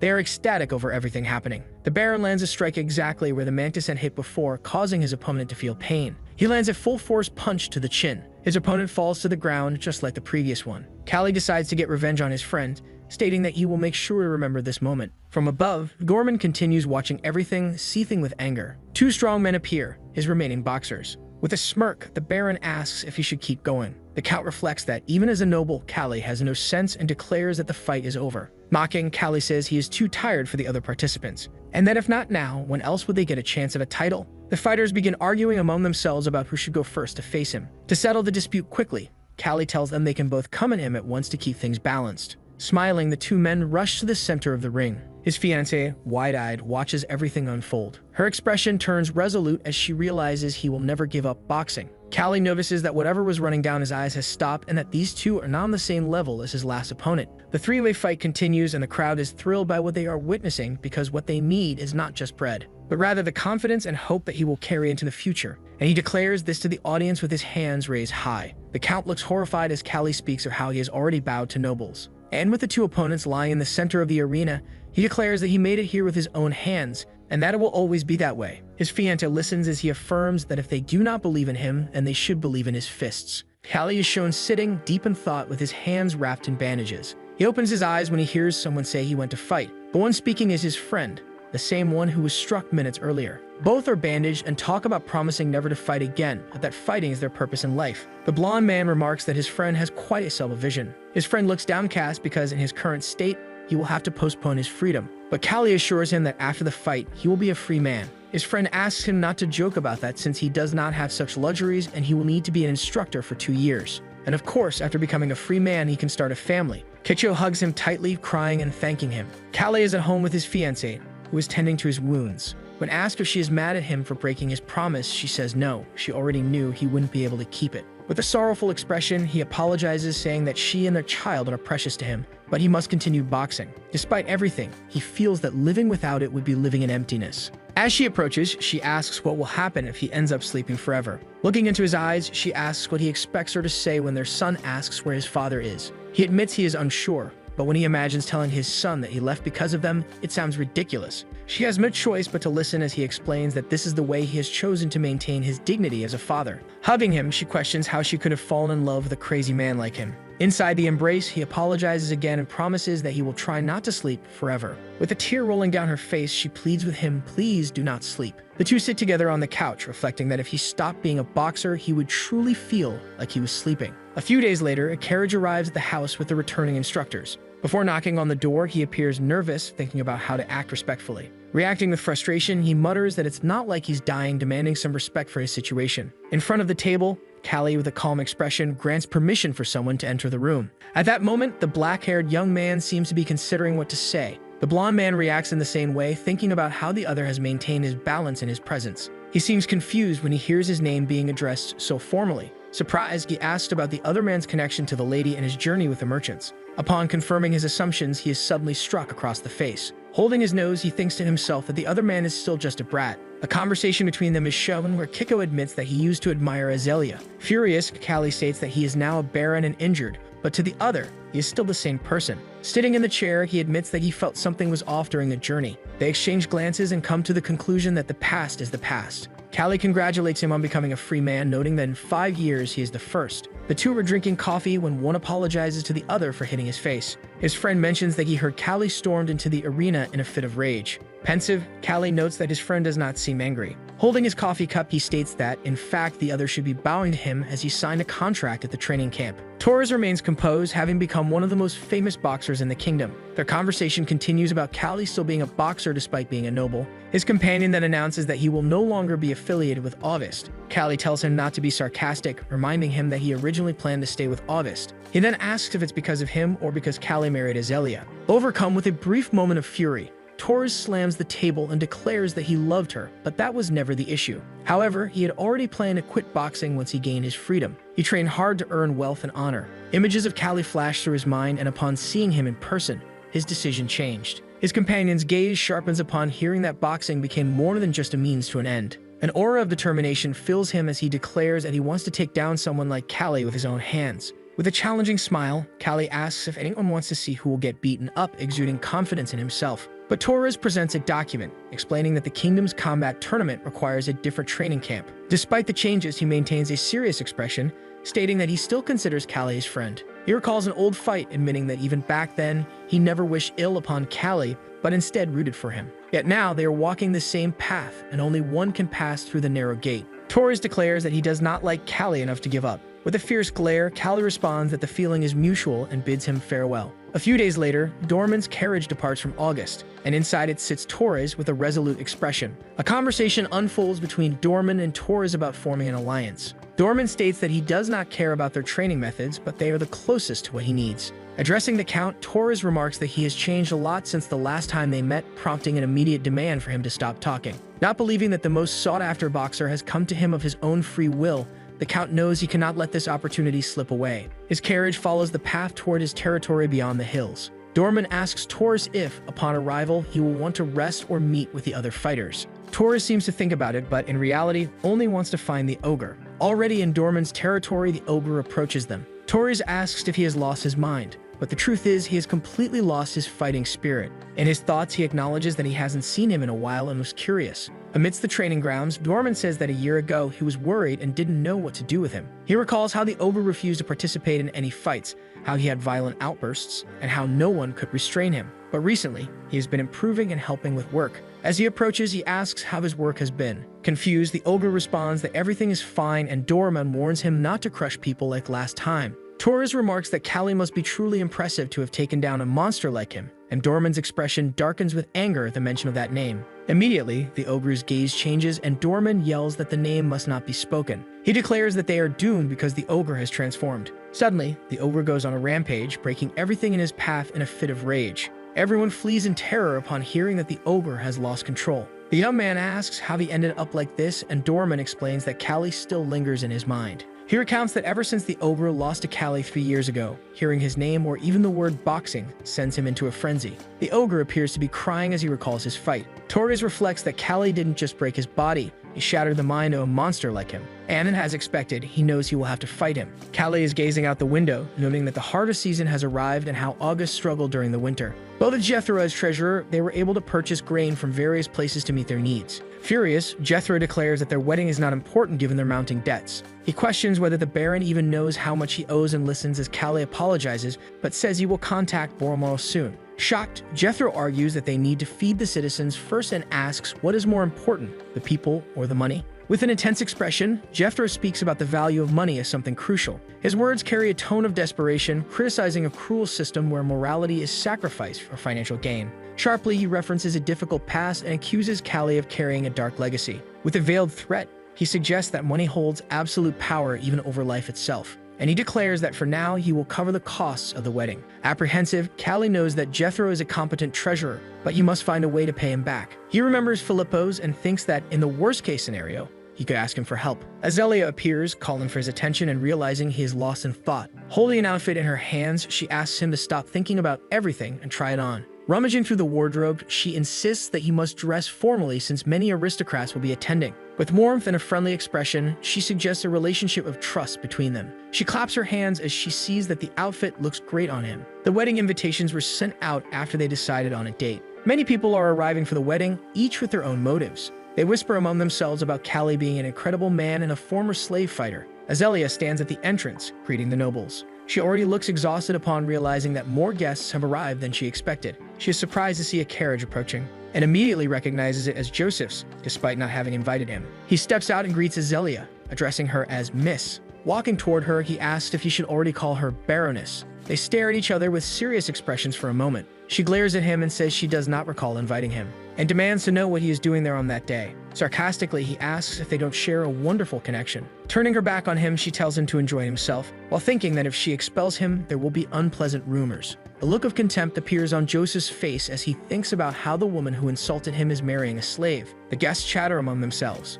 Watching them, he internally mocks them for lowering themselves before Callie. With a disapproving look, he questions the morality of those engaging in such disgraceful behavior. With a smirk, he introduces himself enthusiastically, as if this encounter were a pleasant coincidence. Then he suddenly excuses himself without waiting for them to finish their introductions. There is a knock at the door while Callie is discussing the tightness of his collar. A young man enters the room greeting Callie. Surprised, Callie greets Lorvin from Corin. They shake hands and comment on how long it has been since they last saw each other. Lorvin remarks on how Callie's name is frequently mentioned among the nobles, and Callie jokes that this must be why his ears have been itching. But Lorvin clarifies that while some words are good, most of them are negative. He shares that recently Joseph's daughter became a princess, and now he has the royal family protecting his back. Ironically, he warns Callie to be careful with the people around him. He bids farewell, saying he has already taken too much of the groom's time. He leaves reflecting on how boxing has become entertainment and how Callie rose from a slave to a nobleman. He observes how Callie's influence shapes public perception.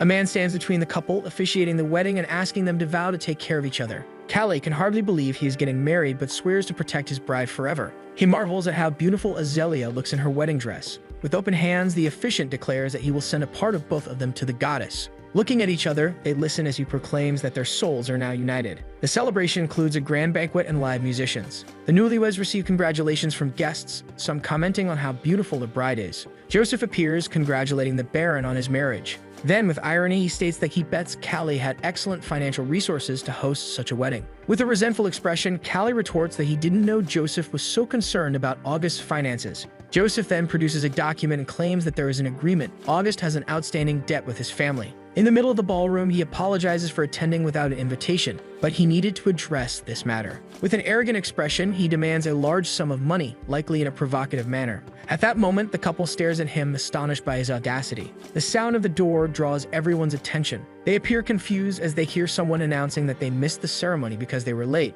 And there he is, Count Boromorl, dressed in his extravagant attire, prompting murmurs from guests questioning his connection to August. With a surprised and suspicious expression, he comments on the lack of traditional elements at such an important event, such as music. When questioned, Warren informally reveals his identity, indicating that he is someone of high status, possibly a noble. He does not understand how one of the wealthiest nobles in the kingdom is attending Callie's wedding. Since his accident, the Count has been actively involved in commerce and has quickly gained influence in politics. He then questions what that document in Joseph's hand is, noting that it does not seem like a wedding gift. He harshly criticizes Joseph's family, questioning their manners and behavior during what should be a celebration. Warren speaks with authority, expressing urgency in collecting the payment and emphasizing the importance of the matter. With a serious expression, Callie asks about the amount they are demanding, suggesting a significant negotiation. Joseph responds with a precise sum in a firm and decisive tone, making it clear what he expects. The Count gestures for someone to come forward. Two men appear carrying a chest, as the Count remarks that he thought Joseph urgently needed money. Opening the chest filled with gold, he declares that he has brought 500,000 guilds. Everyone is shocked at the sight of so much money. While Azelia looks surprised, Callie is embarrassed as he had only requested 200,000. Calmly, the Count suggests that the conversation be postponed until the next day, since it is getting late. With confidence and composure, he promises to arrange the payment. Warren is visibly shaken and disappointed, clearly surprised by Callie's unexpected alliance. Crushing the document in his hand, he has no choice but to accept defeat and leave with his head down. Callie questions the Count about the amount of money, and Boromorl responds that it is still too little. Looking at Azelia, the Count expresses his pleasure in finally meeting her. Azelia asks how they met, noting that Callie should have told her before. He replies that it is a long story. She then turns to the Count and asks him directly how they met. Laughing, Boromorl tells Callie to explain since it is his story. The Count begins recounting their tale to the guests. He describes how he cut the rope with his teeth while Callie fought the monster, but people doubt his words. Callie understands why no one believes it. He himself could hardly believe in the monstrous ape when he first saw it. The Count continues narrating details about his injuries until Callie covers his mouth as he is drunk. Callie recalls that he should not speak about the Empire, Simply being near Count Boromarl attracts nobles, and involvement with the Empire would complicate things. The Baron is aware of the Empire's national power and knows he must use his strong desire for success wisely. Ultimately, he is just a fanatic for boxing. At that moment, something comes to his mind. He then calls for Azelia, showing her a necklace. He explains that he had been trying to give it to her, but never found the right moment. Taking the piece, his wife admires it, saying it is beautiful. Callie attempts to name the artisan who crafted the necklace, but becomes nervous. She recognizes it immediately, saying it was made by Quilherson, the most famous jeweler in Arzen. Azelia reveals that she sold all her jewelry except for her mother's belongings. Both look out the window, and she thanks her husband. The next day, Warren left August after drinking all night. Inside the carriage, he began cursing the man once again. Callie watched the carriage leave his estate. As he saw it move away, he remarked that he wouldn't have to worry about Joseph for a while. Jethro appeared, asking if he had slept well. Then, kneeling, he addressed him as Baron of August, to which Callie told him to stop. Lifting his head, the treasurer refused. With determination, he swore his loyalty. The Baron replied that Jethro's loyalty wasn't to him, but to the 400,000 guilds. Walking away, he promised to keep his word and pay him, which excited the treasurer. Jethro carefully budgeted just enough to get them through the winter. Even so, they had only managed to pay off part of the debt. August was full of mountainous and arid lands. Most of its income came from boxing matches. Currently, a large number of fighters had left. If they were to pay off all the debts, they wouldn't be able to bear the burden. His treasurer had the idea of making raspberry liquor while walking through the mountains. Meanwhile, the baby slept soundly with clenched fists. His father remarked that it was fascinating every time he saw him, and Azelia called out to him. A letter had arrived from the kingdom, leaving him intrigued. It stated that a boxing competition would be held in celebration of the prince's wedding. His wife watched him silently as he read the letter. She then took his hand. She said she would prefer if he rested for a year or two, but she knew that he would go to the competition anyway. Callie confirmed it, that he would leave after the winter, gently stroking his wife's hand. The men were running even in winter. Leading the run was the Baron. Kickcher shouted at them, calling them slugs and ordering them to go faster. However, he whispered to the Baron that the comment wasn't directed at him. Another instructor watched the group running. Nixar had a smile on his face. A tree in the area was marked from the punches Callie had thrown, impressing everyone. A young man asked him what he would do if the tree broke since they were low on supplies, to which Callie apologized. Behind him, the other instructor arrived, asking if he was comfortable leading them. Callie admitted he never knew teaching was so difficult, and the other responded that if it weren't difficult, it wouldn't be work. They commented on how the year was coming to an end, finding it surprising. Nixar remarked that the former slave had become a noble and the least reliable one had become an instructor. As he watched the Baron train, he said he was glad Callie had returned alive. The two men watched him smiling. During winter, Callie tightened his loosened muscles, ingraining his reckless nature. His back bore marks from training. As spring approached, his body completed the tempering process, becoming as sharp as a blade. Azelia approached, asking if he didn't need guards. Mounting his horse, he said he was going alone, and she said he worried her until the very end. She called for his attention. She asked if he understood what she was saying without her needing to say it. Smiling, her husband made a victory sign. Then he spurred his horse. Determined, he rode toward his destination. 2 days after leaving August, Callie heard a cry for help. He came across a man tied up with 4 others surrounding him. Upon seeing Callie, they commented that the harvest was good. They advanced toward him, threatening him and demanding his belongings. Callie analyzed their features, their armor, and tried to guess who they were. One of them directly threatened him. Drawing his sword, the Baron asked what would happen if he refused. The others flinched at the movement. Then they tried to encourage each other, reasoning that it was 4 against 1. At that moment, Callie made a move with his sword, throwing it in front of the men. It landed between them, making the one who had threatened him nervous. He asked what Callie was doing, but was quickly sent flying backward by Callie's punch. His companions charged at him with the intent to kill. The Baron assumed a fighting stance, awaiting his opponents. One of the men attempted to strike him but failed. Using his dodge to his advantage, Callie landed an uppercut on his chin. Another appeared, raising a shovel to strike his head. Callie dodged again, causing the man to slam the shovel into the ground. Taking the opportunity, Callie delivered a kick to the thief's face. Another man then charged at him, wielding a pitchfork. Callie grabbed his sword and lunged forward. With it, he blocked the attack, surprising his opponent. Then he used his strength to land a punch directly on the man's face. The blow sent him crashing to the ground. All 4 men lay unconscious, sprawled in different directions. Turning to the tied-up man, Callie asked if he was all right. Excited, the man asked if he was the Baron of August, to which Callie asked if he knew him. The man introduced himself as Began of Bormarl, but Callie still didn't remember him. Seconds later, he recalled he was the nephew who tried to kill the Count, and Began confirmed it enthusiastically. Now pointing his sword at him, Callie asked what he was doing there, and Began said he was on his way to see him. He was on his way to August to deliver a letter, but he encountered bandits. Fortunately, he was saved. In the letter, the Count asked Callie if he knew his nephew. He decided to give him another chance and suggested that Callie use him as a squire. If he didn't want to, he could kill him. However, if things worked out and Began became a decent person, Callie could send him back, but Callie preferred to be alone. Still, if he wanted to send him back, he had to consider the 500,000 he would have to return. The Baron thought he should receive someone worth 500,000, but he told the young man that he would keep an eye on him. If he caused any trouble, he would break his limbs and leave him behind. At night, the two were eating in front of a campfire. Began had lit the fire and prepared the meat. While eating, Callie thought that the man was more subtle than he had expected. Looking at him, Began said it was hard to believe that he was so wicked, and Callie remarked that's why his uncle never expected the betrayal. Irritated, Callie said that it wasn't something to brag about, as it was like cutting off his uncle's arm. Began replied that he had asked the man to cut off his arm, but instead he treated him, which made him reflect. Thinking about it, he said that people change after they experience death. Began faithfully fulfilled his role as a squire. While traveling to the capital, the Baron gradually taught him boxing to pass the time. As they approached, the gates of Dragos came into view. The guards confirmed their identities. Callie was impressed, and his squire asked if it was his first time there. He commented on how dazzling the buildings were, and Began told him that the street was called Dragon's Wings, where the nobles lived. He suggested they head to the mansion that his predecessors had used, as it was nearby.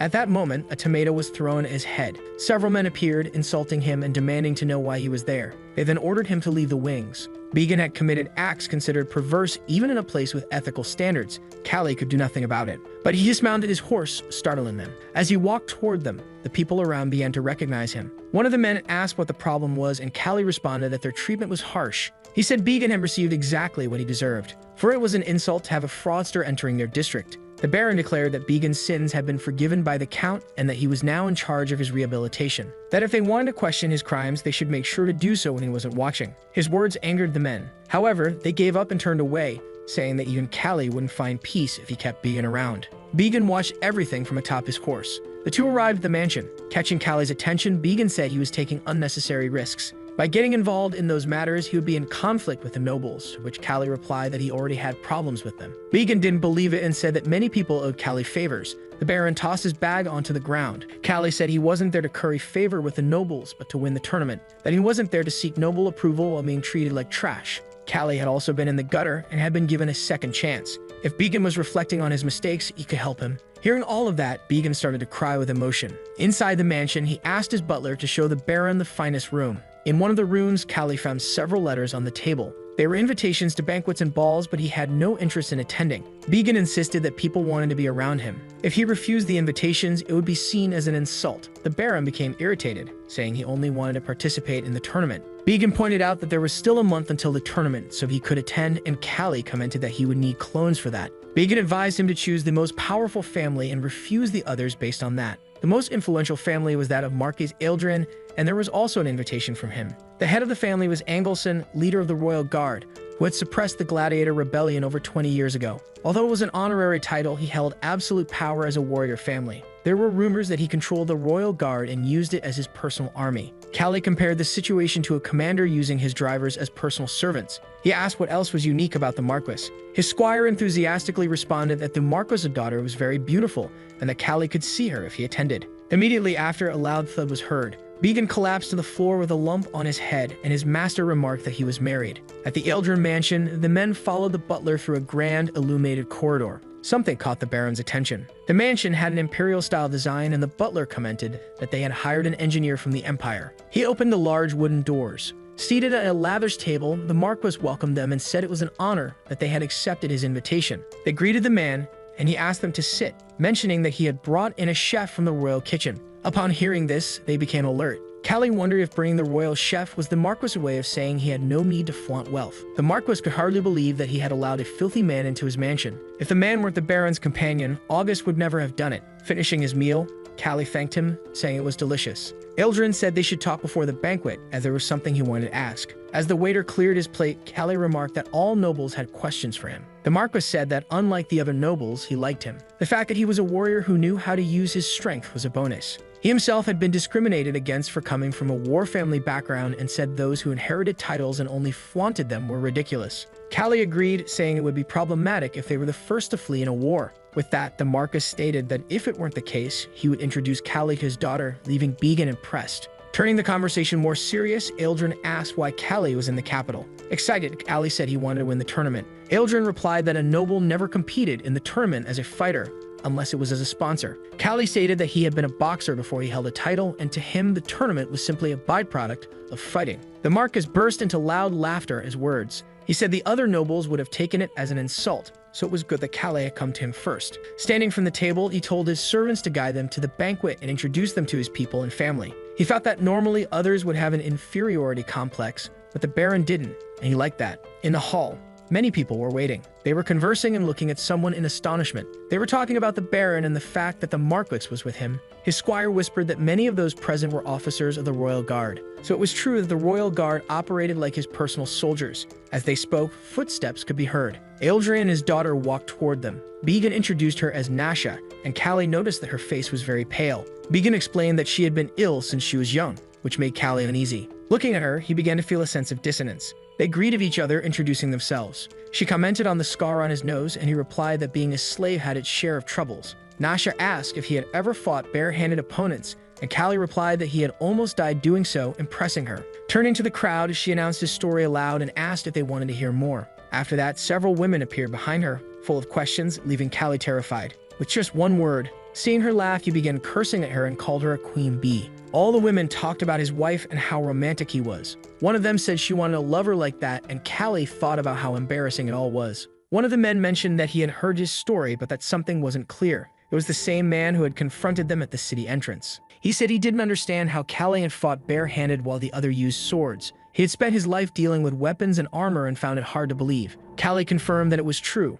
and the man asked if he wanted to reenact it, with him using a sword. Everywhere he went, Callie encountered people like that, so he accepted the proposal. It was easier to explain with fists than with words. His opponent said he had seen many people brag. Nasha asked her father if he shouldn't intervene. Eldrin said it wasn't necessary, it was a great event, and he also wanted to see what kind of boxer that man was. The man said it was a practiced sword, but if Callie made a mistake, it could break his bones. Callie told him that he wouldn't take responsibility for any fractures he suffered, so he could do as he pleased. The women were enthralled when the Baron took off his shirt, but admiration quickly turned to shock. They began commenting on his body and muscles. Looking at his sword, the man told Callie to signal, and he was ready. Callie told him to start now. In the hall, people formed a circle to watch. Eldrin remarked that everyone wanted to see, and that Callie had only had a few official matches despite his fame. Taking a fighting stance, Callie thought that to face a sword bare-handed, he needed protection. However, since it was just a practice sword, he wouldn't need to use it. His opponent said that he was impatient and attacked him with the sword. The pugilist dodged immediately. Angrily, the man attacked again, but he left an opening for Callie to kick his shin. With the kick, his face twisted in pain. Kneeling, he asked how the other dared to use his feet to attack. In disbelief, Callie replied that the man was using a sword against someone unarmed. He asked if he was trying to say it was fair for him to use only his fists. Drinking his wine, the Marquis thought that the fighter must have gained experience outside of formal matches, that Baron August could stir the stagnant waters of noble society. Still on the ground, the man, now furious, said he would fight properly. Then, gripping his sword with confidence, he stood up. Every time he attacked, Callie dodged from all sides. A single strike would not be enough. He decided to use a right-handed thrust. Quickly, he rushed toward his opponent. He attacked directly with the sword, but Callie dodged at the very same second. Callie then punched him, saying that he already knew his tactics. The man began vomiting onto the floor, disgusting the spectators. Callie thought he had controlled his strength, so he asked if it had been too much for the other. Trembling and leaning on his sword, the man admitted that he had realized his mistake. Nasha was impressed, while her father praised Callie's performance. Looking at him, Eldrin smiled, thinking about the Baron, a man with turbulent vitality. After that incident, Callie was frequently invited by the Marquis while he was in the capital. During one of these visits, the Marquis asked if Callie knew fencing. The Baron replied that he never had the luxury of learning it, and Eldrin declared that for nobles, martial arts should be boxing, not fencing. That way, they wouldn't have to die in a duel. Unlike true pugilists, nobles gamble their honor, not their lives. Leaving the table, he asked Callie if he knew the king, and Callie said he did not. Eldrin stated that the king was a puppet. The lands and power belonged to the great lords, and the military power was his. But the king was clever. Since he couldn't maintain power alone, he distributed it to keep balance. The problem was the crown prince, a young man who was arrogant and naturally cruel. Deep down, Eldrin wished to put the second prince on the throne, but he had only just turned 5 years old. He said there would be a civil war over the region, and they couldn't let that happen again. Eldrin turned to Callie and told him that he would soon receive an invitation from the crown prince, to be careful with his words in front of him, as one could never predict what he might do. Callie said he had such bad luck that he would probably survive somehow. His friend remarked that he was like a mercenary who lived alongside death and that he could smell it on him. As he left the Marquis's house, Callie began thinking about those words. Then he remembered the strange feeling he had when he saw Nasha and wondered why he felt that way. While he was deep in thought, someone appeared behind him. The woman asked if the Baron was already leaving. Looking at her, the same feeling returned. Regaining his composure, he greeted her formally. Nasha took his arm, asking why he was being so distant. She told him to call her by name only. Her closeness left him stunned. She said she would cheer for him and bring many beautiful women along. He said she was welcome but not the others. Then she said she would bring handsome men instead, teasing that he was too sneaky for a 50-year-old. That joke annoyed him. Callie said he didn't understand her intentions, but he had made a lifelong vow to one woman and didn't want to play around with that. That it was the last time he would tolerate such jokes. Irritated, Nasha said she was the Marquis's daughter and that he should not be insolent, but she was interrupted. With a threatening aura, Callie said he was restraining himself because she was a woman, not because she was noble. She started sweating as she realized the man's fury. Seconds later, he said he was leaving. He slammed the door shut as he left, making a loud noise. The woman began trembling, wondering how he could talk to her like that. Then she burst into laughter, saying it was incredible. He had a firm and confident posture, that he also had a body full of vitality. Immediately afterward, she called for Blair, who appeared instantly. Nasha ordered her to write something about him later. At the Bormora mansion, a log was violently thrown onto the ground. Began asked what that was. Callie said it was his morning training equipment and told him to carry it. His squire was confused. Sometime later, Began lay on the ground with the log beside him. He began regretting asking to learn boxing when Callie told him he would do that every day. Began said he felt like he was going to die from regular training, but Callie remarked that he looked energetic. That physical strength was important in boxing. A weapon could be made by a blacksmith, but one's body had to be trained. Then he said that Began had held up well so far. Began asked if he was serious, but Callie seemed lost in thought. He was worried that maybe he had gone too far the night before. Nasha had seemed too dangerous when she spoke about Azalea, but it was better not to dwell on it since there was less than a week left until the tournament. Callie decided to go out to buy leather strips and ointment and told Began to clean up. The city was bustling. The Baron walked through the district with his purchases. Suddenly, something caught his attention. There was a tent in an alley, and he remembered seeing something similar before. It was just like the tent of the fortune teller who had read his future with Azalea. Stepping inside, he thought it wouldn't hurt to try. A woman sitting at a table said she had been waiting for him and called him a warrior. He questioned her, and she replied that she only spoke what she saw, but she could change it if he didn't like it. Sitting down, Callie asked if this was a fortune-telling tent and recounted his previous experience. The fortune teller confirmed it but stated that they usually didn't read the fortunes of just anyone. Taking his hand, she said that the elder had felt something in him, just as she did now. Closing her eyes, the fortune teller used her abilities. She told him that he had come from very far away. She started mentioning various things he had never seen before, things that were exactly what the elder had said before. Noticing this, Callie wondered if they really had divine powers. Then he thought that he was already a supernatural person, so having divine powers wouldn't be surprising. She commented that the Baron had a guardian behind him, to which he responded that his guardians were his fists. She then said that this was why he was a warrior, that everyone was destined to fight and overcome challenges throughout life. The fortune teller asked if he would be fighting in the tournament. He questioned her, but she replied that news traveled fast around there. With seriousness, she warned him that there would be many obstacles ahead and told him to be careful. Her words left him stunned. Leaving the tent, he thought back to what Began had said, that Dragos, the capital, was the most corrupt place in the kingdom. He wondered if they would bribe the judges, but then he decided not to put too much stock in a fortune reading. A week later, during the qualifying tournament, the crowd roared with excitement as the fights took place. The men fought tirelessly. They used a variety of techniques with brutal force. One of the fighters knocked his opponent down, but another appeared behind him. However, he noticed the movement. He dodged it in a split second. Using the momentum, he turned and landed a punch on the man's jaw, knocking him down. Only one man was left standing while several others lay on the ground. Astonished, the referee declared the winner. His name was Dorman Torres. He advanced to the main round. It was the second day of the qualifying tournament. Callie entered the arena. They were in the elimination rounds. The fight hadn't even started yet, and the men were already brawling. Two people in the audience watched the fighters. Nasha remarked that it was finally the Baron's turn. Blair watched silently. She told a young man that Callie was his target, to use his magic to capture him. He bowed and accepted the mission. But in his thoughts, he called her an idiot for believing in black magic. That it wasn't surprising, considering death was right in front of him. He only wanted to take her money, and once he no longer needed her, he would kill her. In the arena, Callie looked around. This round was a battle with 20 participants fighting at once. The last 3 standing would advance to the finals. He had heard rumors that the fighters ganged up on famous pugilists. The sound of a drum marked the start of the fight, and everyone rushed at their opponents. That excited the warrior. However, no one was fighting him. He was standing alone in the arena. Irritated, he asked why they weren't ganging up on him. One of them said they weren't stupid enough to fight a noble.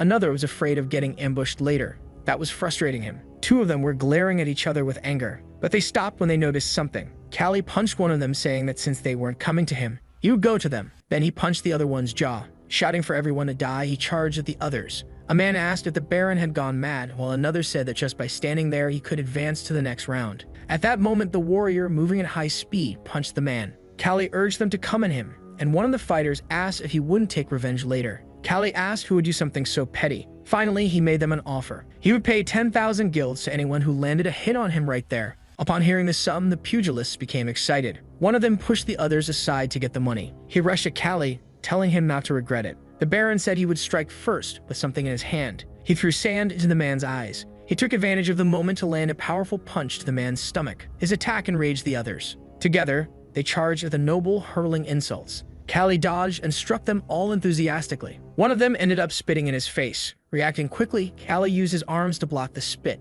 A punch was aimed at his stomach. He redirected the punch to his opponent's chin, knocking him down. One of them called him trash and attempted to punch him. When Callie dodged, he remarked that this was how they fought in the Empire. His opponent claimed that was a bluff, as he had never seen such a thing before. Callie replied that it was the truth. In the audience, people said that Callie had gone mad. However, he was not being overwhelmed, so the rumors about his skill were true. In the middle of the arena, one of the fighters trembled before the Baron, and Callie declared that no one would be able to claim the 10,000 guilds. Despite his nerves, the man rushed at Callie, but he didn't even get close before being struck with a powerful punch. The man hit the ground with a loud thud from the sheer force. The audience erupted in cheers at the scene. Above them, two people observed everything. Nasha asked Blair what he thought, and he said that Callie's strength was overwhelming. He had never seen anyone like that before. Blair thought to himself that he needed to eliminate the Baron completely to make it seem like black magic had worked. But the more he considered it, the more impossible it seemed. The only option was poison. Callie advanced to the main round. At the Eldrin mansion,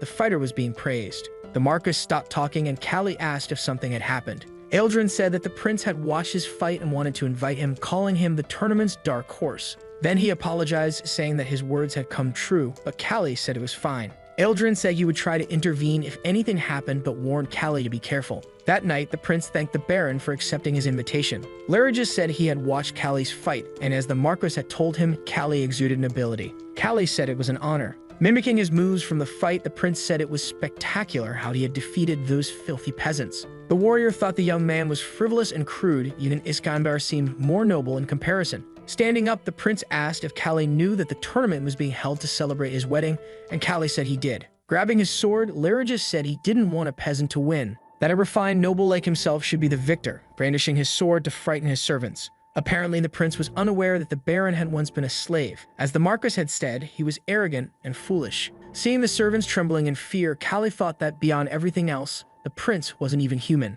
Larragus turned to Callie and asked why he wasn't responding. Then Callie said he wasn't in the tournament with the determination to win. The prince started laughing. Then he asked who the man beside Callie was, and Callie replied that it was his servant Began. Approaching them, the prince called Began an ingrate. Angrily, he slapped Began across the face, infuriating Callie. Turning away, Larragus said that Began didn't belong there and ordered him to leave. Callie said he would leave since he had a prior commitment. The prince asked how he dared to leave at that moment. But his opinion changed when Callie said that his commitment was with the Marquis. The prince said that Callie could leave this time. However, he instructed him not to bring Began, calling him unpleasant. The Baron turned around and called for the prince's attention. Then, with determination, he declared that he was a slave fighter, that he came from a vulgar and filthy lineage. After saying that, he turned his back on the prince and left the hall. Steething, Larragus said he hoped they would never meet again. Back at the mansion, Callie remarked that the prince was unbearable. Eldrin said that the brat would become king because the current one wouldn't survive the year. He had tried to fix Larragus's temperament when he was his instructor, but a person's nature couldn't be changed. The fighter asked if Count Joseph had really married off his daughter despite knowing the prince's character.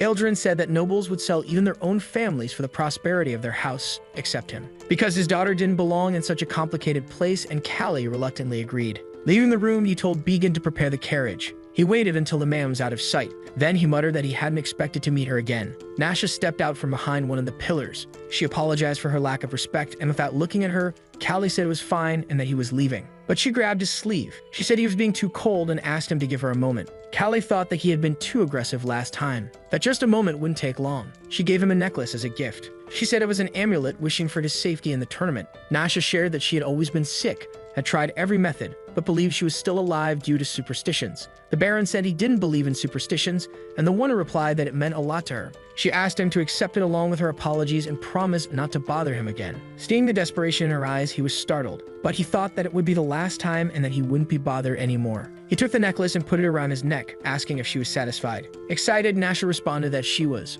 Bowing, she apologized once more for the trouble. Despite her words, her expression was one of joy. The next morning, his squire was shouting that the main tournament bracket had been released. Callie asked if it had only just been released considering the tournament was the next day. His opponent's name was Geralt, a name he had never heard before. He wondered if it was an unknown pugilist. Began asked the butler, who responded that the man was a mercenary who had recently turned into a fighter. He said the other man was probably after money, and the warrior commented that he must have some skill. As he spoke, Callie felt something strange in his body. Something had stung him, and he wondered what it could be. Ripping off the necklace, he said it was irritating him, and his squire remarked that he was acting strange. Throwing it away, Callie said Nasha had given it to him, but it was trash. Began was shocked and asked for the necklace, and Callie asked why he wanted that thing when he already had so much money. The opening ceremony of the main event and the pugilism tournament began. The king waved to everyone while being supported by his servants. He began coughing shortly after. Still, he delivered his speech to the crowd. However, the people struggled to hear and commented that the man looked ill. Watching him, Callie worried that the king wouldn't last much longer.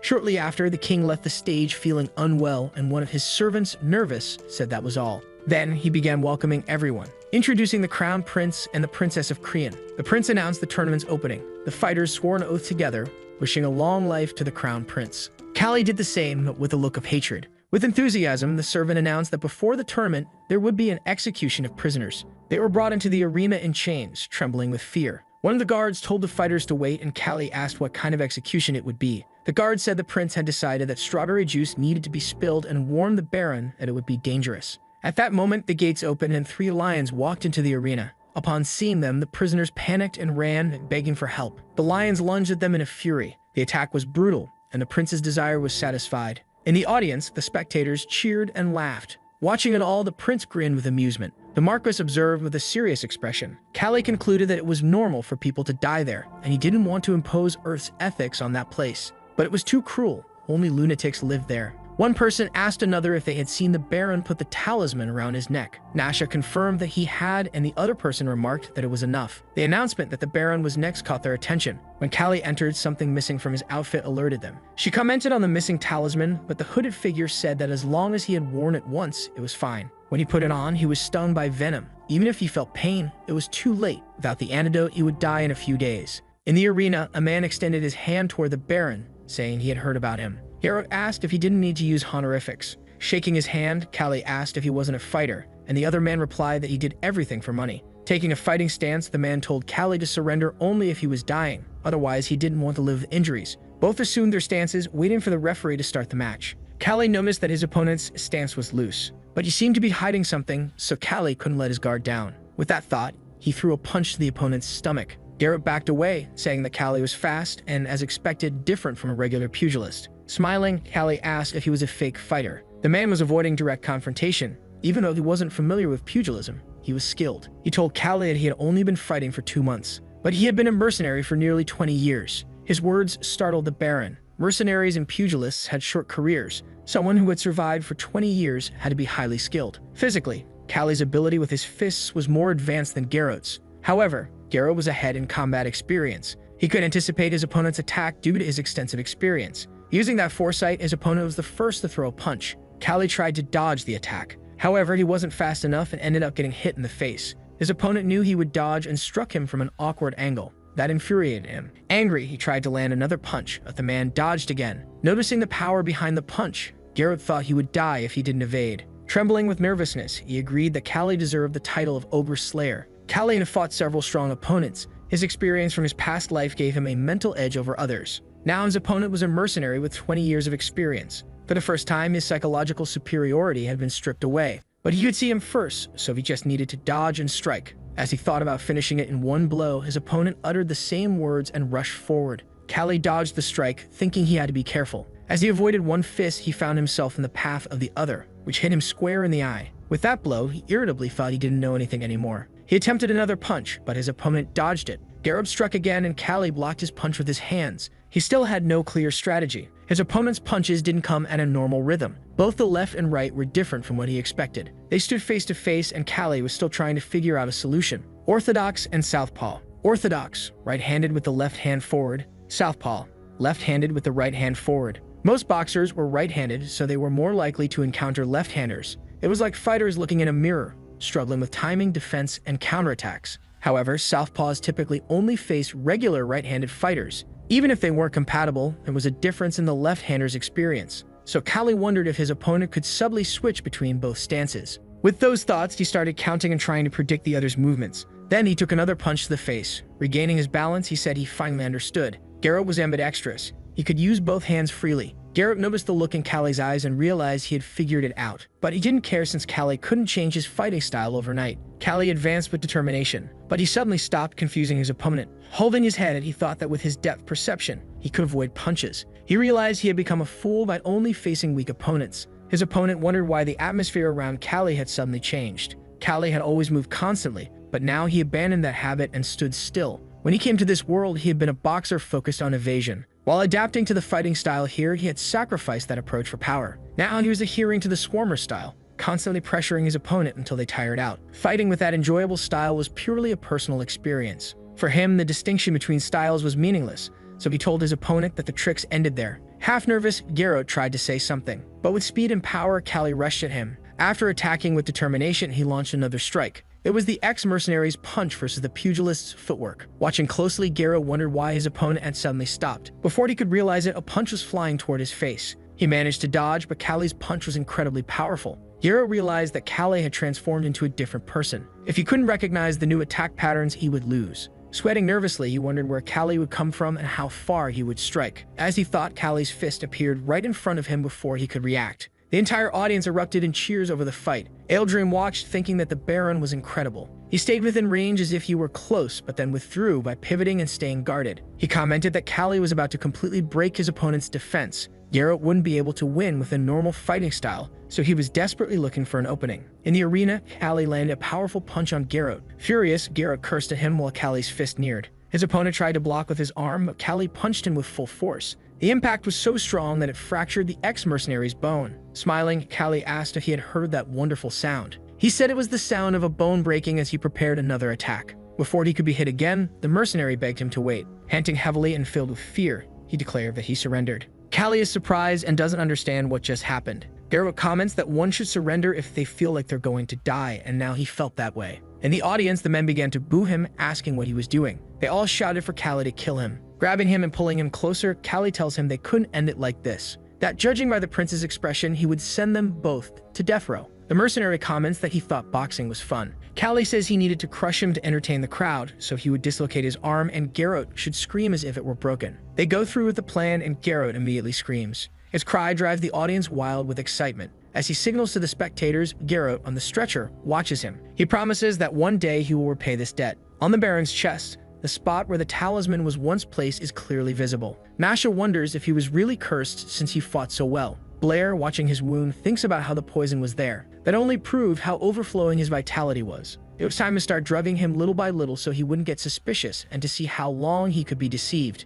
As he thinks, the woman watches him in silence. At the house, Began observes a pile of letters. He asks Butler if those were presents for the Baron, and the man confirms. At that moment, one of the letters slips out and catches his attention. The young man looks at it, astonished. The letter is from Count Joseph. Callie is startled upon hearing about the letter. Began congratulates him on the tournament and says it's time to clear up any resentments and misunderstandings. Callie refuses the reconciliation, and his companion comments on his relationship with the Marquis, that they would treat him with the utmost respect because they didn't want to be enemies with the Marquis. Callie tells him to go, and Began remarks that Joseph wouldn't like it. Callie says that if they didn't like it, they could kick them out. After all, they were the ones who asked for reconciliation first, and he wasn't the type to shake hands with a fake smile. The next day, in front of Bormarl's estate, Warren, nervous, says he couldn't believe he had to pick someone up alone. A disgusting slave fighter. Callie steps out of the house, asking if he made him wait too long while the other trembles. Callie apologizes for the delay, and Warren stutters his name. Opening the carriage, Warren tells Callie to get in, calling him a bastard in his mind. As Callie walks past him, he says his squire would be coming along. The Baron comments that not only traitors, but those who harm women also walk with their heads held high. After that comment, the carriage door slams shut forcefully. Megan comments that those words struck him. and Callie responds that he couldn't treat him gently. At that moment, a strong headache hits him. He places his hand on his head in pain, worrying the other. Began asks if he needs a doctor. Callie thinks that his headaches are getting worse, but he couldn't show weakness at a time like this. They should continue to count Joseph. The Count welcomes them, thanking the Baron for coming. Callie says it had been a long time since they last saw each other, and Joseph informs them that dinner is ready. At the table, Callie is taken aback, while Joseph looks serious and Warren is filled with hatred. Across from them, Callie eats ravenously, saying the food is delicious. He wanted to see how long the Count could endure this. Joseph wonders how he behaves like this in front of the Marquis. Irritated, Warren shouts for Callie to have some manners, saying the table wasn't just for decoration. Callie apologizes, irritated to the point of bending his spoon, and says he comes from humble origins. Joseph scolds Warren, saying he was being rude to a guest and should show respect. Turning to Callie, Joseph says there was a misunderstanding. Callie's aura darkens as he repeats the last word. The Count says it's time to put the resentment between them to rest, and if Callie needs anything, he will help him. Callie starts pondering about it. Then he says his wife doesn't allow him to accept gifts from strangers. His words infuriate Joseph, and he was reaching his limit of tolerance. Spinning his glass and still exuding a murderous aura, Joseph mocks his words. Then he suddenly throws the glass with all his might at the wall. Warren stands up, enraged, and slams his fist on the table. Callie slams his fist back down, breaking the table in half. All of Warren's bravado turns into fear. Callie tells the Count that he almost died because of him, just because he helped someone humiliated by Joseph's son. At the trial, he was sentenced to death. He had to fight a monster. Then he asks if Joseph had any idea how frustrated he felt when he couldn't use his legs. Finally, Callie asks what right Joseph had to speak about misunderstandings and resentments. Did he even realize how foolish he was? Beside him, his squire asks him to calm down. Joseph says that if they continue like this, it won't be good for either of them or their families,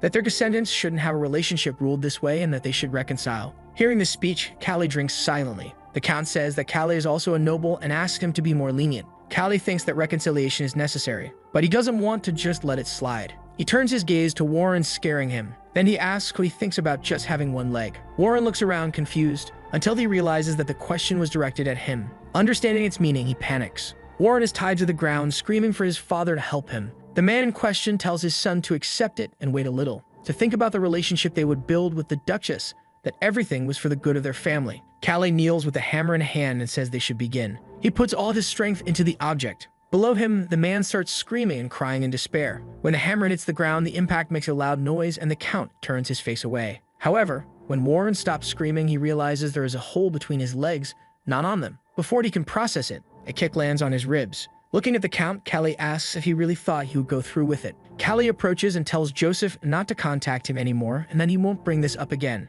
The other thanks him. To Warren, Callie says he hopes he never appears in front of him again, because next time he won't hold back. With those words, both turn to leave. His squire thought he was really going to break Warren's legs, and Callie says it wasn't worth it. Began looks at him with pride. The men leave the place talking. Joseph orders his servants to stay quiet, and the next day they spread rumors that they had reconciled. At the same time in the Eldrin mansion, Blair asks what the condition is. The Duchess says she feels better thanks to him, but still feels a little dependent. He says he is relieved, but thinks it's obvious since he took the strongest assassins. Nasha asks if the men who were taken down had little effect because Callie was a fighter. Blair comments that it was thanks to his willpower and that the woman always felt grateful. She says that before meeting Callie, she was always in pain, but now it's different. Blair says that it was all thanks to her support and thinks that it's time to step back. If he left her and the Baron alone, they would end up killing each other. Once the matter was resolved, he would have his fortune. That pathetic farce was finally coming to an end. A few days later, at Bormarl's mansion, Began, still sleepy, calls for the Baron. Knocking on his door, he asks if they were going to train that morning since they hadn't for a few days.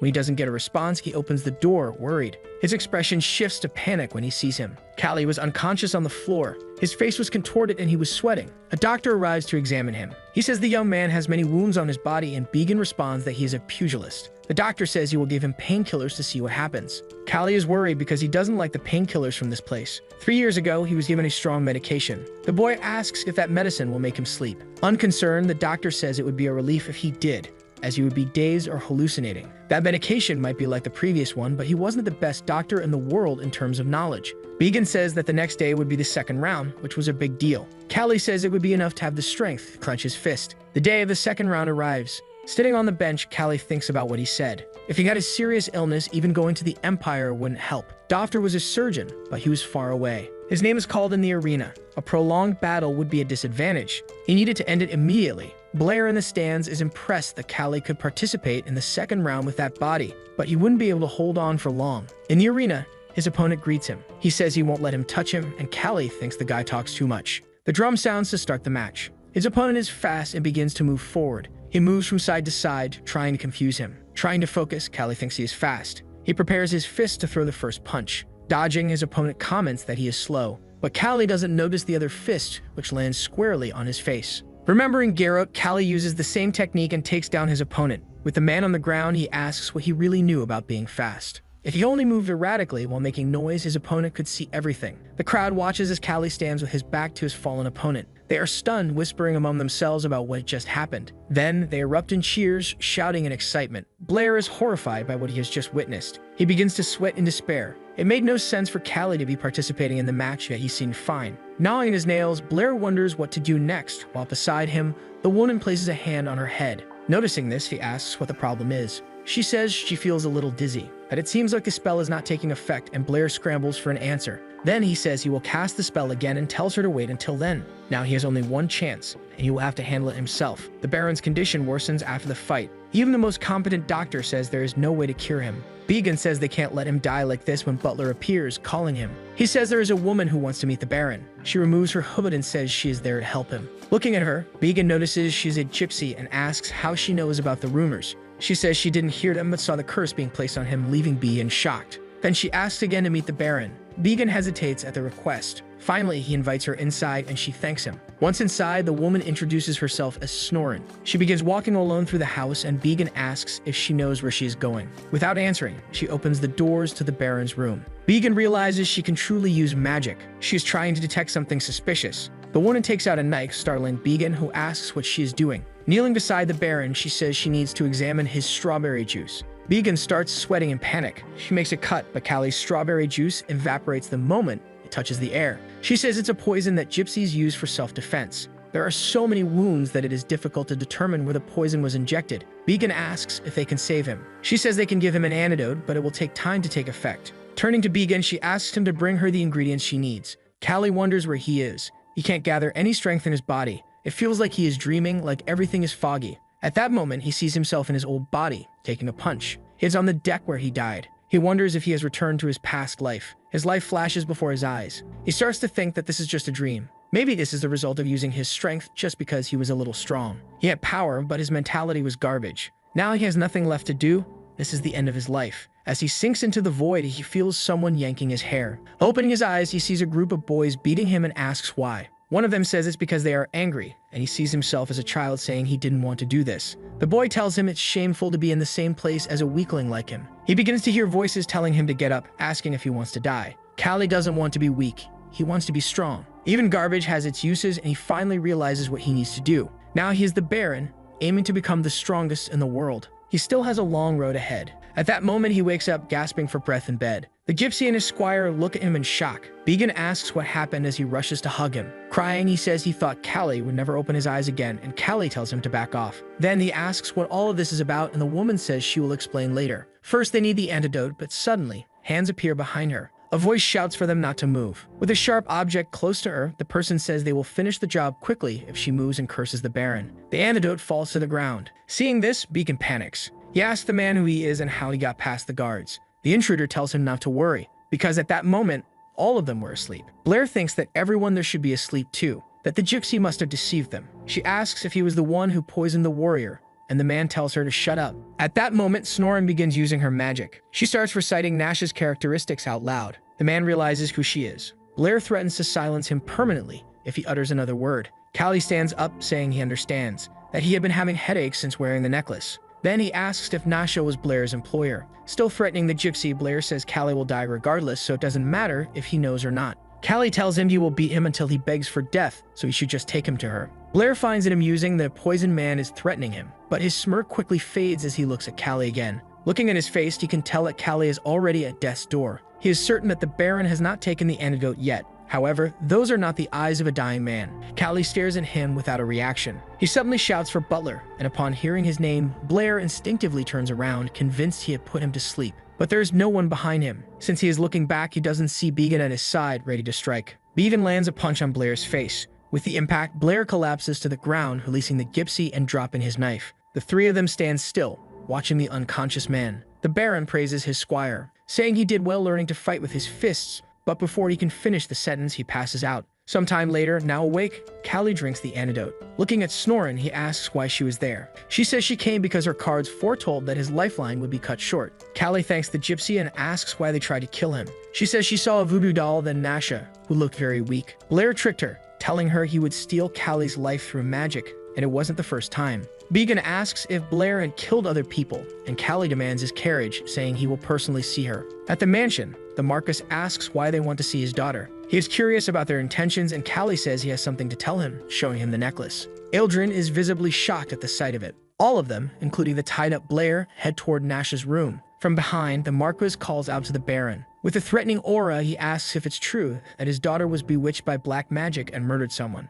With a serious expression, Callie tells him to check for himself. Her father shouts for Nasha, and a servant responds that she didn't want to be woken up, but Callie enters anyway. He kicks the door, splitting it in two, shocking everyone. However, he is also taken aback by what he finds inside. The room is a mess and Nasha is missing. At that moment, Eldrin punches Blair. Grabbing him by the collar, he demands to know where he has hidden Nasha, but Blair claims not to know. Drawing his sword, the Marquis says everything is his fault, that he deceived his innocent daughter. He points the sword at the man, stating that his patience is at its limit and he should talk before he counts to 3. Then he begins counting out loud. At 2, Blair is already crying desperately. When Eldrin reaches 3, he lunges at him, but Callie calls out his name. Annoyed, Eldrin turns, shouting, asking what he wants. The Baron asks him to pay attention to something. Seeing what Callie is pointing at, Eldrin is stunned and speechless. One of the room's cabinets emits a dark aura. Callie says that the Duchess was meddling with black magic. Inside the drawer, several papers and voodoo dolls are found. Lowering his head, the Marquis reflects on the check he did with Manny earlier. He recalls the words of the servant saying that the red stain writing matched Lady Nash's handwriting.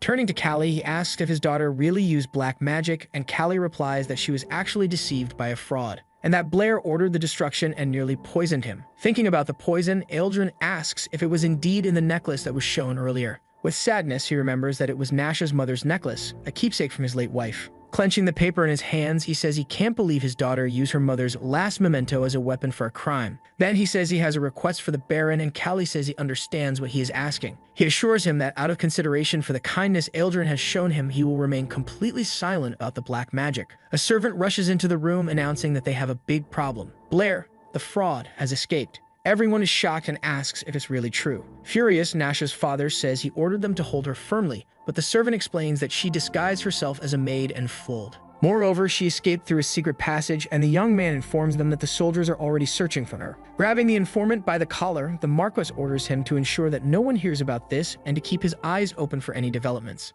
2 days after Nasha and Blair's disappearance, Callie's body has already recovered quickly. The gypsy tells him that he must mix silver powder in boiling water and drink it twice a day. The young man asks how long she will stay at the mansion. She replies that if permitted, she will remain for a while to monitor his condition. Deep in thought, the gypsy considers that Callie nearly overcame the poisoning on his own. Moreover, she reflects on the ogre, the injured leg, and the battle with the monster, concluding that these were a series of situations that would make any normal person give up. She wonders whether the young man survived the potion because he carries a great destiny, possesses an unbreakable will, or simply has an extraordinarily strong body. As she contemplates, Callie asks what she is thinking about so deeply. After a moment, she says she will be leaving the place, but that he can call on her if he ever needs anything. Callie reflects on what happened and believes that if what the woman said is true, that Nasha must have taken a lot of painkillers. Standing up from the table, he states that while the Marquis is searching for the girl, he also cannot afford to remain idle. After drinking the potion, the protagonist heads to a village near Dragos.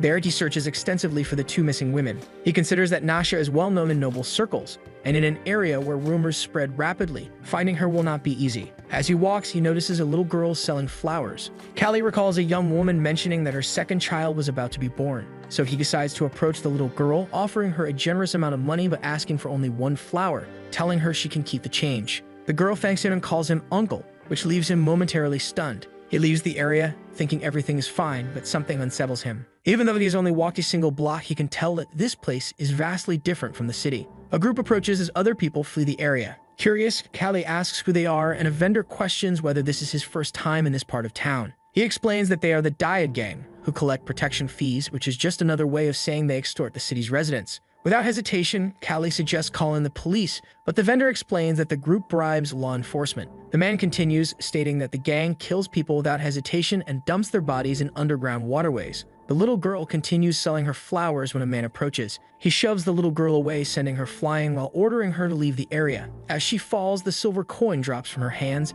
and the gang claims it's impossible for her to have earned it just by selling flowers, so they confiscate the money. The group turns to the fruit vendor and asks if he made good sales that day. Shouting, they order the merchant to pay his protection fee. But before they can finish their sentence, Callie lands a punch straight into the thug's face. Realizing what just happened, other gang members rush over, demanding to know what the protagonist is doing. Mocking and irritated, he says he is just someone wanting to make a payment. More thugs close in on him, warning that he clearly has no idea who they are and must be joking. But the young man remains unfazed and tells them he knows street thugs all too well, and they always think they are more important than they really are. Whispering among themselves, two members of the gang ask if the young man is the one who was mentioned earlier. One of them wonders why the wealthy-looking woman wanted them to capture him, but the other is certain that it is him. Looking directly at Callie, the group declares that they are lucky after all. The young man walks straight into their hands. Ready to fight, the protagonist thinks that this situation will be nothing more than training. They all rush at the blonde young man and a physical fight breaks out. With little effort, Callie quickly subdues two of the men, leaving them sprawled on the ground in mere seconds. Seeing that the others are now fearful, the young man taunts them, inviting them to come at him as well. Meanwhile, in the city's underground waterways, a figure walks through the tunnels. Completely disguised, she mutters to herself that now that the Marquis has realized money is not an issue, she must escape quickly. Another figure approaches and calls out to her by name, Blair. She stammers upon realizing that Lady Nasha is standing nearby. Then she asks how the girl got there and recalls the night when she told her to come to this place if she did not return. Blair confirms that she indeed did that and thinks that this would have happened if she had failed to eliminate the Baron. Thoughtfully, she reflects that she had planned to dispose of the girl in this location and then escape afterward. Nasha asks if the spell failed, and the woman confirms, stating that the Baron's life force was stronger than she had imagined. The girl wonders if he was strong enough to overcome the curse. She bursts into laughter, while Blair is confused about what is happening. Then, she declares that even in this situation, the girl insists on lying. Stammering, the hooded woman asks what the lady means, and Nasha recalls the day she heard that the woman would cast a power on Callie. She affirms that she felt very dizzy at that moment, experiencing symptoms of an overdose of painkillers. Initially, she suspected something was wrong when she saw the bastard walk away unscathed from that situation. Shouting, she demands to know if Blair truly thought she wouldn't realize what had happened. Out of her mind, she asks if the spell didn't work on Callie. Frightened, the hooded woman thinks the lady has lost her mind due to all the shouting. Quickly, she considers what she can do to escape the situation. She rushes toward Lady Nasha and attempts to attack her. As she lunges, she screams that the young woman should blame her own stupidity for being deceived. But before she can reach Nasha, she is paralyzed and unable to move forward. Blair realizes the presence of the royal guards who have arrived at the scene. She collapses to the ground, unable to move, while Nasha declares that she is a disgrace. Wielding a sword, the girl says that she wanted to trust the woman until the very end. In the village, Callie stands in front of the men lying on the ground. The gang realizes that the young man is a fighter. Removing his jacket, the young man says he hoped to finish this before having to grab his sword. He considers that he could at least have a leather armor. The gang leader orders one of his men to fetch more members of the group. Wielding swords, they charge at the protagonist, vowing to kill him.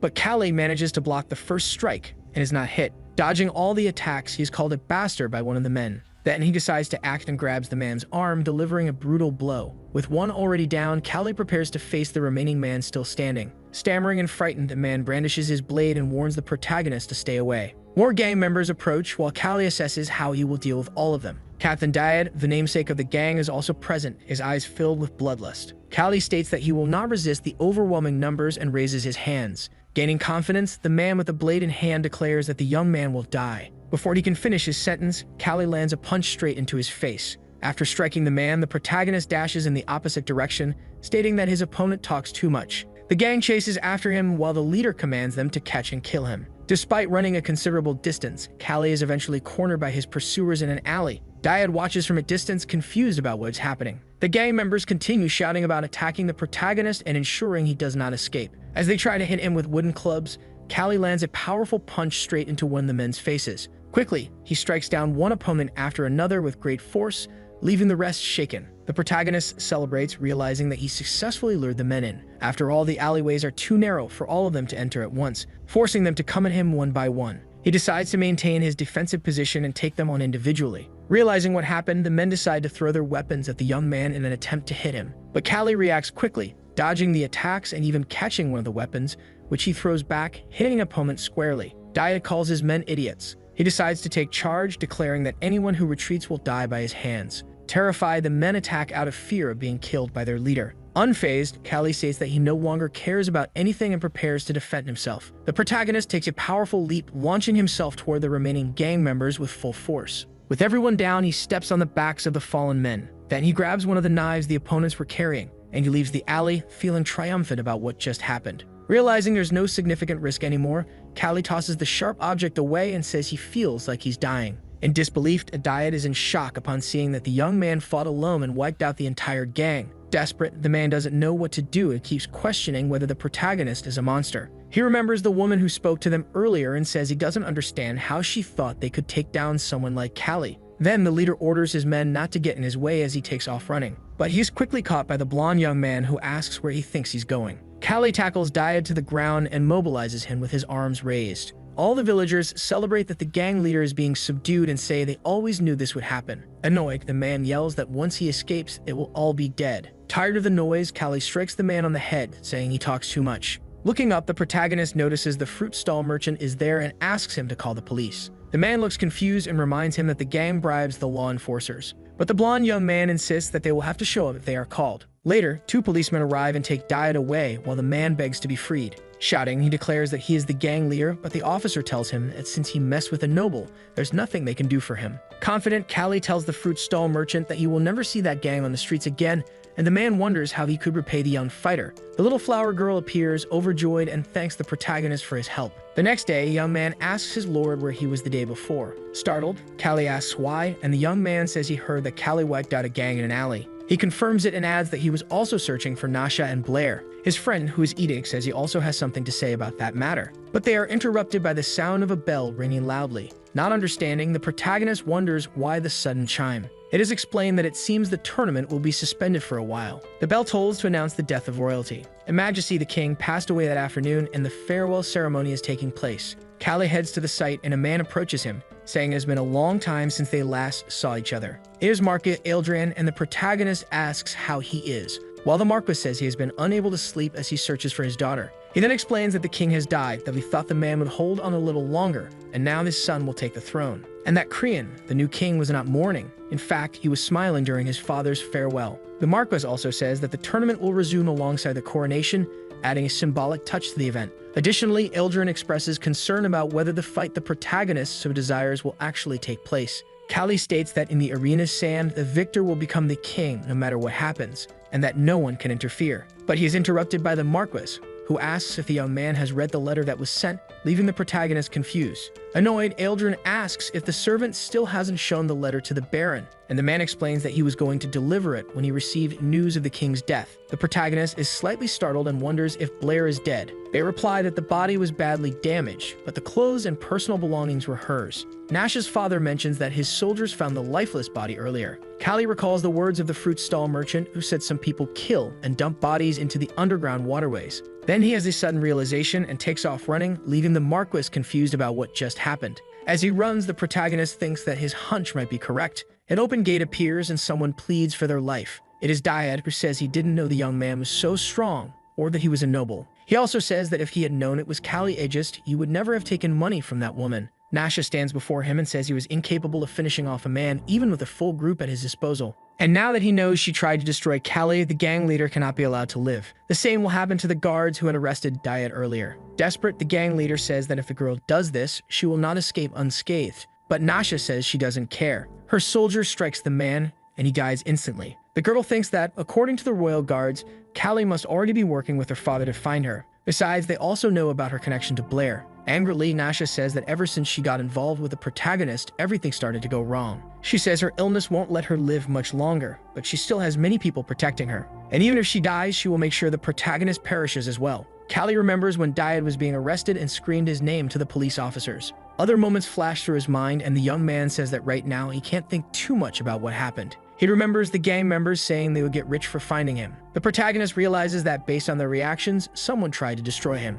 And then he wonders who would hold such a strong grudge against him. He opens a door and a horrifying scene catches his attention. There are several bodies lying inside the cells. Shocked, Callie asks where the guards are. One of the men on the ground is still alive, and the young man tells him to try to hold on. With little strength left, the man asks if the protagonist is the one with the white chain who made the woman lose her mind. Then he collapses dead, leaving Callie in despair, not understanding what the man meant. Quickly, he remembers Nasha and believes she is behind his attempted assassination. Furious, he questions how far she is willing to go. The incident with the Dyad gang was concluded, and it was proven that the guards were taking bribes. Two men converse, saying that they were not particularly notable criminals, and the other replies that this is probably a good thing. A man appears shouting, saying that the king has died and that they have the luxury of worrying about such matters. It is explained that the king was buried beneath the surface after his death, that Callie and the Marcus continued searching for Nasha, but without any progress. The fortune teller says she will also try to track down Nasha, and she states that using the underground gypsy network, she might be able to help. The protagonist thinks that the Dyad gang was eliminated to silence them, and that there is definitely another accomplice since a weakened woman could not have ended so many lives. Before witnessing more bloodshed, he knows he must find Nasha. A man calls for the Baron and says he has a guest. It is his next tournament opponent. Callie is shocked to see the challenger and says that steroids shouldn't be around here. Quickly, the man greets him. He introduces himself as Bogdu and says it is an honor to fight against such a respected teacher. Everyone gathers around a table for tea. Deep in thought, Callie reflects that his opponent is his height, but in terms of size and muscle mass, he is much bigger. The protagonist thanks him for the respect but asks why he sought him out before their duel. Without hesitation, Bogdu says the young man is his benefactor. He states that he was always shy and introverted, and because of that, suffered bullying from the children in his village. However, 4 years ago, he saw the fight between Callie and the ogre, and that changed his life. Watching the protagonist fight without giving up was what inspired him. And with that, he found the answer to his question about how he should live. The day after that fight, he faced 5 kids who bullied him. Callie ponders. With just motivation, the boy managed to take down 5 opponents. Bogdu states that he then became a successful boxer and expresses his gratitude, but the protagonist says thanks are unnecessary. Emotional, the strong fighter says Callie is very humble and a great person. Whispering, the blonde young man's friend says he believes the next fight will be easy. But he's interrupted by Bogdu, who says that out of great respect for Callie, he will give his all in battle. That way he can truly show how much he respects him. Callie's eyes shine and he says that this is a true contender. 3 days pass and the tournament arena is revealed. Many people cheer for Kree and wish long life to the king. The Marcus observes the crown on the new majesty's head. Sitting on the throne, the king says it has been a while since the last boxing match. He asks everyone to listen to him and says that before he begins, he has something to show the audience. Then he gives orders for the criminals to be brought to the location. Eldrin is frightened by what he sees, and he realizes that they are the real doctors and the servants who took care of the last king. Kree says that the group's lack of care caused the king's death and that now they will pay with their own red juice for the crime. Trying to interrupt the act, the Marquis shouts that the group is not guilty, but the new king says that when his father died, they did not have an adequate plan. Everyone in the group begs His Majesty for forgiveness. One of the royal physicians says that he failed and because of that the king died, therefore he deserves to die 1,000 times. However, he says that the others are innocent and asks for their release. Kree asks if the man really said he deserves to die 1,000 times. The new king counts and sees that there are 14 people in total and that he will show mercy and spare the other deaths. And he states that he will forgive the 14 lives present there. Hearing the physician, he says that the man is a foolish madman and does not understand how he will be the king's successor. But then Kreen gives orders to silence the older man. An arrow is fired at the man, who falls in the center of the arena. Quickly, he gives orders for the rest to be executed as well. Preparing for the fight, Callie sees the scene and concludes that in that country, Nasha, Kreen, and all the people in power are somewhat crazy. He thinks that he needs to work hard so he does not end up dead at the hands of that crazy king. Then the young man focuses and says that he is ready to fight. Everyone in the stands goes wild upon seeing that it is really Callie in the center of the arena, giving him a lot of support, and the protagonist is confused. Not understanding, he wonders about the reason for all that excitement. In his mind, everything seems a bit exaggerated that day. Watching the fight from the stands, the king wonders what is happening. He also questions why everyone is cheering so enthusiastically, and they explain that the news of him defeating the market thieves has spread and that the boy's reputation among common people has increased. Kreen says he does not like that. Bogdu tells his opponent that he is monopolizing the love of the crowd watching the fight, something that was already expected of the young man. Observing his opponent in the arena, Callie believes that he appears even bigger and stronger. The two face each other, touch hands, and Bogdu says once again that it is an honor to fight his master. while the young man says that he can fight him without worry. But the young man says that doing so would be disrespectful to his idol. While focusing on the fight, Callie thinks that if he can surpass his opponent, it would be truly incredible. The first punch is thrown, and it is by Bogdu aimed at the protagonist. But the young man quickly manages to defend himself. As his opponent expected, his master is really very fast. When attempting another strike, Callie notices something that catches his attention. Looking closely at his opponent, he realizes that the young man is a hidden guard, and he thinks that there is no way he could have mastered fighting just through experience. Then he wonders where the young man learned to fight. Callie becomes thoughtful and questions his opponent. Both continue the fight, exchanging blows with each other. Bogdu becomes irritated by the destructive power and says that it is ridiculous, and he states that he cannot let his opponent continue using that. Quickly, he tries to use the tactic of closing his defense and using the strength of his fists. As expected for Callie, the opponent gradually approaches him. In this case, he decides to use a special move. The crowd goes wild over what happens in the arena and also panics. The protagonist lands a very strong punch on his opponent's face. They continue their physical fight in a very intense way. Bogdu punches his master's rib. Callie becomes irritated with that man, but the strongman says he is only using a lot of technique. Having been hit in the rib, the protagonist says he cannot feel the side of his body. He realizes that beyond brute strength, his opponent's technique is also exceptional, realizing that Bogdu is entirely tactical. On the other hand, the man believes that his master is buying time to recover and that he needs to pressure him. Once again, blows are exchanged between the two fighters. After receiving a punch to the mouth area, Bogdu spits red liquid in the young man's direction. Desperate, Callie says that the liquid hit his eyes. However, he says that in this case, the advantage is entirely his. A new blow is delivered with great force. This causes the strong man to fall to the ground, and the protagonist says that it was impressive. He states that he was planning to end the duel, but it seems that won't be happening at that moment. Quite injured, he thinks that this guard is really someone very annoying and that he has practiced a lot, making fighting a habit. Callie asks his opponent where he learned about defensive posture. Bogdu says that he lost a fight to a boxer and then clung to the man to learn how to defend himself. The protagonist breathes in relief and thinks that it was Torres who taught him. After all, he was the only one who had taught that technique in the world. Either way, he knows that the young man's guard is still incomplete. Callie, seeing that his opponent's rear guard is still incomplete, prepares to attack again. While Bogdu tries to guess whether he will go to the right or the left, the blonde-haired boxer lands his blow, which strikes the other man's forearm, saying afterward that curling up like a turtle will not make him win. With his other fist, he lands another blow on the other side of his opponent's rib. Reflecting, the one taking the beating concludes that the blonde-haired young man's technique is to attack his sides. The protagonist, in his thoughts, says that he can see how his apprentice is trained and how much he has worked to become stronger. Placing his fists in front of his face,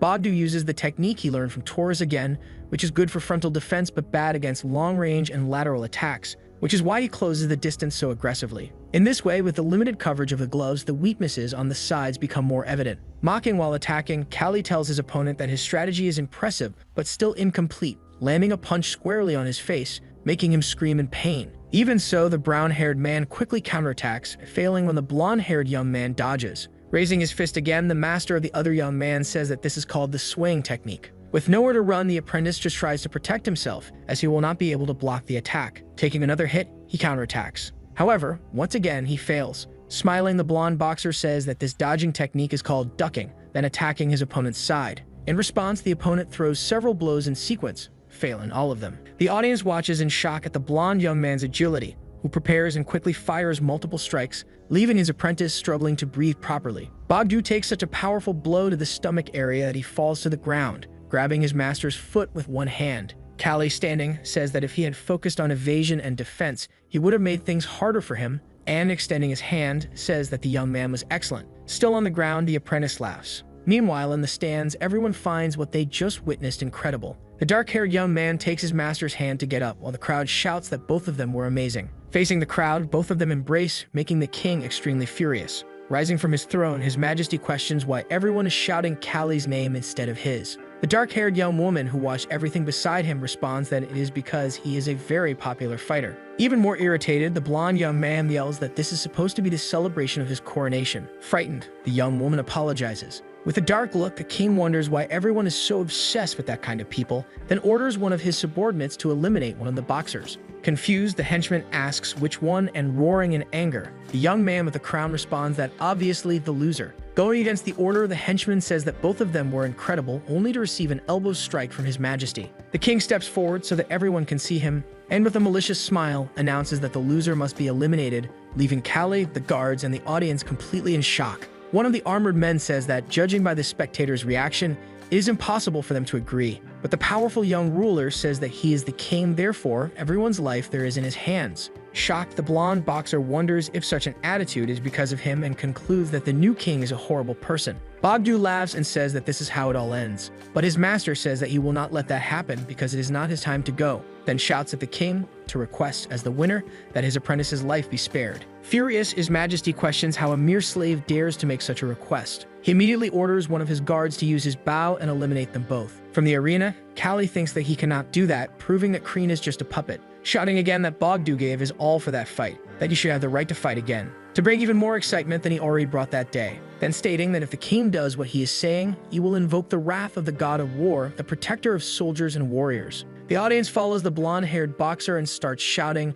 demanding that the loser's life be spared, and begging the king to have mercy. Watching everything, a nobleman also remembers when the same thing happened 4 years ago during the ogre incident, while the crowd continues to shout, affirming that the blonde-haired boxer is right. Calais, staring firmly at the king, wonders what he will answer. With veins bulging from sheer rage, Kreen orders one of his guards to hand him a bow, saying that everyone will be held accountable later. Thus, with the weapon in hand, he aims at the boxers in the arena. Suddenly, Marquis Eldrin appears, telling the king to stop that and step away. Roaring, the reckless young man says he will not obey, even if it is a request from him. The man then gives him a dark look, but the king says that now he holds the power and is no longer the person who was taught by the Marquis. Snorting, the nobleman says that he is a king only in name, again asking the young man to stop and spare what little dignity he has, then asking if he wants to be dethroned. Astonished, the king asks how he dares to say that. Eldrin smiles as he says that he will not repeat his request, so the king should simply smile as well and show composure before the people. Even trembling with anger, the young man obeys and tells everyone that he was just joking and that the fight was excellent.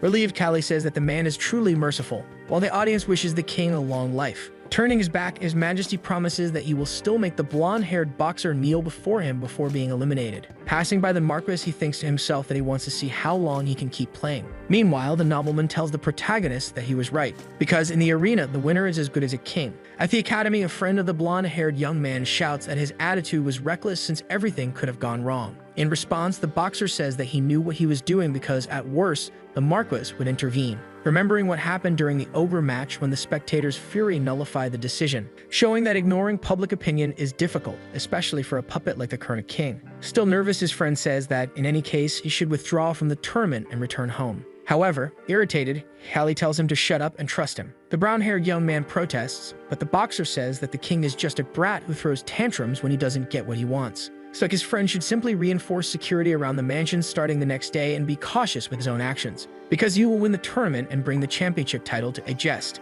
Until then, there are no plans for escape. Shocked, the other young man thinks that perhaps he is witnessing someone who will make history, for better or worse. In the royal annex, someone shouts and hurls a wine cup against the wall. Kreen is in his quarters, still furious about what happened during the fight. Nasha appears and asks what is bothering him so much that he is so angry. Happy, the young man turns to her and says that she has finally arrived. Lowering her hood, the young woman asks what he thought of that day's boxing match. The king, lying on the young woman's lap, recounts everything that happened, while she agrees that Callie is an arrogant slave. Then saying that the Marquis only treats him that way because the old king passed away, the young man agrees, calling the man a scoundrel. The young woman, who is Eldrin's daughter, says that is why she left home. Standing up, Kreen says that he did not say anything about her being there with him, stating that she only needs to stay by his side so he can protect her. Smiling, the young woman thanks him, while thinking that all she has to do is say what the young man wants to hear to manipulate him easily, revealing that, due to the hypnotic incense and the medicine, he is already unstable. Smiling, she asks the king to send another message to Duke Rudefalling. A few days later, Callie holds a letter, asking who this duke is. In response, his servant says that the man belongs to one of the 5 ducal houses, having 500 armed guards for protection. The blonde-haired boxer then says that King Barjan's funeral is already over, yet the nobleman has not left, so the Marquis must take care of everything. His friend, holding the letter, says that the duke has requested a secret meeting with him. However, the document does not bear Rudefalling's seal. Callie then says that this means the man did so because he plans to deny his involvement if things go wrong. Drawing on a piece of paper, he explains that the kingdom's aristocratic factions revolve around the 5 dukes and Eldrin, who holds only a title, but no land. Even so, he commands the royal guard and the army. The 5 dukes have their own territories, but their operations are confined to their regions and limited in scope. Thus, Rudefalling used the funeral as an excuse to remain in the region. So if his attempt to ally with the king succeeds, he will go to war with the Marquis. The boxer then concludes that the man's ultimate goal is to eliminate Aldrin and turn Korean into a puppet, but he wonders who might be supporting the young king from behind. Thinking a little more, Callie realizes that the focus is on gathering influential nobles in the capital, and with that letter, it is clear that he's part of the plans, which makes him quite valuable. Irritated, he shouts to his friend that he is trapped in this political mess again, but he is determined not to run away like a coward, then stating that even if he fled, there is no guarantee that the power struggle would not reach ageist. Thus, asking began to fetch his coat, the boxer says he is heading out. At Duke Rufalling's estate, the host thanks Callie for coming, saying that he thought the young man would not come since he stands by the Marquis. In response, Callie says that it is good to know both sides while thinking that the two guards behind the old man are armed. The Duke prepares to begin, but the boxer says that before anything else, he needs to ask a question, then questioning why the man brought so many soldiers for a simple sightseeing tour. It seems like he has bad intentions. Curious, the old man asks if the Marquis said something about his intentions, then stating that the man has great influence and also many soldiers who are paid with the royal treasury. So that is why Aldrin tries to control the royal family, and in his view, that does not seem to be good intentions either. The young man counters and says that the Marquis protects the kingdom, which will not result in its downfall. Rufalling says that he also does not want the empire to fall, he just wants to reverse the unjust gains that the Marquis has obtained. Callie asks what value he would have for the Duke anyway, given that the king hates him. In response, the Duke says that if he has the support of a noble as influential and beloved by the people as Callie, his work will be easier. Thinking to himself, the old man also notes that otherwise public opinion would turn against him, which would be terrible. Giving an ultimatum, the Duke asks the boxer to make his choice and say whether he will be his friend or his enemy. Determined, the young man says that they should be enemies because the age difference is too great for a friendship to be maintained. One of the soldiers gets irritated and begins to draw his sword, but the Duke orders him to wait. With disdain, he asks if Callie does not value his own life. The boxer then says that someone like him fights for his life every day. Threatening the young man, the Duke says that he will let him go, but soon enough, he will be eliminated. Turning his back, Callie shows no concern. Rutefalling then asks why the young man chose the Marquis over him. In response, the blonde-haired boxer says that regardless of who takes over, the kingdom will remain the same. So his reason is personal, because he simply does not like snakes like the Duke who have no humanity. Alone with his guards, the old man wonders how the young man could insult him, then orders his subordinates to eliminate him in public. But first, they should find out what he was doing before becoming a noble. A soldier then asks if the young man was not just a former gladiator. However, with a dark look, the old man orders him not to question his commands. At home, Began is relieved that Callie has returned. Still nervous, the boxer reveals that he was afraid someone was following him to catch him off guard. Curious, his friend asks how the meeting went, and Callie responds that he has no intention of siding with the man. So he stopped by the mansion and told Aldrin everything because, even though he does not fully trust him, his intentions are clear. His servant then praises his choice, as otherwise he would have become a puppet of the Duke. Ending the conversation, Callie asks him to prepare a bath. In the bathtub, he recalls when he was in the Western Desert a year ago. Talking to another young man, he says that if his brother stays under that snake, he will not last long. The man wearing armor says that now that he has left the Imperial Palace, he has a question to ask. Then he asks if the blonde-haired boxer eliminated his second brother, Orestes. The young man neither confirms nor denies it. Then his friend says that his eldest brother and his second brother were mortal enemies, and one wanted to start a civil war, but they were still his brothers. Callie says that since he had no interest in the throne, he could continue being related to both of them. But the young man says that if war broke out, he would have to take a side. Understanding the situation, the boxer says that since Philip was his brother, he did not want to dirty his hands. The young man agrees, stating that it was his way of showing consideration. Coming out of his memories, the blonde-haired young man says that Philly and Shinui called him a hero for preventing a civil war, revealing that he left the Empire to avoid becoming their puppet. Because if he cannot live his own life, a second chance means nothing. Suddenly, something starts making noise at the door, interrupting his thoughts. It bursts open and Badu appears, saying that he finally found him. Surprised, the blonde-haired boxer asks what is going on and if this is a challenge for another fight. But the young man denies it while apologizing for not thanking him for saving his life. The young man says it is unnecessary and tells him to leave. Kneeling, the brown-haired young man says he has not finished speaking, because he has thought day and night about how he could repay him after everything. And since without him his life would have ended, he wants to dedicate it to serving him. Not allowing Callie to speak, Bogdu swears loyalty to him, saying that he will not leave until he gets a definitive answer about his proposal. With no way out, the blonde-haired young man accepts, saying that bringing a boxer into the training room will not be a bad idea. But for now, he should stay in the mansion only as a guest. Then he kicks the young man out. Three maids whisper about what happened, and before closing the door, the boxer asks if they enjoyed the show, then orders them all to get back to work. The women quickly flee, and Callie can finally return to his bath. At the Boromore mansion in the Wings district, 1 week before the 4th round of the tournament. Callie, holding his ribs, says that he has not fully recovered from his last fight, but even so, he is in better shape than most of the other boxers. Then he approaches Bogdu, who is training. The young man asks if what he is doing actually works because it looks like he is about to fall, but the blonde-haired young man says it is because his balance is off. Because since his upper body is larger than his lower body, the imbalance makes weight transfer unstable, causing his punches to lose power. Smiling, the apprentice says that his teacher is surprising because, contrary to his image, he is not that strict. Changing his attitude, the blonde-haired boxer kicks him, then asks when his apprentice's match with Torres was. The young man responds that it was a year ago in Wistry. The teacher then asks how he lost that fight. The brown-haired young man responds that he was simply crushed by his opponent because he tried to break his guard and was defeated with a single blow.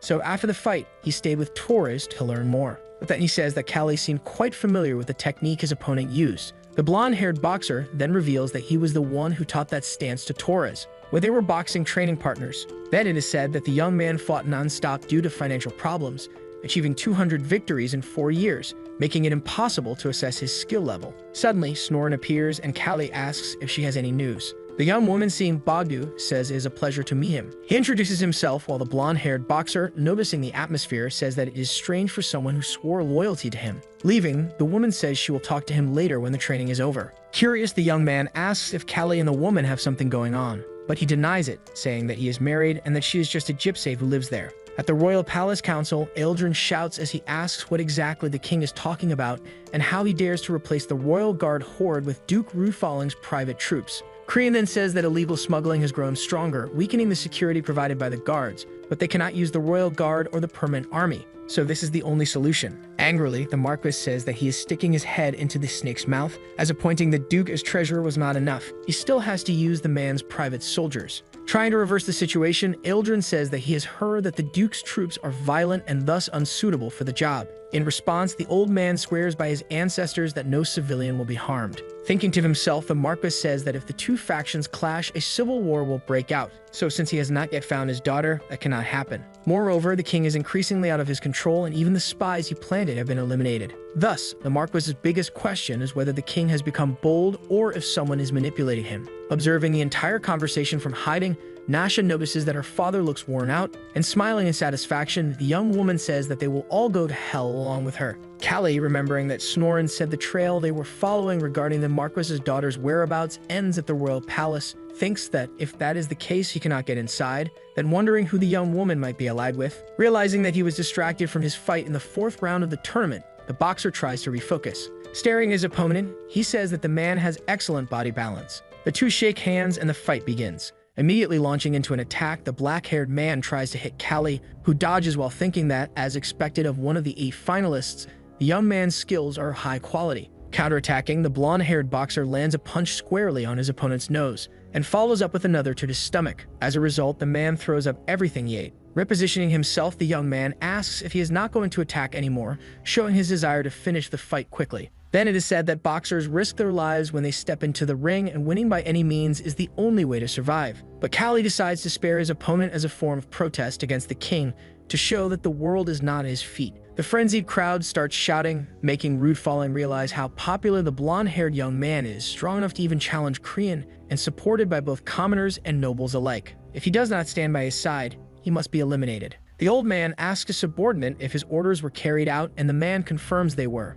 Then the Duke orders that as soon as the other task is finished, they must deal with Callie in silence, sealing his mouth forever. In the fight, the young man's opponent wonders if he is being spared, thinking that Callie might be trying to save him from the crowd and the lunatic king, then deciding to take advantage of this to finish off the blonde-haired young man, because the Duke said that if he took down Callie, he would earn enough money for 3 generations. Launching into an attack, the black-haired boxer thinks to himself that Callie must deal with his own fame. That is when the blonde-haired young man realizes after being hit that the man is cheating, using a concealed weapon inside his gloves. Looking back, he wonders how the referee did not see it, then notices that the man is pretending not to see, which makes his situation difficult, as now it is 2 against 1. He questions whether this is the work of the Duke or the king, but he is hit by several consecutive blows from his opponent. In the stands, men comment that the injuries must be caused by the black-haired boxer's leather straps. Callie looks at his opponent furiously, while strawberry juice drips from his hands. Meanwhile, his opponent smiles, believing he is winning, which will make him very, very rich. However, to his misfortune, the blonde-haired young man continues fighting with all his strength, even landing a punch on the referee, who falls to the ground in pain. That is when Callie's opponent realizes that he is in deep trouble, as Callie now has a dark look in his eyes and is rushing toward him at high speed. Thus, in a sequence of multiple blows, the protagonist lands direct hits on the man, who falls to his knees with one hand on his ribs. The blonde-haired boxer, filled with rage, lifts his opponent and says that the fight is not over yet. Delivering another blow, he says that he gave him a chance to showcase his skills, and that if he loses that way, the king will eliminate him. Falling to his knees again, the black-haired boxer begs the young man to spare him. But Callie simply apologizes, then states that his mercy has run out. Finishing with one last blow, the blonde-haired young man presents himself magnificently to the audience, and looking at the Duke, he says that he does not like those kinds of tricks. The old man asks his subordinate what happened, and the man says he has no excuses. Angrily, Rude Falling wonders what kind of elite boxer Callie is. Two men in the audience talk about the young man becoming champion, while another says that Torres is also a strong candidate, because regardless of the blonde-haired boxer's popularity, Torres has prepared very well for his fight. And so Torres' fight begins. His former training partner watches him from the audience, while reflecting to himself that Torres has changed the stance he was taught, perhaps due to the weaknesses of the gloves, which was a big gamble. Torres dodges all of his opponent's attacks and counterattacks, landing a solid hit on his opponent's face. Furious, the other man shouts and quickly throws several punches back, hoping to defeat him. In the audience, everyone shouts that the boar has been defeated. But Callie says that his opponent's aim is completely off, so none of the punches are effective. And before the force of the other man's punches increases, Torres leans his body forward, reducing the impact, or takes a step back to avoid his target point being hit, or even twists his body during the impact to dissipate the shock. Shocked, the blonde-haired young man says that he can also do that, but only as a plan B. In the arena, Torres throws such a powerful punch that his opponent crashes hard onto the ground. Thus, the referee announces him as the winner. Smiling, Callie asks if that was Chinese martial arts, and smiling, he states that it was fun. So the video ends here. If you don't want to miss the next part, activate the notification bell, and see you next time on Tob's channel.